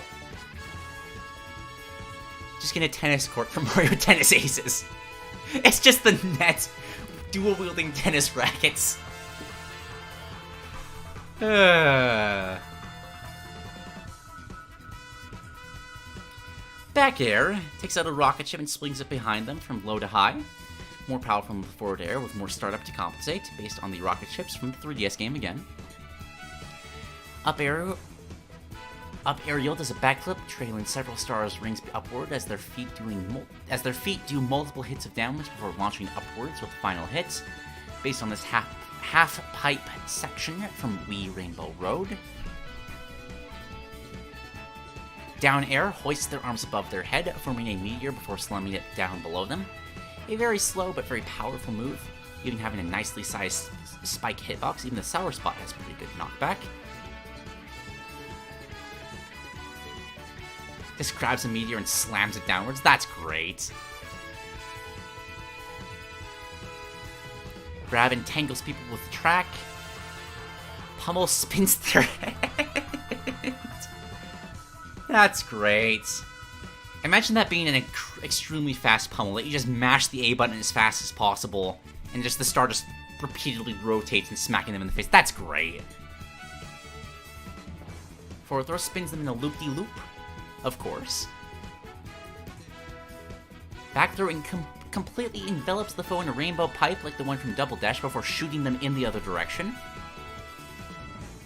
Very good kill throw, very nice. Kind of similar to the blunderbuss, alright. Up throw hoists the opponents upward while sending a firework that launches on the opponents, launching them further into the air. Another decent kill throw. As a neat visual detail, the fireworks can take the form of various Mario characters. Oh, that's neat, based on the N8's take on the N64 Rainbow Road, like these. That's great. And down throw lays the opponent on the ground as they slowly fly a bit off the ground before crashing into them. Loosely based off of this solo. This is so funny to me. Just the idea that this fighter's movements are being based off of the actual track designs of Rainbow Road. Who in a million years thinks of the... Well, obviously we know who. But how? That's so cool! The neutral special is the Shooting Star. Launches a shooting star forward as a projectile in a downward trajectory. On its own, it does small flinching damage. However, there's a chance that upon Rainbow Road sending the star forward, it will drop a random Mario Kart item. The probability of getting an item in the first place would be about 25%. As for the items this move can spawn, it will be listing them below along with their effects and probability of getting them. While some of these Mario Kart items are already items in Smash Bros., some of them will be a tad different. I didn't post the Google Doc. God damn it. Thank you, Amon. Appreciate it. 50% for the Banana Peel. Mostly the same as Smash Banana Peel with a tripping effect. Just changes the design. Green Shell, same way but a bit weaker. Speed Mushroom. Looks like a Super Mushroom, but instead the player that uses it gets a speed boost for a few seconds. Bob-Bombs are Bob-Bombs. Superstar makes the entire fighter invincible, while turning their entire body into a hitbox. And then the Bullet Bill is the Bullet Bill. No Blue Shell? Oh wait, no, I bet the Blue Shell is the final smash.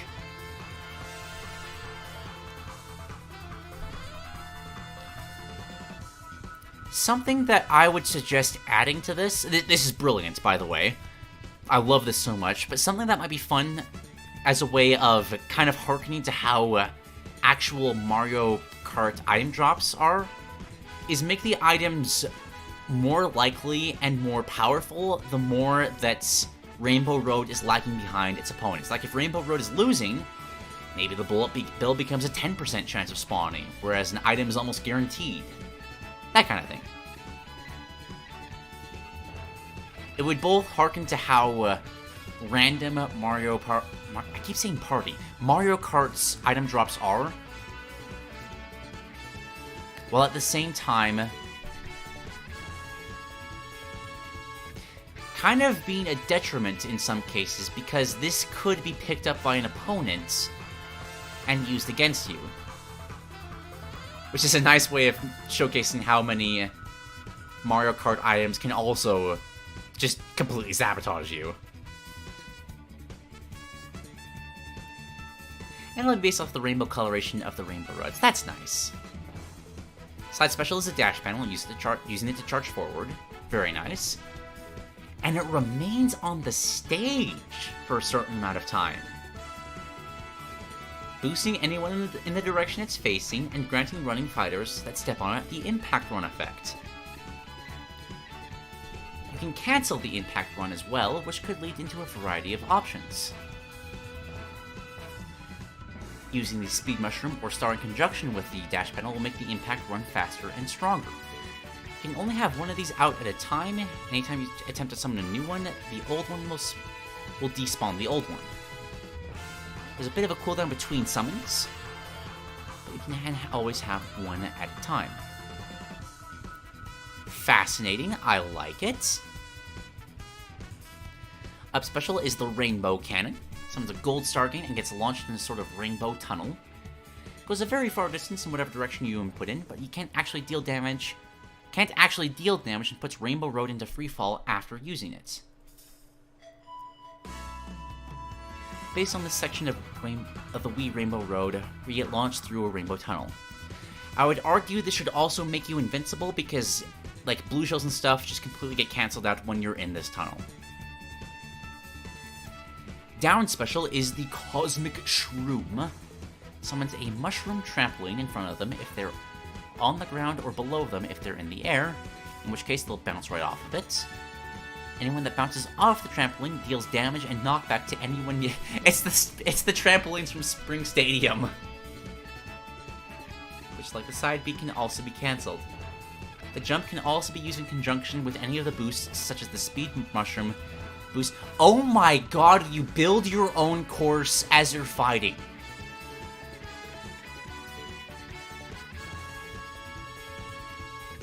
Dude, that's so good! It's like you're building boost panels, you're building springs.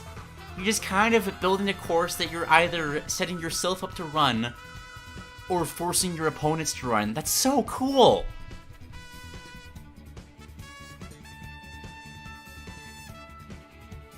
This move cannot be used if there is no ground below it, and so it can't be used if there is a recovery option. Also, like Steve's blocks, there is a height limit to them as well. You only have one at a time. There's a 10-second cooldown before you can summon another one. That's so good. And then the final smash is the Special Cup home stretch. Rainbow Road expands their body as they emit a bright light around that drags anyone hit by it into a cinematic where they appear on a Rainbow Road track. As the fighters get up to review their surroundings, the camera pans through a pack of shy guys in go-karts, who then proceed to run over their opponents as the head of Rainbow Road cheers them on from the sidelines. The cinematic ends with the racer in the far back using a bullet bill and slamming into the opponents, sending them flying and ending the cinematic.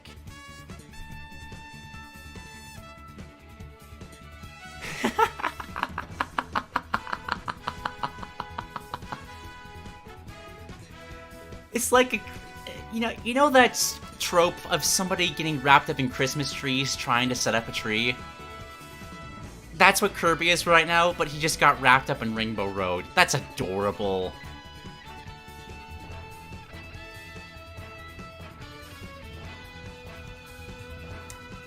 Entrance is a shooting star, revealing themselves at the state as the head of Rainbow Road, which forms the body. Boxing realizes the colorful deity of the Special Cup. Bounces their head to idle, kind of just softly twirling. Uptown displays the name Mario Kart like the pipe here does. Sidetown just does a loop in place.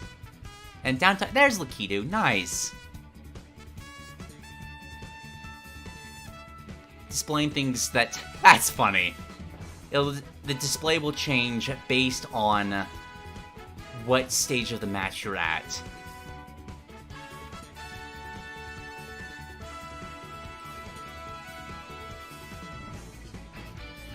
Creates a special cup as a victory animation, that's adorable. Flying Train showers it with coins, also adorable. And the third just blasts it out into the night, twinkling with constellations of other Mario characters. That's so wholesome. Interesting. I didn't even consider alternate costumes, but you would need alternate costumes. And they're based off of the color schemes of other tracks. Please say that, changes the head, too. Change the star head for one of, Bowser, a Bowser head. Maybe a flag head for this circuit. I think those things are called Spinies, or Pokies, something like that. Make one of the Delfino birds that I can never remember the name of. Even if it's just cosmetic, though.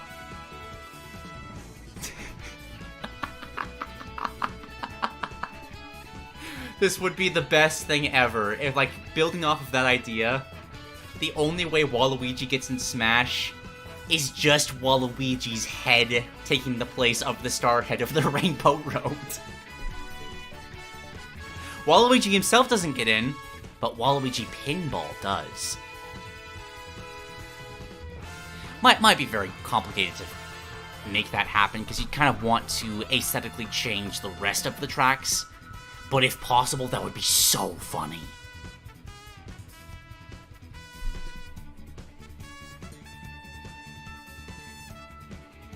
Wanted to highlight some of that. Oh, I love it when people highlight feedback.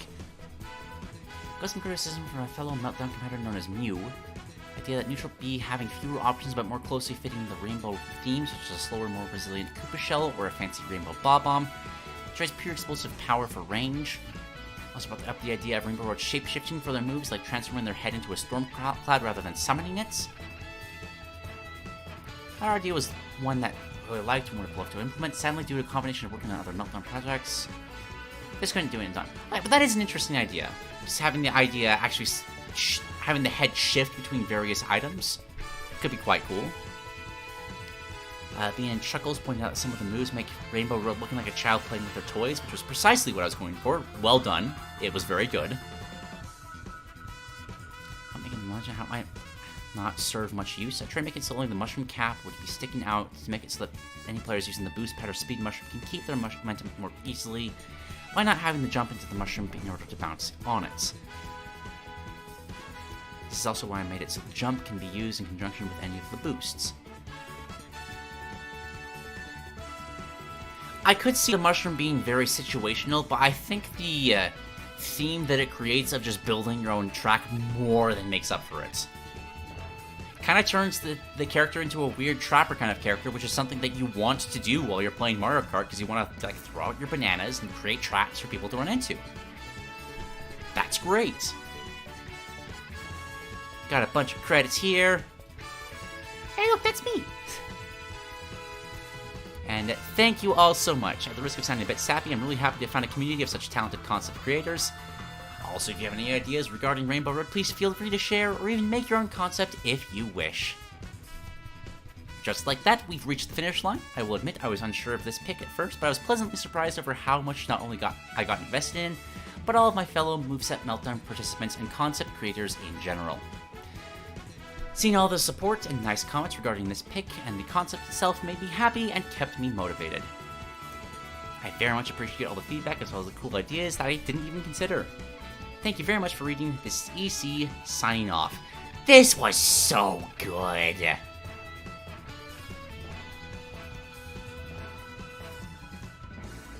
This is one of those ideas that the sheer ability to come up with an idea like this alone just inspires me with creativity. That's so cool. This is the kind of the out-of-the-box thinking that the gaming industry needs so much more of. Like, I feel like there are plenty of ways this could be extrapolated upon and made even crazier, but that's only because the initial idea is so inherently crazy. Like, sure, could you maybe throw in some other items? Maybe play with the idea of building a track more? Maybe, perhaps, but what is here is already perfect!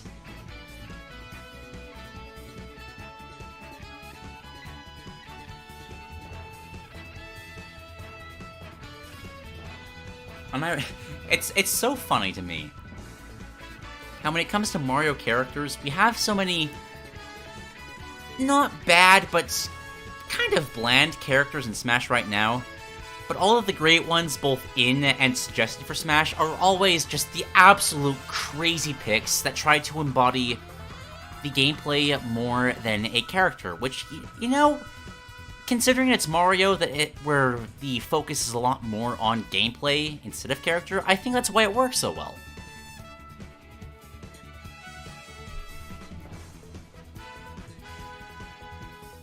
But yeah, this made me so happy. Thank you for sharing this, EC. It was an absolute delight.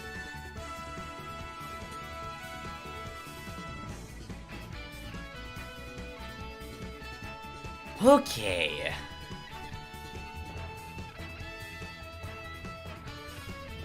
Almost there. Almost there. This is hour 4? It's hour 4. Okay, that's just great.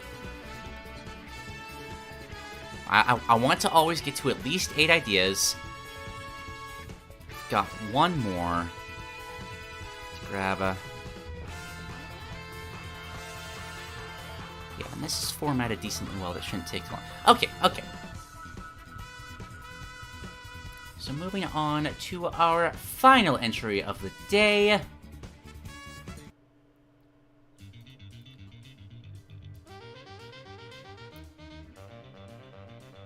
Submitted by Charj, we have another slideshow. Haven't seen one of these yet today. Suggestion, a reworking of everybody's favorite Star Warrior, MetaKinght. This is the beginning of a journey in which I will explore the vast untapped potential of MetaKinght in the Super Smash Bros. Series. I am your host, Charj Dream. Using my infinite database of useless trivia, I have determined the optimal moveset for MetaKinght going forward in Smash from a gameplay characters. Sorry for ruining the intro. I just read in the chat, Grammy Award winner? Oh, I love that. And characterization standpoint, I wish I had it in me to voice these little guys. I'm sure that's gonna be all. You know what? No, I'm gonna try. Come on, you hunk of junk, get onto it already! As it currently stands, MetaKnight's moveset in the Smash series has a bit going for it. After all, this creator is the mastermind behind both the Kirby and Smash series. He knows his own character. However, I still think MetaKnight is misrepresented and misunderstood in the context of Smash. Sorry, sir, but he's right. Your current game feel is terrible. Javelin, don't say that to MetaKnight. On the positive side, some of the references to his home series are top-notch. Plenty is pretty directly ripped from his boss fights, as well as some obscure references, like his forward smash being from the quick draw. Even in this regard, he could use a lot of work. But it's a good start.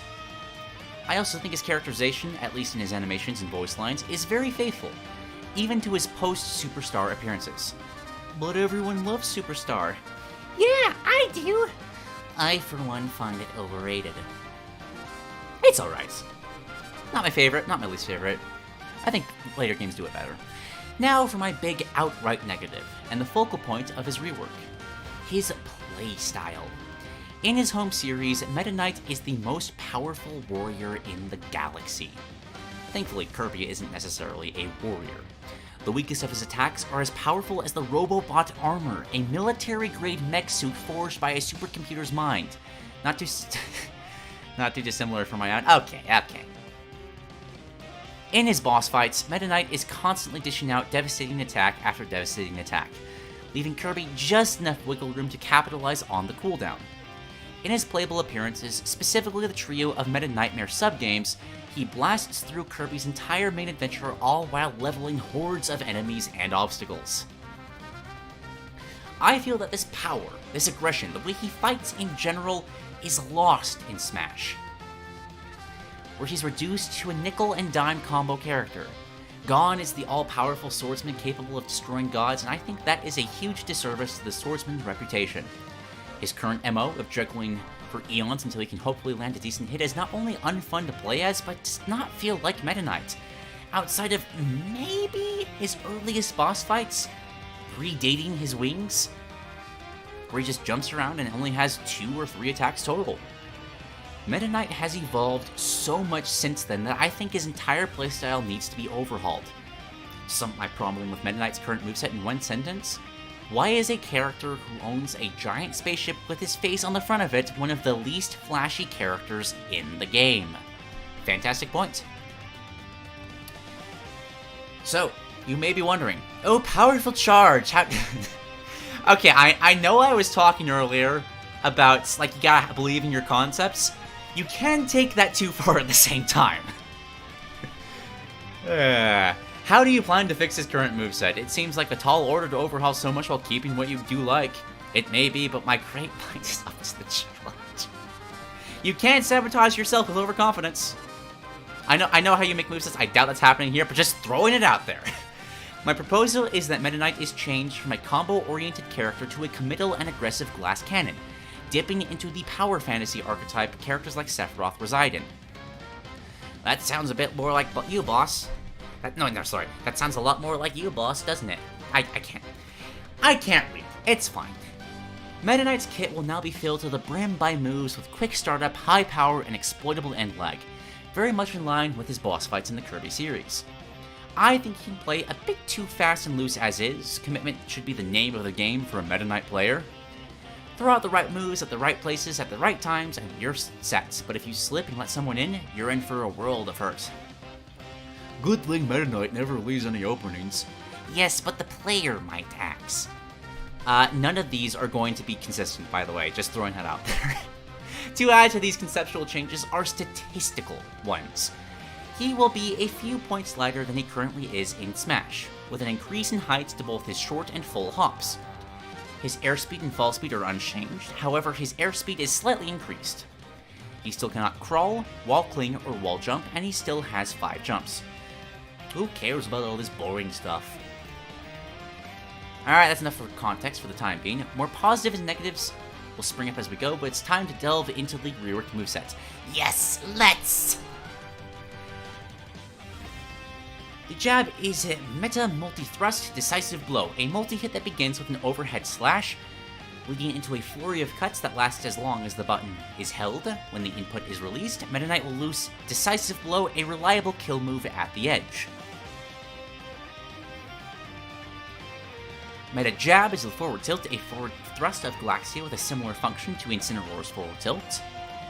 Up tilt, largely unchanged, just with higher knockback and more cooldown. Moving forward, if a move is donated as being largely unchanged, assume it has higher knockback and more cooldown. Good, more of his usual techniques. Down tilt is the slide tackle. Meta Knight slides forward a short distance. If he hits an opponent, both players are popped into the air, allowing for a quick follow-up attack. Nice, that sounds very fun. The dash attack is Drill Rush. Rather than being a side special, Drill Rush will be Meta Knight's dash attack. He lunges into a corkscrew while dashing, dragging opponents briefly before launching them. No longer does Meta Knight weakly kick while dashing. How pleasing. The neutral air is the Knight Spin. This move is both similar and different to how it is in Smash, currently. It is still based on Knight Spin, obviously. However, the reference is now more avert. The startup of the move is now much shorter, and is granted it more range as a result of his sword being pointed outwards, both of which add more faithfulness to the attack and make it fit my game plan for him. These buffs are heavily counterbalanced, however, by terrible lag. If you use this attack at the peak of a full hop, it will have just let you out of lag when you reach the ground. The move lingers a lot less than it currently does, making the move more thoughtful. A whole slide for one attack? Forward air is Meta Chop. Meta Knight slashes downward with his sword. Like his down tilt, if you land this attack, you and your target will both be popped up. Forward... Random voice crack there, thank you, me. Opening opportunities for follow-ups. The back air is the mid-air triple combo. Unchanged, this move still fits. The up air is the up thrust. I didn't share the documents. Actually, no, I'm not going to share this yet, as this is a... No, hold on, I will. Give me a second. It is a slideshow, so it's not as easy to read along, but let me pour out the link, just for anybody that wants to check it out at their own pace. I respect that. Especially with unreliable narrator me right now. Paste. There y'all go. Okay, where were we? Backer's the same, still fits. Up air is a powerful kill option that also stalls your descent. Can be comboed into by up tilt, down tilt, and forward air by skilled players. And the down air is a mid-air sweep, largely unchanged. The power. Chill, niece. The grab, pummel, up throw, forward throw, and down throw are all largely unchanged. Back throw, however, is changed a bit aesthetically, but for a particular reason. Rather than doing a strange teleports behind you, Meta Knight will pull his target into the dimensional cape with him, damaging them quite a bit while inside before reappearing and backslashing them simultaneously, sending them flying. This, to me, feels much more like Meta Knights. You guys can't see it? God damn it. PowerPoints are always different. Oh, for fuck's... I forgot to switch back over! Oops.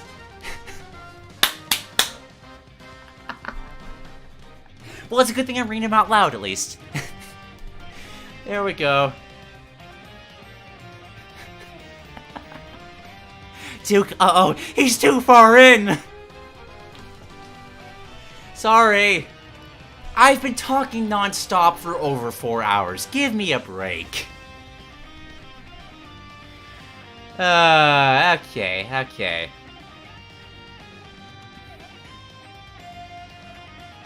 Where was I before I messed that up? Here, I'll go back to just kind of linger there, just for the personality. Just so you can see the little guys. This is very nicely set up. And then back. Okay. As I was talking about, that you guys were definitely reading along with, this, to me, feels much more like Meta Knight. He's not the type to waste time teleporting behind someone where you just throw them backward. This also acts as an allusion to a common trope in the Kirby boss fights, where they suck him into a portal or vortex to deal a ton of damage. I think this relatively small change will make the move feel more powerful, unique, and fitting for Meta Knights. You're this butthurt about one throw? Yes, Mr. Bird, I am. I have no idea what your name is. The forward smash is the torso quick draw. Largely unchanged, I love the reference to Samurai Kirby quick draw, and this move's feel is one of the most faithful in Meta Knight's kits. The up smash is triple flag swing, largely unchanged, but as it also feels fitting for the knight. The down smash is Mock Tornado Pillar. While his existing down smash is serviceable, I feel like this is the perfect place to include one of Meta Knight's staple attacks. While charging, he hilts Galaxia with both hands over his head, then jams it into the ground when the input is released.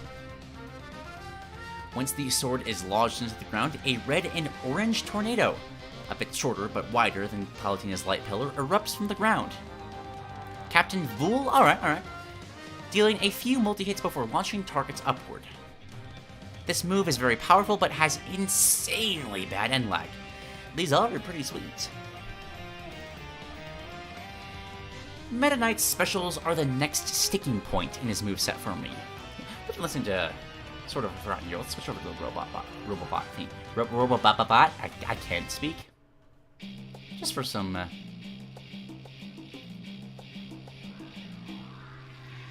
Oh, hey, Pierre. Since Duke being wrong about Kirby. I wasn't wrong. I was just unaware. I was ignorant, not incorrect. There's an important but distinct difference. His current gimmick of every special being a recovery is silly to me, for many reasons. First, the gimmick is annoying and makes his specials feel frustrating to use since every single one of them puts him into freefall.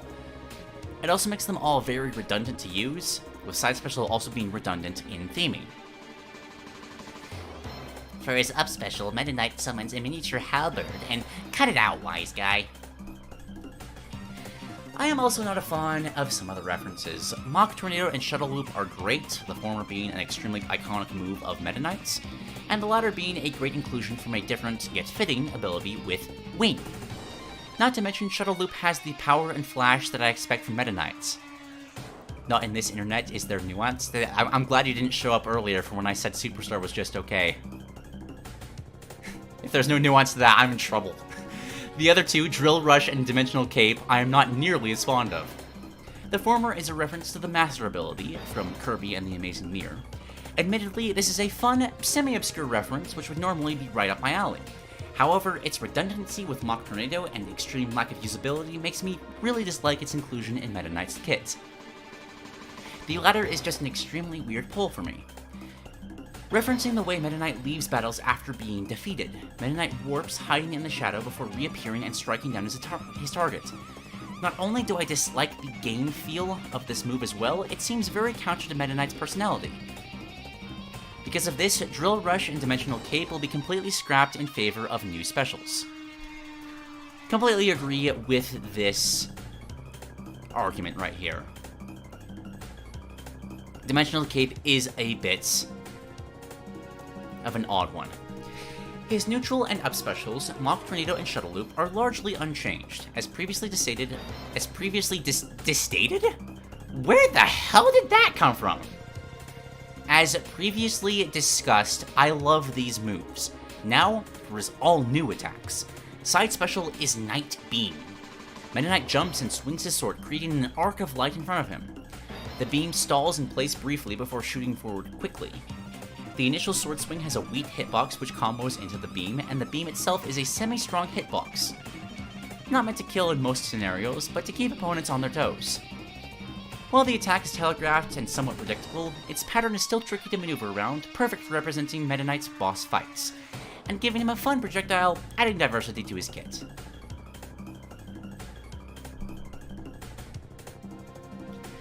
Down special, Meta Rock Slide. Ooh, yes! Not even reading the description, that's a great pull. On the ground, Meta Knight will slowly rise into the air, a large hunk of earth raising from the ground just behind him. In the air, his descent will almost be completely halted as a large rock materializes behind him. From there, in both forms, Meta Knight will send the rock flying forward at a downward angle once it reaches a certain height above his head. This rock creates a devastating spike hitbox on the bottom of it, perfect for tripping up foes on stage, as well as creating a very flashy kill option off stage. While this move is also easy to see coming, its size and scariness makes it tough to play around, letting the attack aid in Meta Knight's advantage state, especially while edgeguarding. As an additional note, if the rock spike hitbox contacts a foe on the ground, it will bury them. Projectiles. Sweet! Now, this would normally be the end of a moveset, save for the final smash. However, I'm not finished with Meta Knight just yet. In his playable main series appearances, namely the Meta Nightmare series of sub-games, he has an additional feature that I think blends amazingly with my vision for him in Smash, what I like to call the Nightmare Meter. In the Ultra and Returns iterations of Meta Nightmare, the bottom screen of the system displays a meter in the shape of Meta Knight's legendary sword Galaxia, alongside 4 buttons, which begin grayed out. This is where the gimmick truly comes into play. While Meta Knight, with his blinding speed and powerful wings, could easily just soar over every level in these truncated adventures, stopping only to defeat bosses on his way to the final battle, where is the fun in that? As an incentive to defeat enemies and solve puzzles, Meta Knight can obtain meta points, which fill his meter. These points can then be redeemed in order to use powerful techniques that I call Nightmare abilities. I think adding these into Smash as a reward system for Meta Knight players employing an all-out offensive strategy fits right in and helps Meta Knight stand out even more on the roster, as well as show his differences from his contemporary Kirby representatives. The Nightmare Meter will take the form of a blue Galaxia-shaped feature resting horizontally above Meta Knight's portrait and percentage. As you damage foes, you build up meta points, which fill the meter, gradually turning it yellow from left to right. Once the meter is fully charged, Meta Knight's portrait will flash and you will attain a glow around himself. This now means you can use one of your 4 Nightmare abilities, each tied to one of his special inputs. How much your meter is depleted is decided by which move you use. I wasn't expecting this. A welcome surprise! As a final note, the meter is charged according to the damage output of Meta Knight's moves. The stronger the hit he lands, the more he charges his meter. Makes sense to me. Neutral special, Meta Healing. Meta Knight heals 20% worth of damage, which depletes 3/4 of your meter. Side special, Meta Quick. Meta Knight gets a considerable buff to his movement speed for about 10 seconds. Depletes 1/2 of your meter. The up special is the Mock Tornado Ultra. Meta Knight spins around creating a large scarlet vortex around himself, extending a short distance downward and considerable distance upward. He then shoots up through the funnel, and when he exits the top, he can act freely, meaning he is not put into freefall. The tornado itself also deals respectable multi-hitting damage and knockbacks to unlucky victims. This depletes your entire meter. And then the down special is the Night Call. Meta Knight holds Galaxia aloft in order to signal either Sword Knight or Blade Knight, which of the two is random and purely aesthetic. The summoned helper then roams the stage acting as a pseudo-assist trophy, albeit with a bit weaker AI than is standard. Each will use a variety of sword slashers pulled from their abilities in the Kirby series. The helper will eventually disappear on its own, however it can also be defeated. This depletes your entire meter. He doesn't summon us. Nope. Sorry, Mace.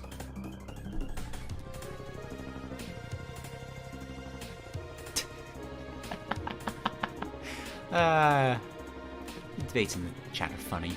Now we come to what is another of my least favorite things in Meta Knight's kit, his final smashes. Neither of them feel unique or powerful at all. Both are made up for Smash, and both are wasted potential. I think his final smash is the perfect place to reference the final remaining aspect of Meta Knight's character I've yet to cover, that being his leadership. He helms the battleship Halberd, but not on his lonesome. He has an extremely loyal crew known as the Meta Knights, who assist him not only in flying the Halberd, but also fighting in general.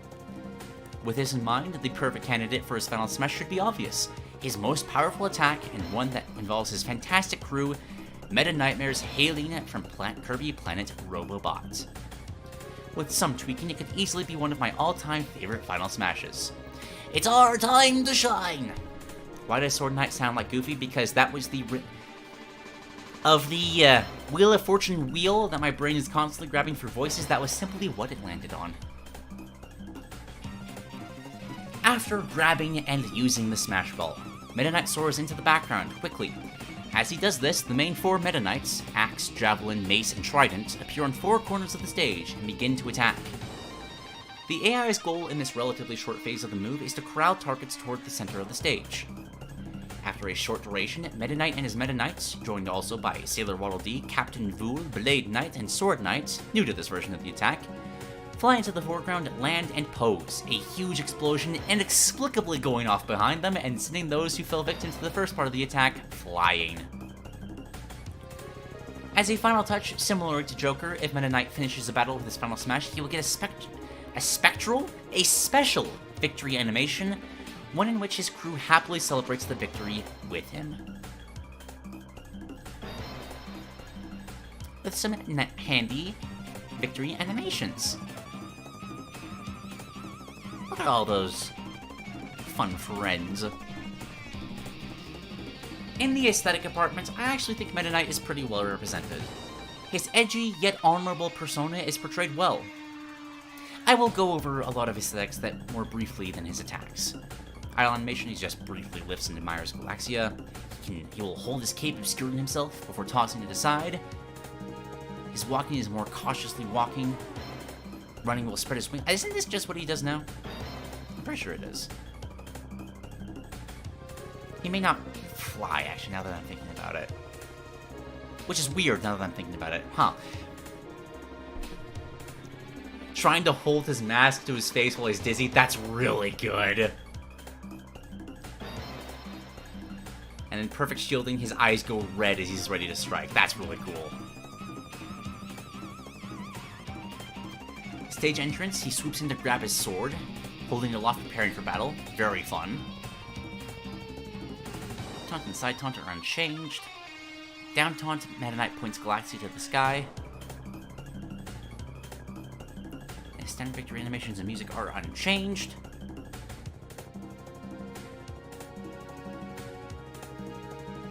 Ha! Getting multiple losing animations. One just solemnly, slowly, and endlessly gliding. Not even clapping, he's just kind of flying to the side. That's really funny. I love that mental image. And the second one falls off from off screen, and once he hits the ground, His mask breaks and falls off. He then quickly wraps himself in his cape and warps away. That is fantastic.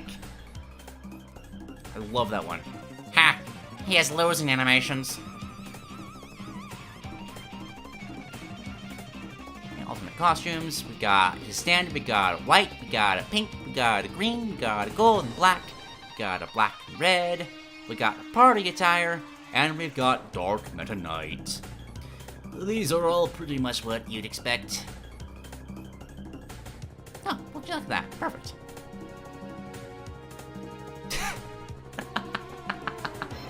That is a worthy replacement for Galactic Knight. That is hilarious. Gosh, the idea of Meta Knight doing all of his sword swipes, but it's just with a cane instead, that's great.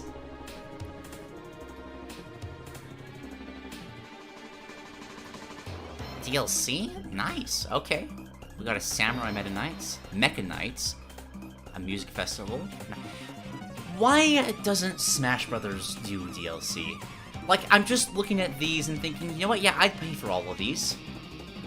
That is just money down the drain from a company that is famously incredibly stingy about letting money fall down the drain.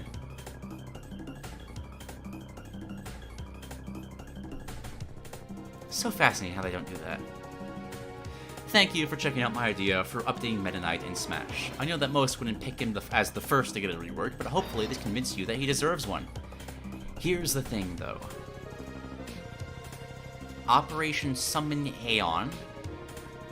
You may have noticed that I removed a neat reference from Meta Knights. This was to leave room for something special, only intended to be put into effect if I was able to get Subject Aeon under control. I haven't been able to, but I might as well give you sort of option. Is this... Behold, the greatest warrior in all space-time. No, it can't be. I'm guessing...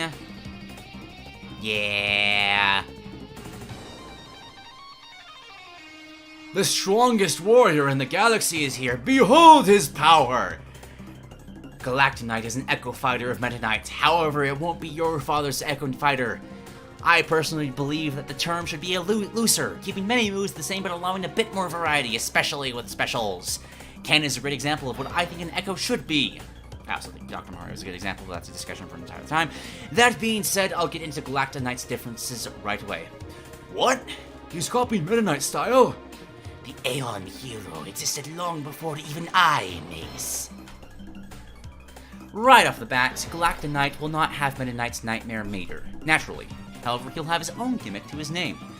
Unlike Meta Knight, Galactic Knight has more than just a weapon. He also has a shield. In Smash, this will function exactly as Link's Hylian shield does. While his normals would all be extremely similar to Meta Knight's, I'll leave them out of this, but know that they are all slower but way more powerful. The only normal I'd want to mention is that his dash attack is a shield rush. Heh, this champ needs a shield. In his hands, that shield is as powerful as the halberd. Oh, I should switch to his theme. Thank you. Hold up, hold on, one second. Galactic Knight theme. This wasn't part of the playlist, I forgot to add it to it. I didn't know this was here.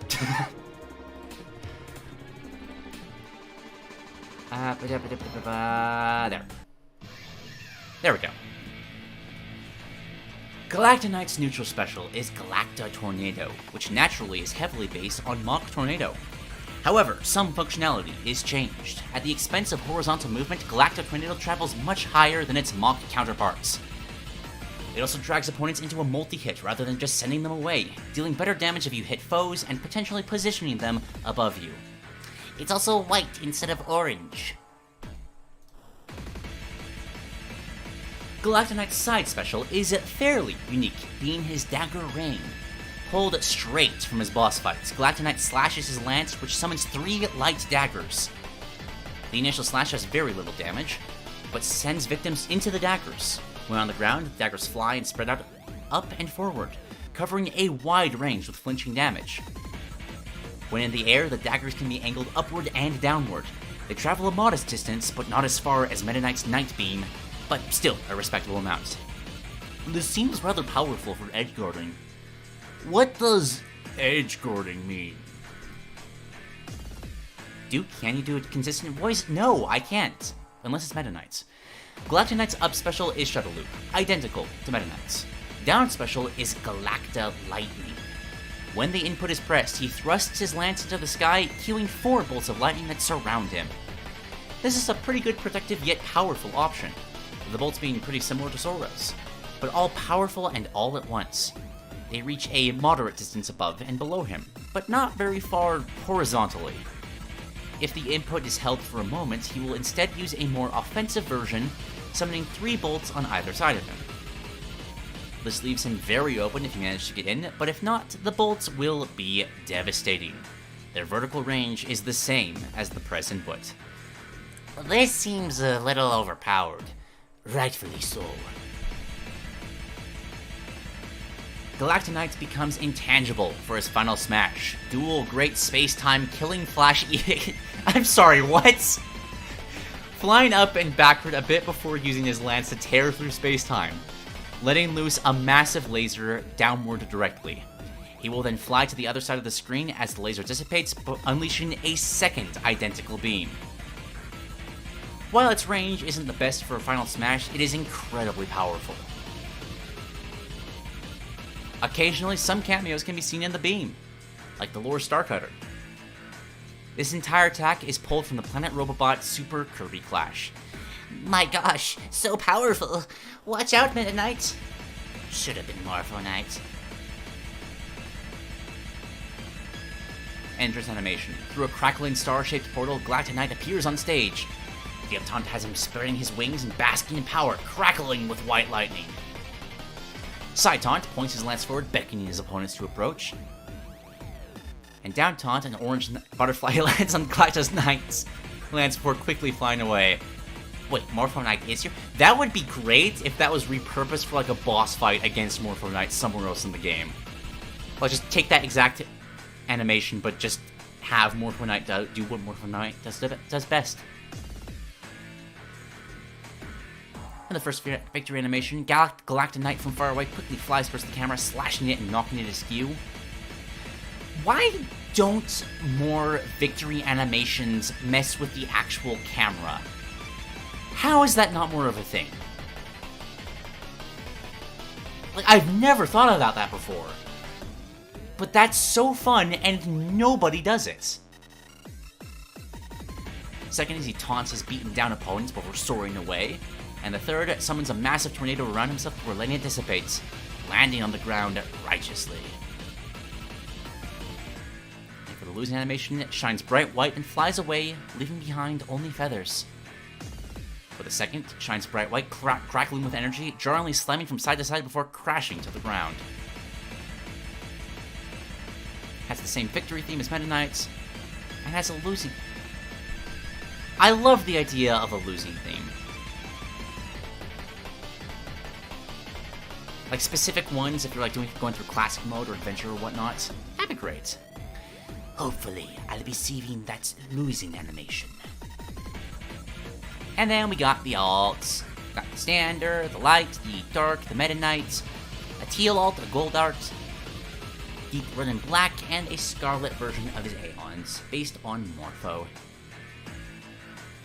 That wraps up my Meta Knight rework. Lots of time and energy went into this, so hopefully it has at least entertained you. Thank you for checking it out, it truly does mean a lot. This is Charj Beat Dream, signing off. Have a nice day. Good riddance. See ya. Goodbye. Bye. Adios. Till we meet again. And that is the end of it. That was so fun.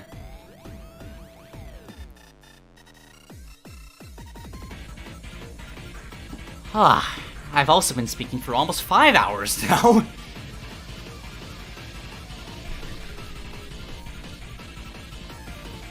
I definitely agreed before I read through this that Meta Knight was a character in need of more of an overhaul.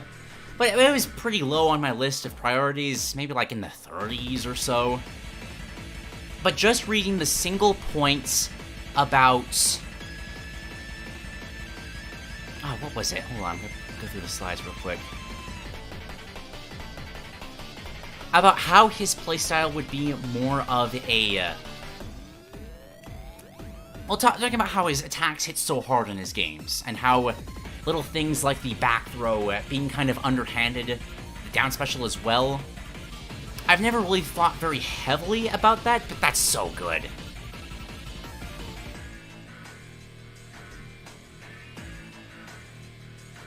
Well done, Charj. You have thoroughly sold me on this playstyle meta. I think this is just outright superior than what we have right now. Sold me on Galactonite as well. Never was too enthused about him either. And you have thoroughly defeated me by putting in a few more voice acting to wrap things up with. So, I think we are going to call it here. Let me just get to a little nice, calm outro music. There we go. There we go. There we go. I can relax now. Thank you all so much for watching through this mammoth of an episode. I did not expect this to last this long. We had a ton of awesome ideas today. I was kind of hoping we might be able to have time for a few extras. I even had some overlays prepared, but some of those were deceptively longer than I was expecting them to be. But some truly marvelous creativity on display here. From Chip's nice little original game concept to the surprisingly solid Lucario video from Gubsy. Please go subscribe to Gubsy if you haven't already. The link will be in the description of this stream as soon as I get around to doing that afterwards. We had the Mammoth of the Mirror Temple, the Aloy and Smash. It's not Aloy, it's Aloy. Why do I keep doing that? Armstrong, MetaKnights, Rainbow Road. Rainbow Road! Who thinks of that? I forgot and just remembered again. So many good ideas. I love doing this. It's exhausting, but I love doing this so much.